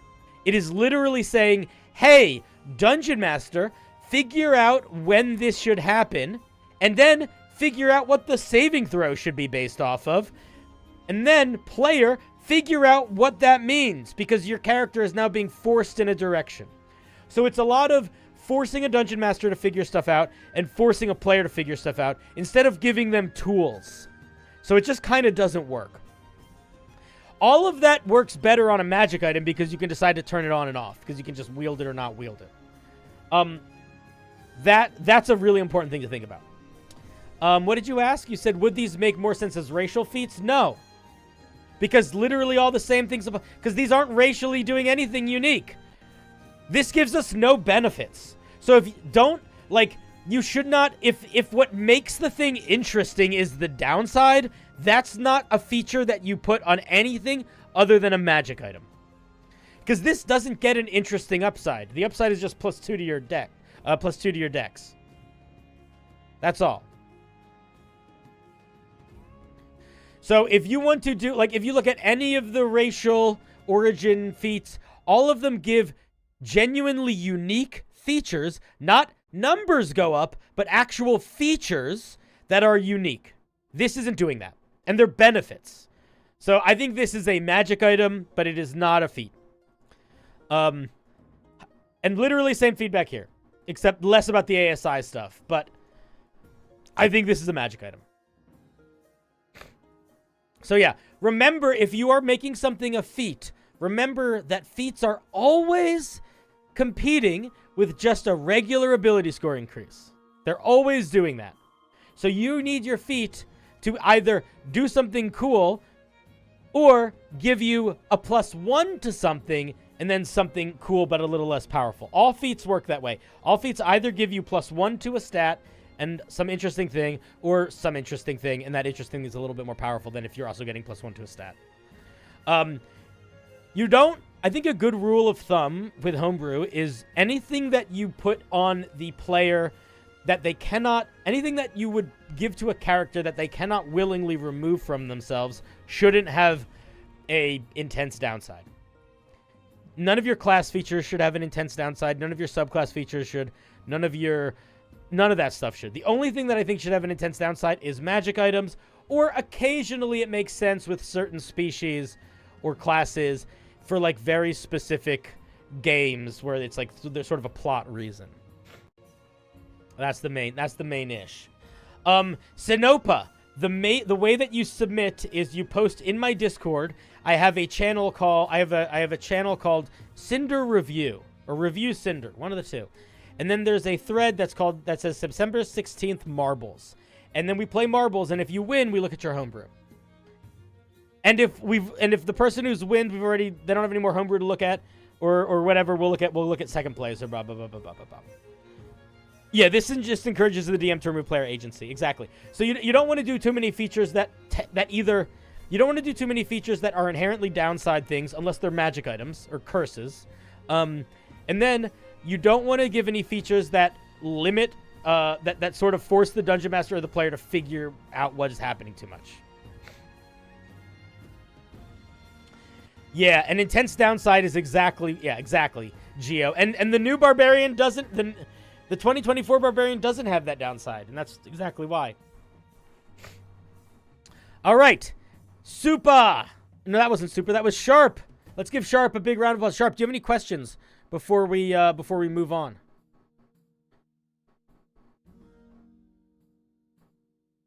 Ask them in the chat.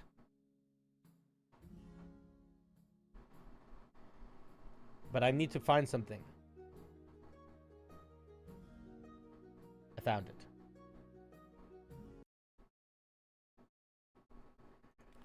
Thank you for sharing.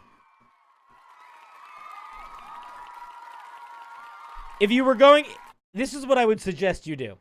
If you want to do something where like you get cat-like curiosity, just make it a benefit. Just be like, you get some cat-like physical attribute, and what if you have advantage on perception and investigation checks to like listen in for when you're not supposed to, or something like that, right? Like to overhear people or something like that. Like there could be something like that where you're like the curiosity, ooh, what's going on? Like you could do something like that if you wanted to. But try to turn it into a benefit as opposed to a downside, I think is the move. Anyway, thank you for sharing. Thank you very much. Sinopa, I'm glad you like the system. The main reason for the system is both fun and fairness. Fun and fairness is what we're shooting for here.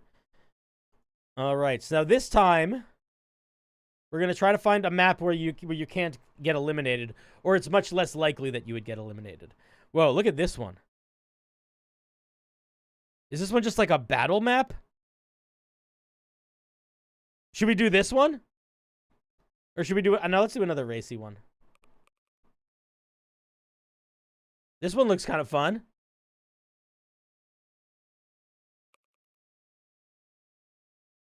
This one looks good. Ooh, let's do this one. This one looks good. Well, I bet people are going to die on it. It's called the Lucky Few. Oh, that one's going to... Sorry, I don't know which ones are going to kill people. All right, we'll try this one. I'll try this one. Can we filter out elimination maps? Oh, that's a good question. I don't know.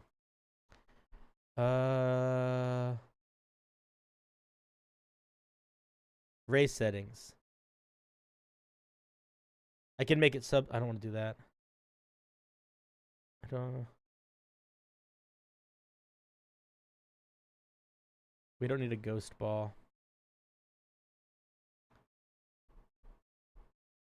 I wonder if I can search for it in like the map setting. I don't know. I don't think so. I don't think it's possible.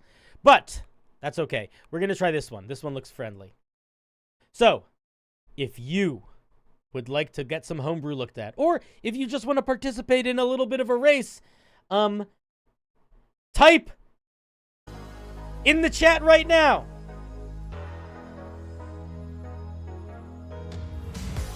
If you don't have an item but you want to be in the race, that's fine. That just means that if you win, we will go with second place. If you're watching on YouTube, you have to do this on the Twitch chat. My Twitch is linked in the YouTube video description, so it should be reasonably quick to go over there. You can just type it in the chat. Even if like there's ads or whatever, just type in the chat, it'll come up.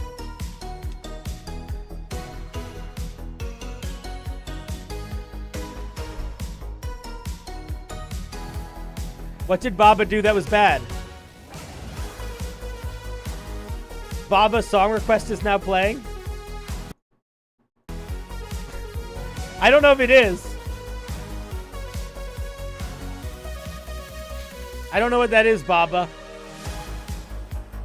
Oh, maybe I have some weird bot set up. I don't know. All right, let's give everybody like a little bit more time.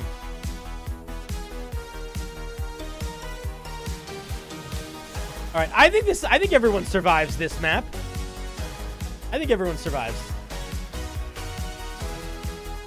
Oh yeah, probably because you're a mod. Yeah, I don't worry about it. I don't have any song things set up, so we can just ignore it. What does Glory from Beyond do? What does that mean? What is that in reference to? Where is there Glory from Beyond?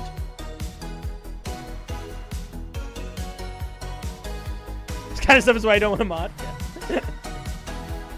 Oh, I think it just means that it's essentially like my blessing. But I'm not a divine creature, I'm more eldritch, so it's more glory. And it's from beyond, it's not from like above. All right, I think everyone is probably in it to win it. I think so. I'm going to count to 4. 1, 2, 3, 4. All right, we need Christmas music for this one, I think. Nope, not that song. I'm going to be in Portland in October.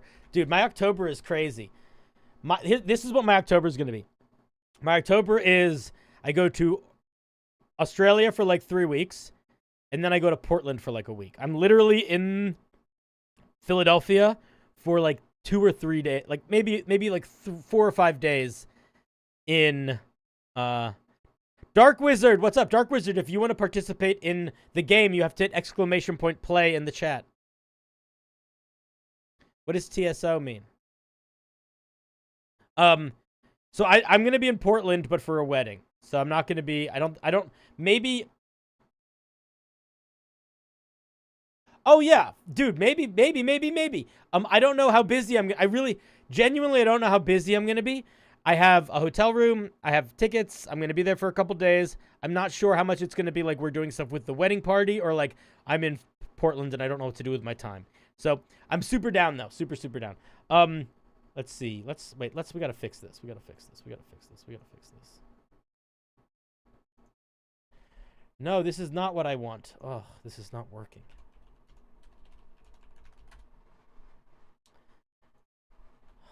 I'm so sorry, chat. I'm fucking shit up. Okay, here we go. This is what we're looking for. All right, you guys ready? Dark Wizard got in. Dark Wizard got in. Nice. Nope, that's not what we want.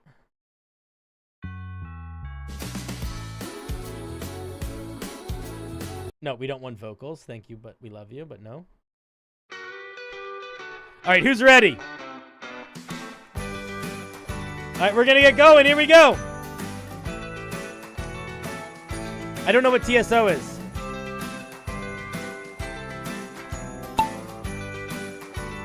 Oh, it's some sort of orchestra thing. Yeah, I have a certain thing I do for music. All right, here we go. Oh, it's True Blue and Hellrider. True Blue and Hellrider in the front. True Blue and Hellrider. Here we go, though. It's about to get complicated. Here we go. Raz is behind. Raz is coming up, though. You can feel a fury in Raz. But it's still anybody's game. Here comes the first. Oh, what? What does that do? It bends. It bends. People are going one way. People are going another way.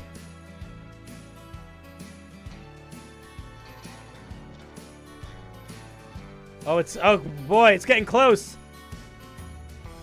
It's a little, I think, oh no! Hell! You died! You can die in this map! You can die in this map right there, and probably right here too. Here's Roz! Roz is in the front. Or is it Red? Roz or Red? It's Mongo's back! But what's gonna happen in here? Here we go. What happens in here? Whoop! Roz! Whoa, it's getting crazy in here. Whoop! True! Baba! You gotta be careful with the boost. I don't think it does anything, but I do think you die. Oh my god, I think it's the Sharp again. The Sharp made it out of that fucking whirlpool fast. Roz is not far behind. Oh, but it's the Sharp. It is definitely... yeah, it's Sharp. Boom, Sharp! Dude, you're fast, dude. How'd you get so fast? Sharp, if you do not have another piece of homebrew for me to look at, let me know, and I will go to another person. If you do, I will happily look at it.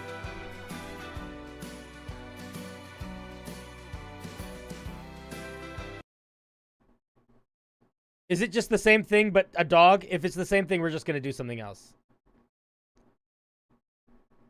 Nothing? Okay, no worries. We are going to go to our second place winner, Roz. Then, Roz, congratulations. Give a big thank you to Moses. Roz, did you post something in the Discord chat? And if you did, I wonder if it's the same name. I do not see your name there. So tell me who are you in Discord? Who are you in Discord? Are you Sonosh? Are you Sonosh? Are you Sharp? You're Sonosh? All right. Did you post 2 things? Oh, yeah. We're not looking at subclasses. I'll look at your species, though. The pageling. The pageling. Let's pull this pageling up. Boom! Oh, your formatting sucks. Just so you know. That doesn't mean that you suck. You probably rock. But that means that one of the things you need to do when you're fixing this is your formatting. I will tell you what I mean in a second.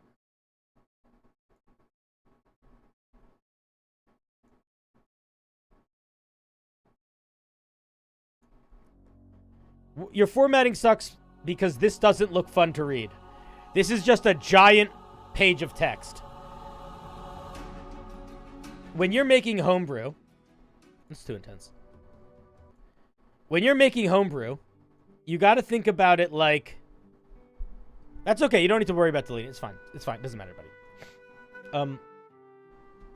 When you're making homebrew, you want it to be easy and fun to read. This is just a block of text. This makes the person who's reading it, makes their eyes roll in the back of their head and makes them not want to read. So you got to do things like paragraph breaks. You got to do things like, it doesn't matter if it's for setting the story. I'm not literally talking about what you wrote. I'm talking about your formatting, and your formatting is going to matter because I'll put it differently. Let's say you have no plan on publishing this. You're not ever going to use it publicly. You're just going to use it in your home game. You're going to give it to your players. You want them to read this so they understand kind of what's going on with it. Great. Don't you fucking change a thing while I'm reading it or I'm going to lose my mind. Don't type shit in this while I'm looking at it. But stop typing shit. Stop highlighting shit. Get out of here. Stop it. But they aren't going to want to read this. If my dungeon master handed me a document and it was written like this, I would be like, I don't want to read this. Just tell it to me. Because this doesn't look fun to read.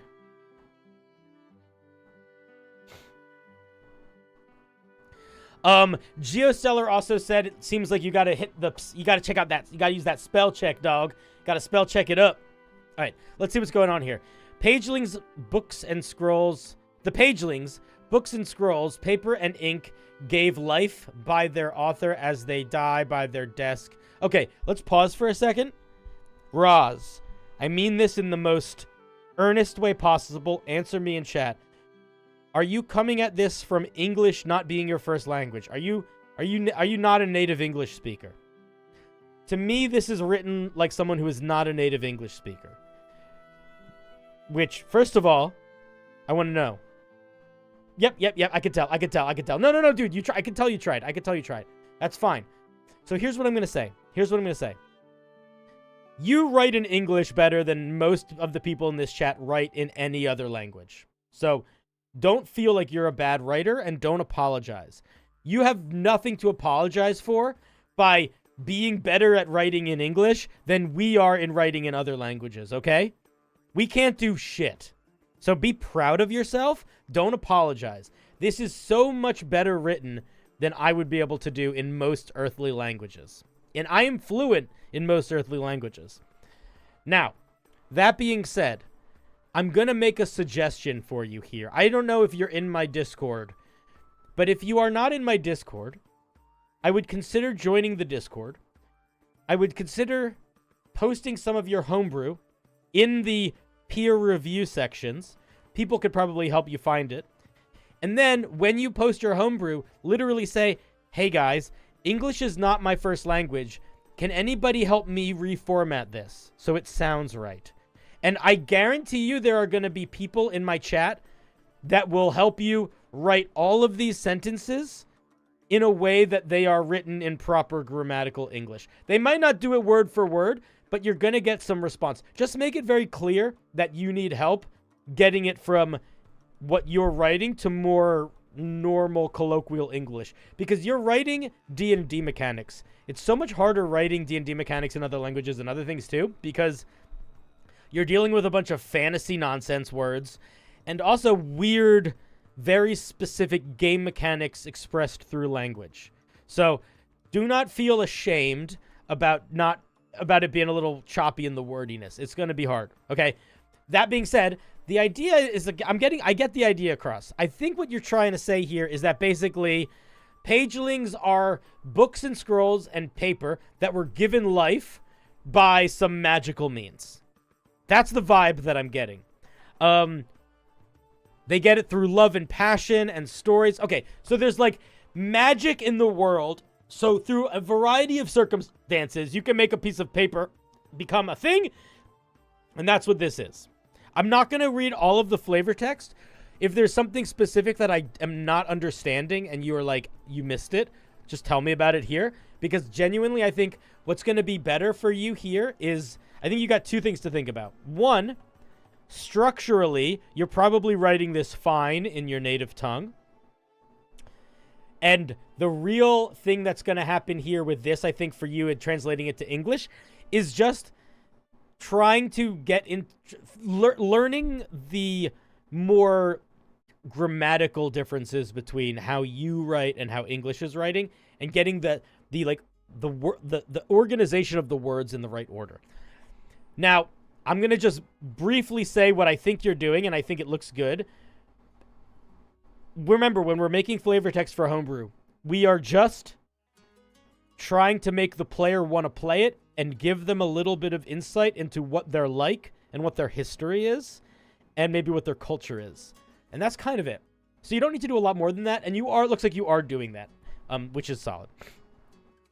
All right, now let's jump down to what we actually get.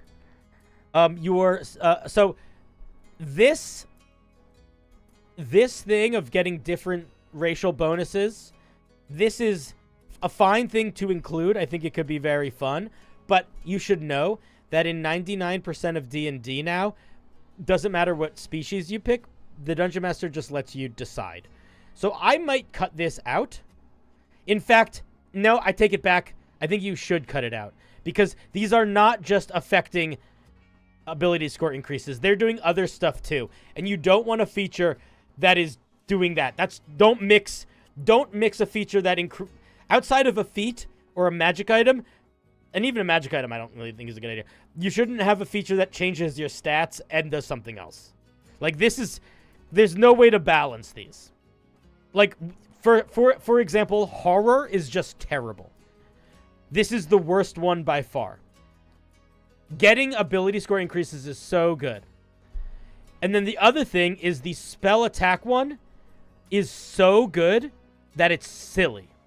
Because this is essentially like you just are a better spellcaster than any other spellcaster, no matter what, period. So one of the more important things to think about when you're making D&D Homebrew is how to make something unique and interesting and give it flavor without just making it numbers go up. So I would honestly cut this whole feature straight up. I think it's going to be annoying to balance. I don't think you want to have 6 different subspecies. I'll tell you what you could do. You could make each of these give you a different proficiency bonus. Maybe horror gives you intimidation, spellbook gives you arcana, manuscript gives you history, love letter gives you persuasion, etc. Something like that. That could work really well. But by having some of them give you weapons, some of them give you bonuses to your spell attack, some of them give you skills, it's just too gobbled. It's too gobbledygooked, you know? All right, let's see what else we get. Oh, this is a lot of features. All right, let's see. Whenever you fall from a height that is as if you have feared feather fall, I think, okay. Let me just read this.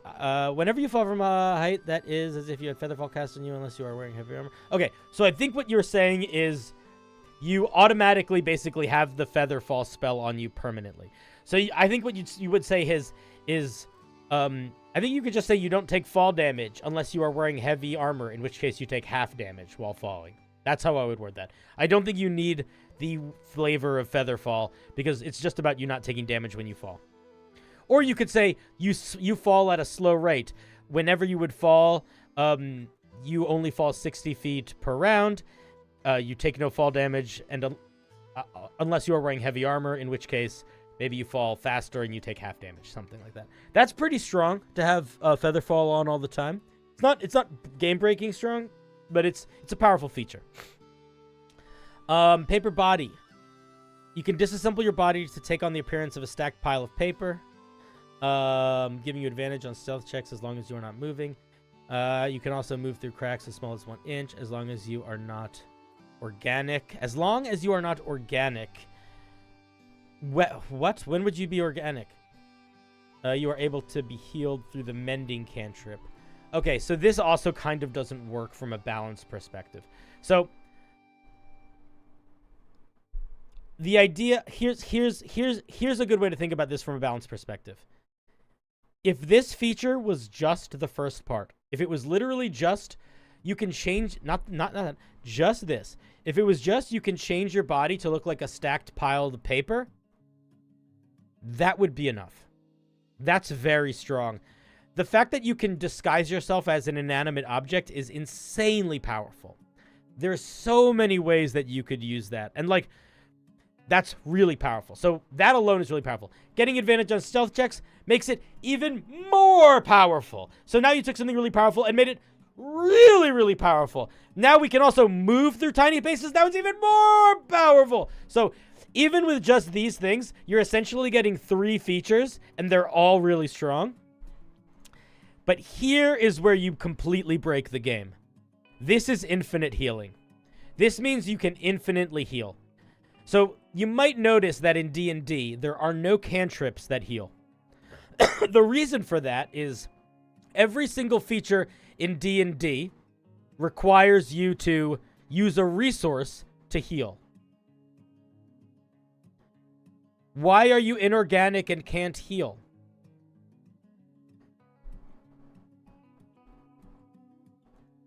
There's nothing in here that says you don't get the effects of heal. Maybe there is down here. But unless you specifically have a feature that says you don't get to heal through normal means, then it is assumed that you can heal through normal means. But even if you do want to give us that downside, this upside doesn't work. This is still infinite healing. If you have this feature, you are still going to get more healing than people that can do regular magic and get healed regularly times a million. Yeah, the auto-gnome can heal through mending, but it's limited times per day.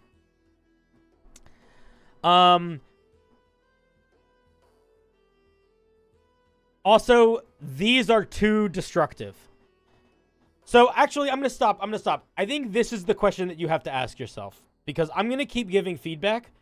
But you are putting features in this that essentially are so extreme that they really only will work if the person who's playing it is more interested in being a piece of paper than they are having an adventure in D&D. Because this is devastating. This is devastating. And to be honest, it kind of makes the character unplayable in a way that the Dungeon Master has to play around it or this character will die. If I'm a Dungeon Master and one of my players is using this, I can't run any water campaigns, right? I can't even have people go in the fucking river. I probably can't have them go in the sewers.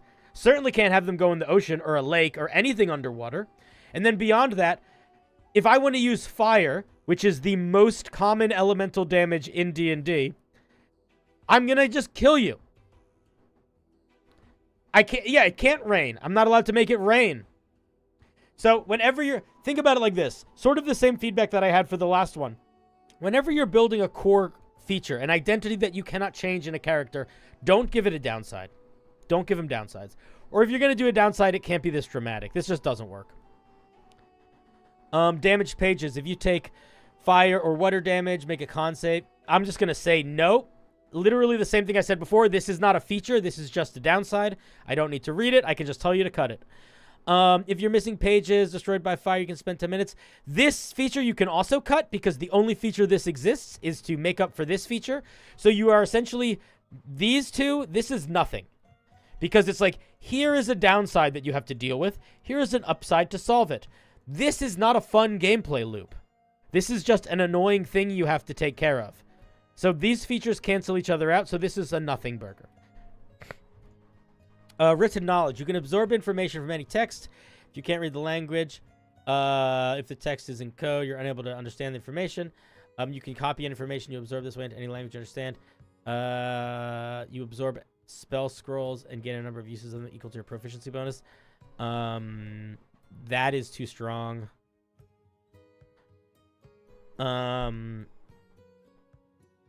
You can duplicate the knowledge into any sheet of paper. Okay, yeah, this is just a spell book. This is just the mechanics for having a spell book, which is the core thing that a wizard does. Don't just give them the core feature of a wizard. Also, don't give them the core feature of the wizard and then give them innate spell casting where they can cast any spell proficiency bonus number of times per day. This means, the way this is written, if I get a 5th level spell, I could cast it 3 times if my proficiency bonus is +3, even if I'm like a barbarian. So I'm going to be casting higher level spells than my wizard, depending on what spell scrolls I come across. This is another feature where it's like, I don't want to have to think about this much when I'm being a dungeon master. I don't have to plan around this.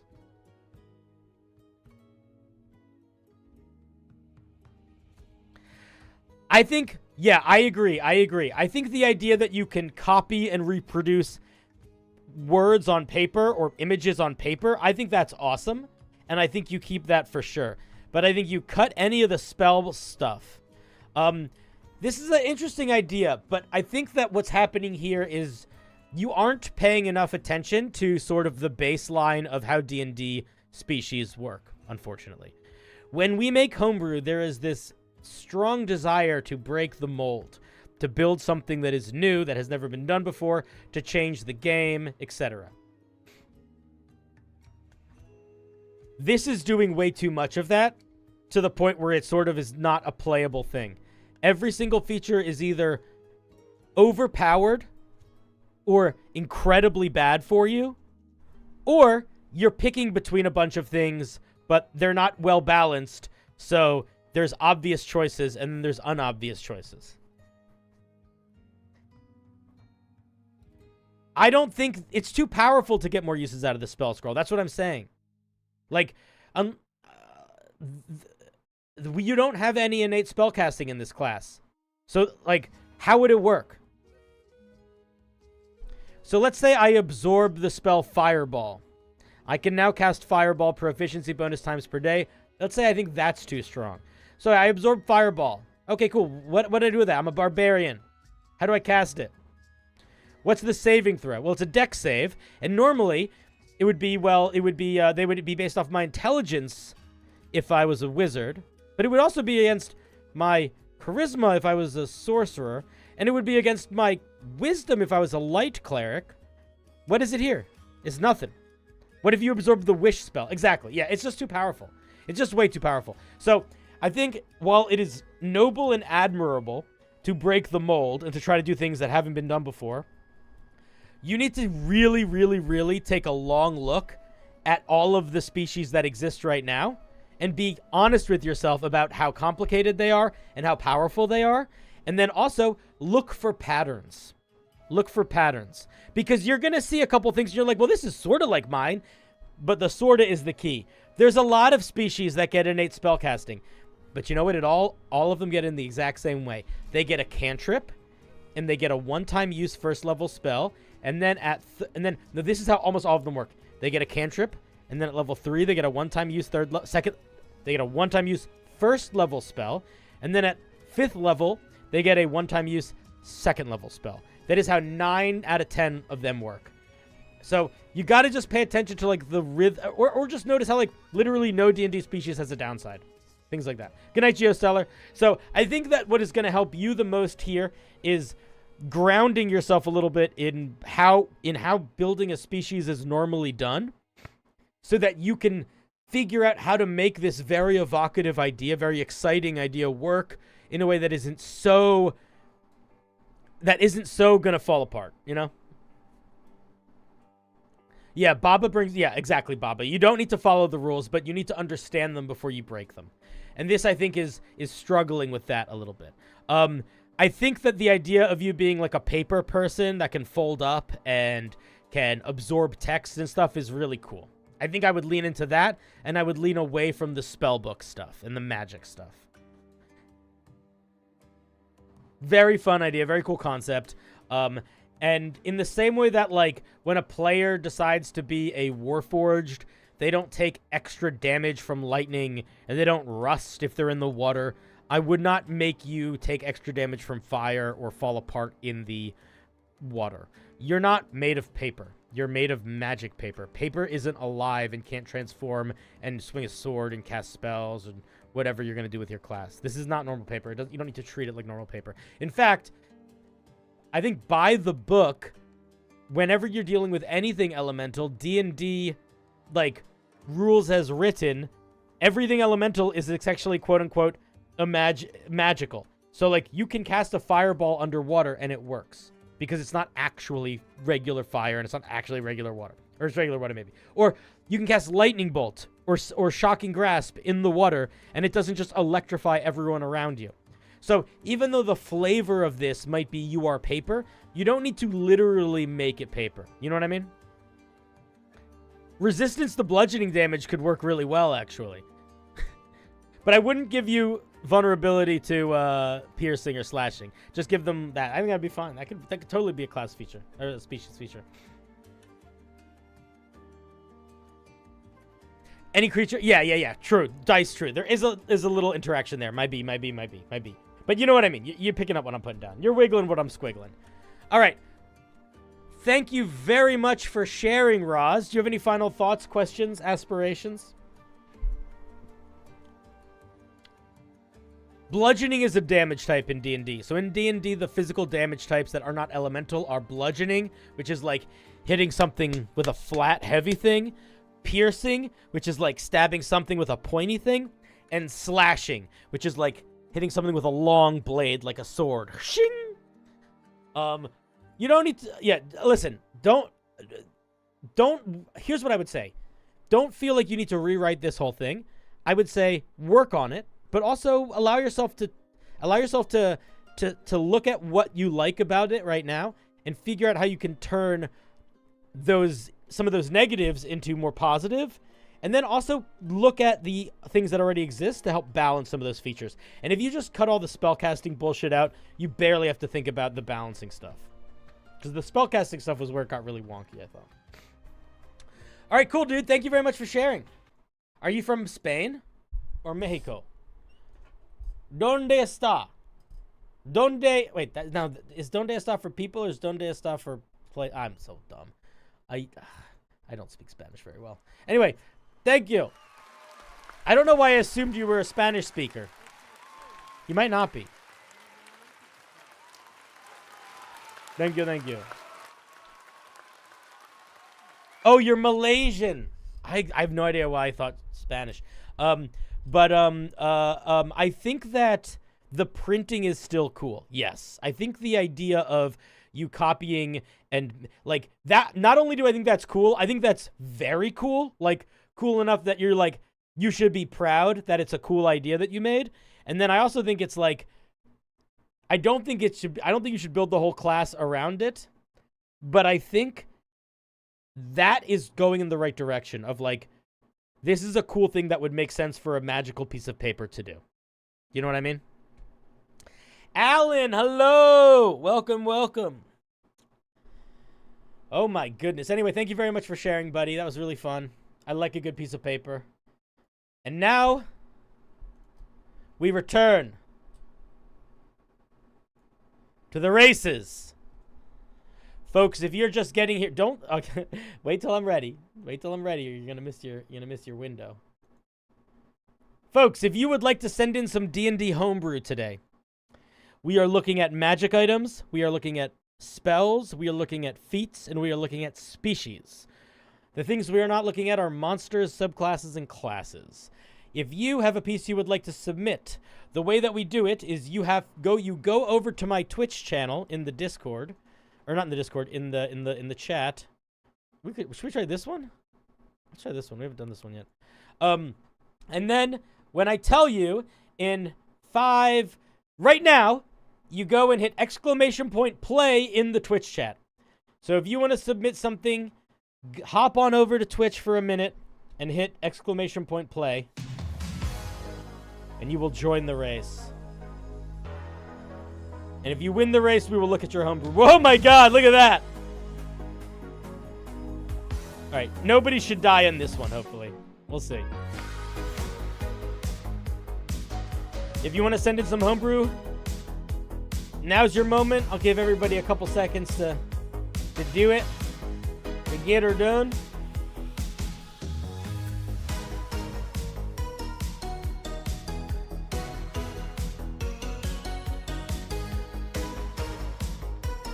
This is fun, guys. Oh my god, it's almost midnight. We've been going for 5-6 hours? Holy shit.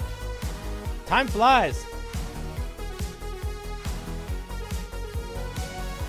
Okay, but legit, like seriously, isn't this a good format for homebrew review nights? I'm actually having so much fun. I think it just works. I think this just works. That's cool. I hope you don't disagree with me, but that's how I feel. I think this just feels like it's fun. All right, I think everybody's in. That's going to be in. Can I tell you a secret, Dice? Everybody turn their ears off for a second. I like that it's slower. I like that it's slower because it gives my brain a little bit more time to reset between looking at pieces. It gives me more long-term stamina. I like that it takes more time. I think that's actually a secret benefit. It means we look at less homebrew, but you know what? Looking at less homebrew is actually probably better for me. Even though it means you might not get to be seen. But it is definitely better for my brain. Yeah, it's also much more fun to watch marbles than it is to watch that wheel. All right. Oh, dude, it's such a marathon. All right. Let us... I think we're going to start. You got 10 seconds.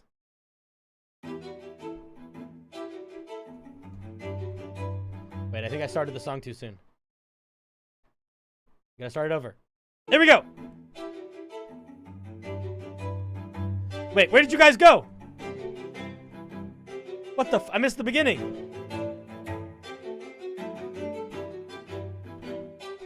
Alright, get in there. Oh, fuck. Oh, fuck! I'm stuck!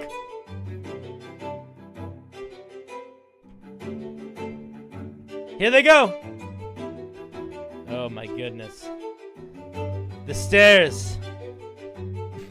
Yeah, cast haste. Be careful though, because if you don't get there before the spell's over, you're gonna be stunned. Crispy, what are you doing in the back, buddy? Why are you just hanging out?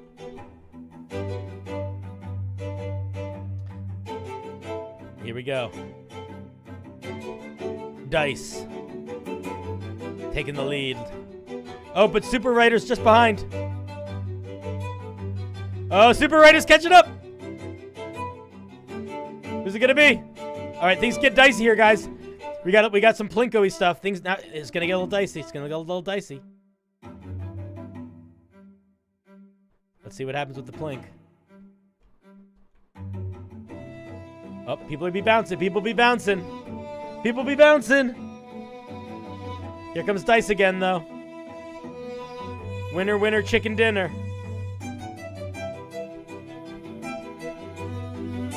You don't want to get too overstimulated? That's legit. Okay, here's a place I think where people can die. I think if you get popped up, you can die. Oh. Oh, man. Oh, Baba! Baba snuck in front! Look at that! Oh, my God! Baba pulling out the win! You died? I didn't even see where you were!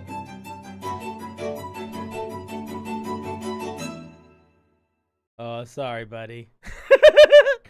Wait, here. I have a thing for that.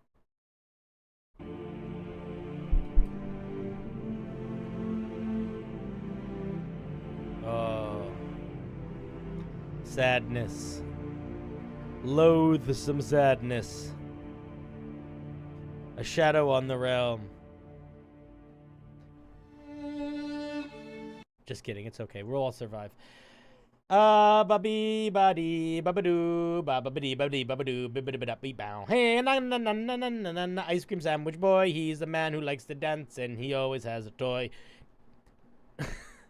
In the infusion? All right, I see it. Aha, yes.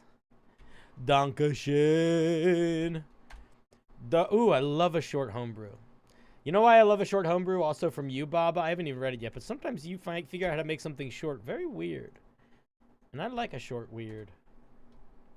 Check out my exes. Blank. That was pretty funny, right? That was a funny joke. All right, let's see. If I'm being honest with myself, or with you, rather, because I was being honest with myself. But if I was being honest with you, I don't specifically seek shorter people when I am looking for partners. I do like a tall girlfriend. Anyone ever date someone taller than them? Oh my god, it's the fucking best. Oh, it's so good. All right, sorry, that's totally not related to what we're talking about. Clicker coins. It's a pair of coin. Wait, no, is this an item? Oh, this is an infusion. Okay, so this is the thing you infuse a coin. Okay, blah, blah, blah. So this is an artificer infusion that used to infuse a coin. Yes. I am dumb. Have I finished Here of the Imperium? No, I am, I have not. I don't know what part, I don't remember what part I'm at. I was reading it a lot of the beach, but I have to go back and remember where I was at. I think that I'm still, like, he's still, the part that how do I don't want to spoil things. Okay. I'm around the part where Caiaphas learns who Amberly Vale is. That's where I'm at. Like, he met her when she was pretending to be a bard, and now he has met her again, and they are going on a mission into an undercity with a bunch of soldiers that are basically expendable. And everyone's like, we're gonna die. And Caiaphas is doing his best to try to get people to, like, not be down in the dumps. That's where they're at. They're about to go into the undercity on the planet where there's a bunch of Tau, where there's, like, weird Tau influencing culture shit happening. But they don't want to fuck with the Tau too much because they don't want to, like, start a civil war on the planet. It's good. Okay. I hope I answered your question without spoiling anything. To be fair, if somebody spoiled stuff in Warhammer books, I really wouldn't care. I don't think I would. Maybe I would. I don't know. All right. When one of these coins is tapped, the other coin produces an audible click. You can use your action to tap the coin up to 10 times. Okay. So, Baba, I immediately have a thought here. I like this from a flavor perspective a lot. In that, yeah, it's like essentially Morse code with coins. That's cool. Here is my question. And chat, I want you to answer this too. What is the point of this outside of communication?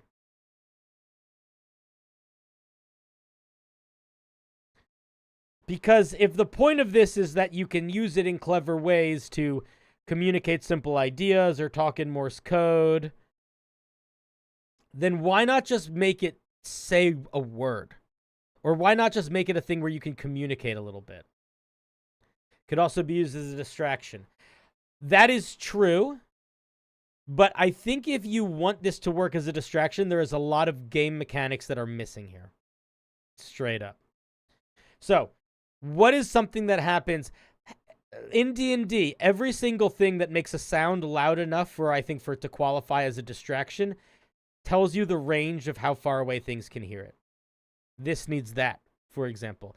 It does not work as a distraction if you don't put a range on it, because we don't know. We don't know what the range is. So the range is, I'm assuming, if it's next to your ear, you know? So that's one thing. And the range on it will have a big impact on, I think, a lot of how it would be used. The other thing is that I think it needs a range on how far away you can interact with it. If the intention is that it's like a sending stone where there's not really a range, I think that could be okay. But currently, this feels less like an infusion and more like two half-clever ideas that are sort of half-baked jammed together into an infusion. It doesn't feel like an infusion. It feels like two things that can sort of be gimmick used to do stuff. Like infinite range and clicky noise doth not an infusion make, I think. This, I think, is a really... I'm going to be honest. I think this is a magic item, not an infusion. I think this would be a waste of an infusion slot if you used this on an infusion. This is just not good enough to be an infusion. It's fun. It's very flavorful. I think it would work really well, but this is a magic item. This is not an infusion. That's what I think. There's no way. Like, if you want this to be an infusion, it needs to do at least something mechanical. It needs to be doing something mechanical that has explicit mechanics in it, where it is very evident how they interact. Everything here is just up to interpretation. Yeah, it's a flavorful magic item. Yeah, exactly. So I think it's a really cool idea. It's not an infusion.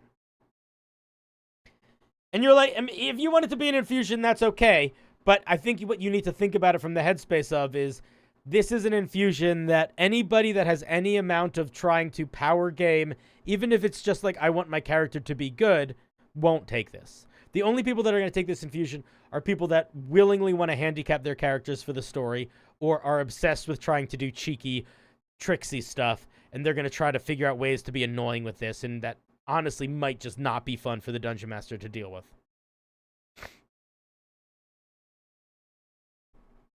Your favorite scene in the book is coming up? Oh, I'm excited.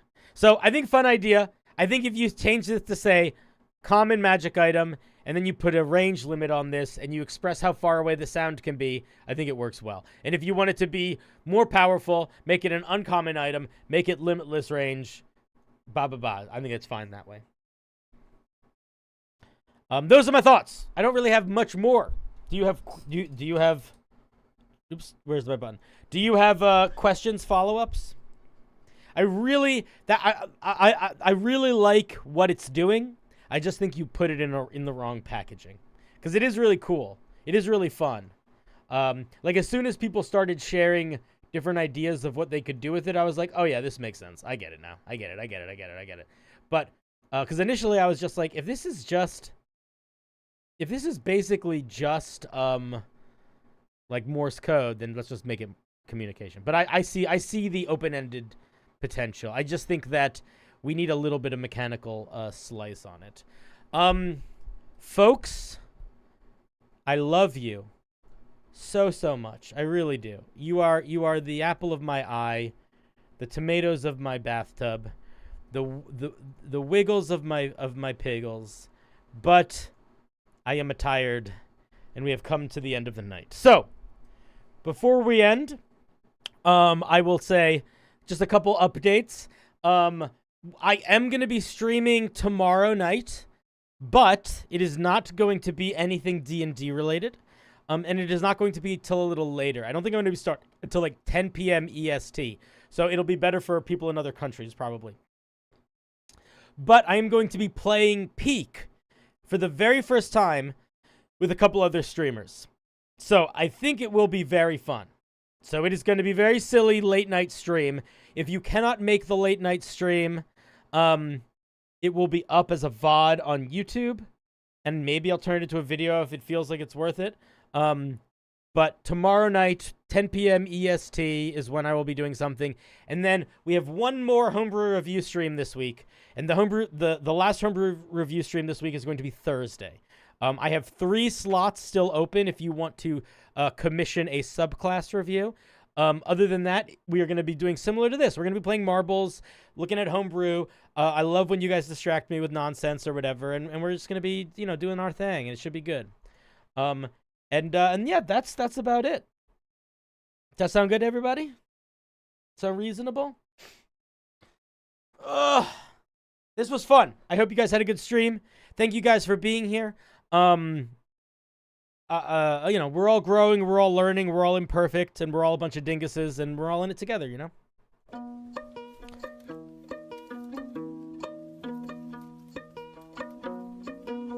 So be good to yourselves.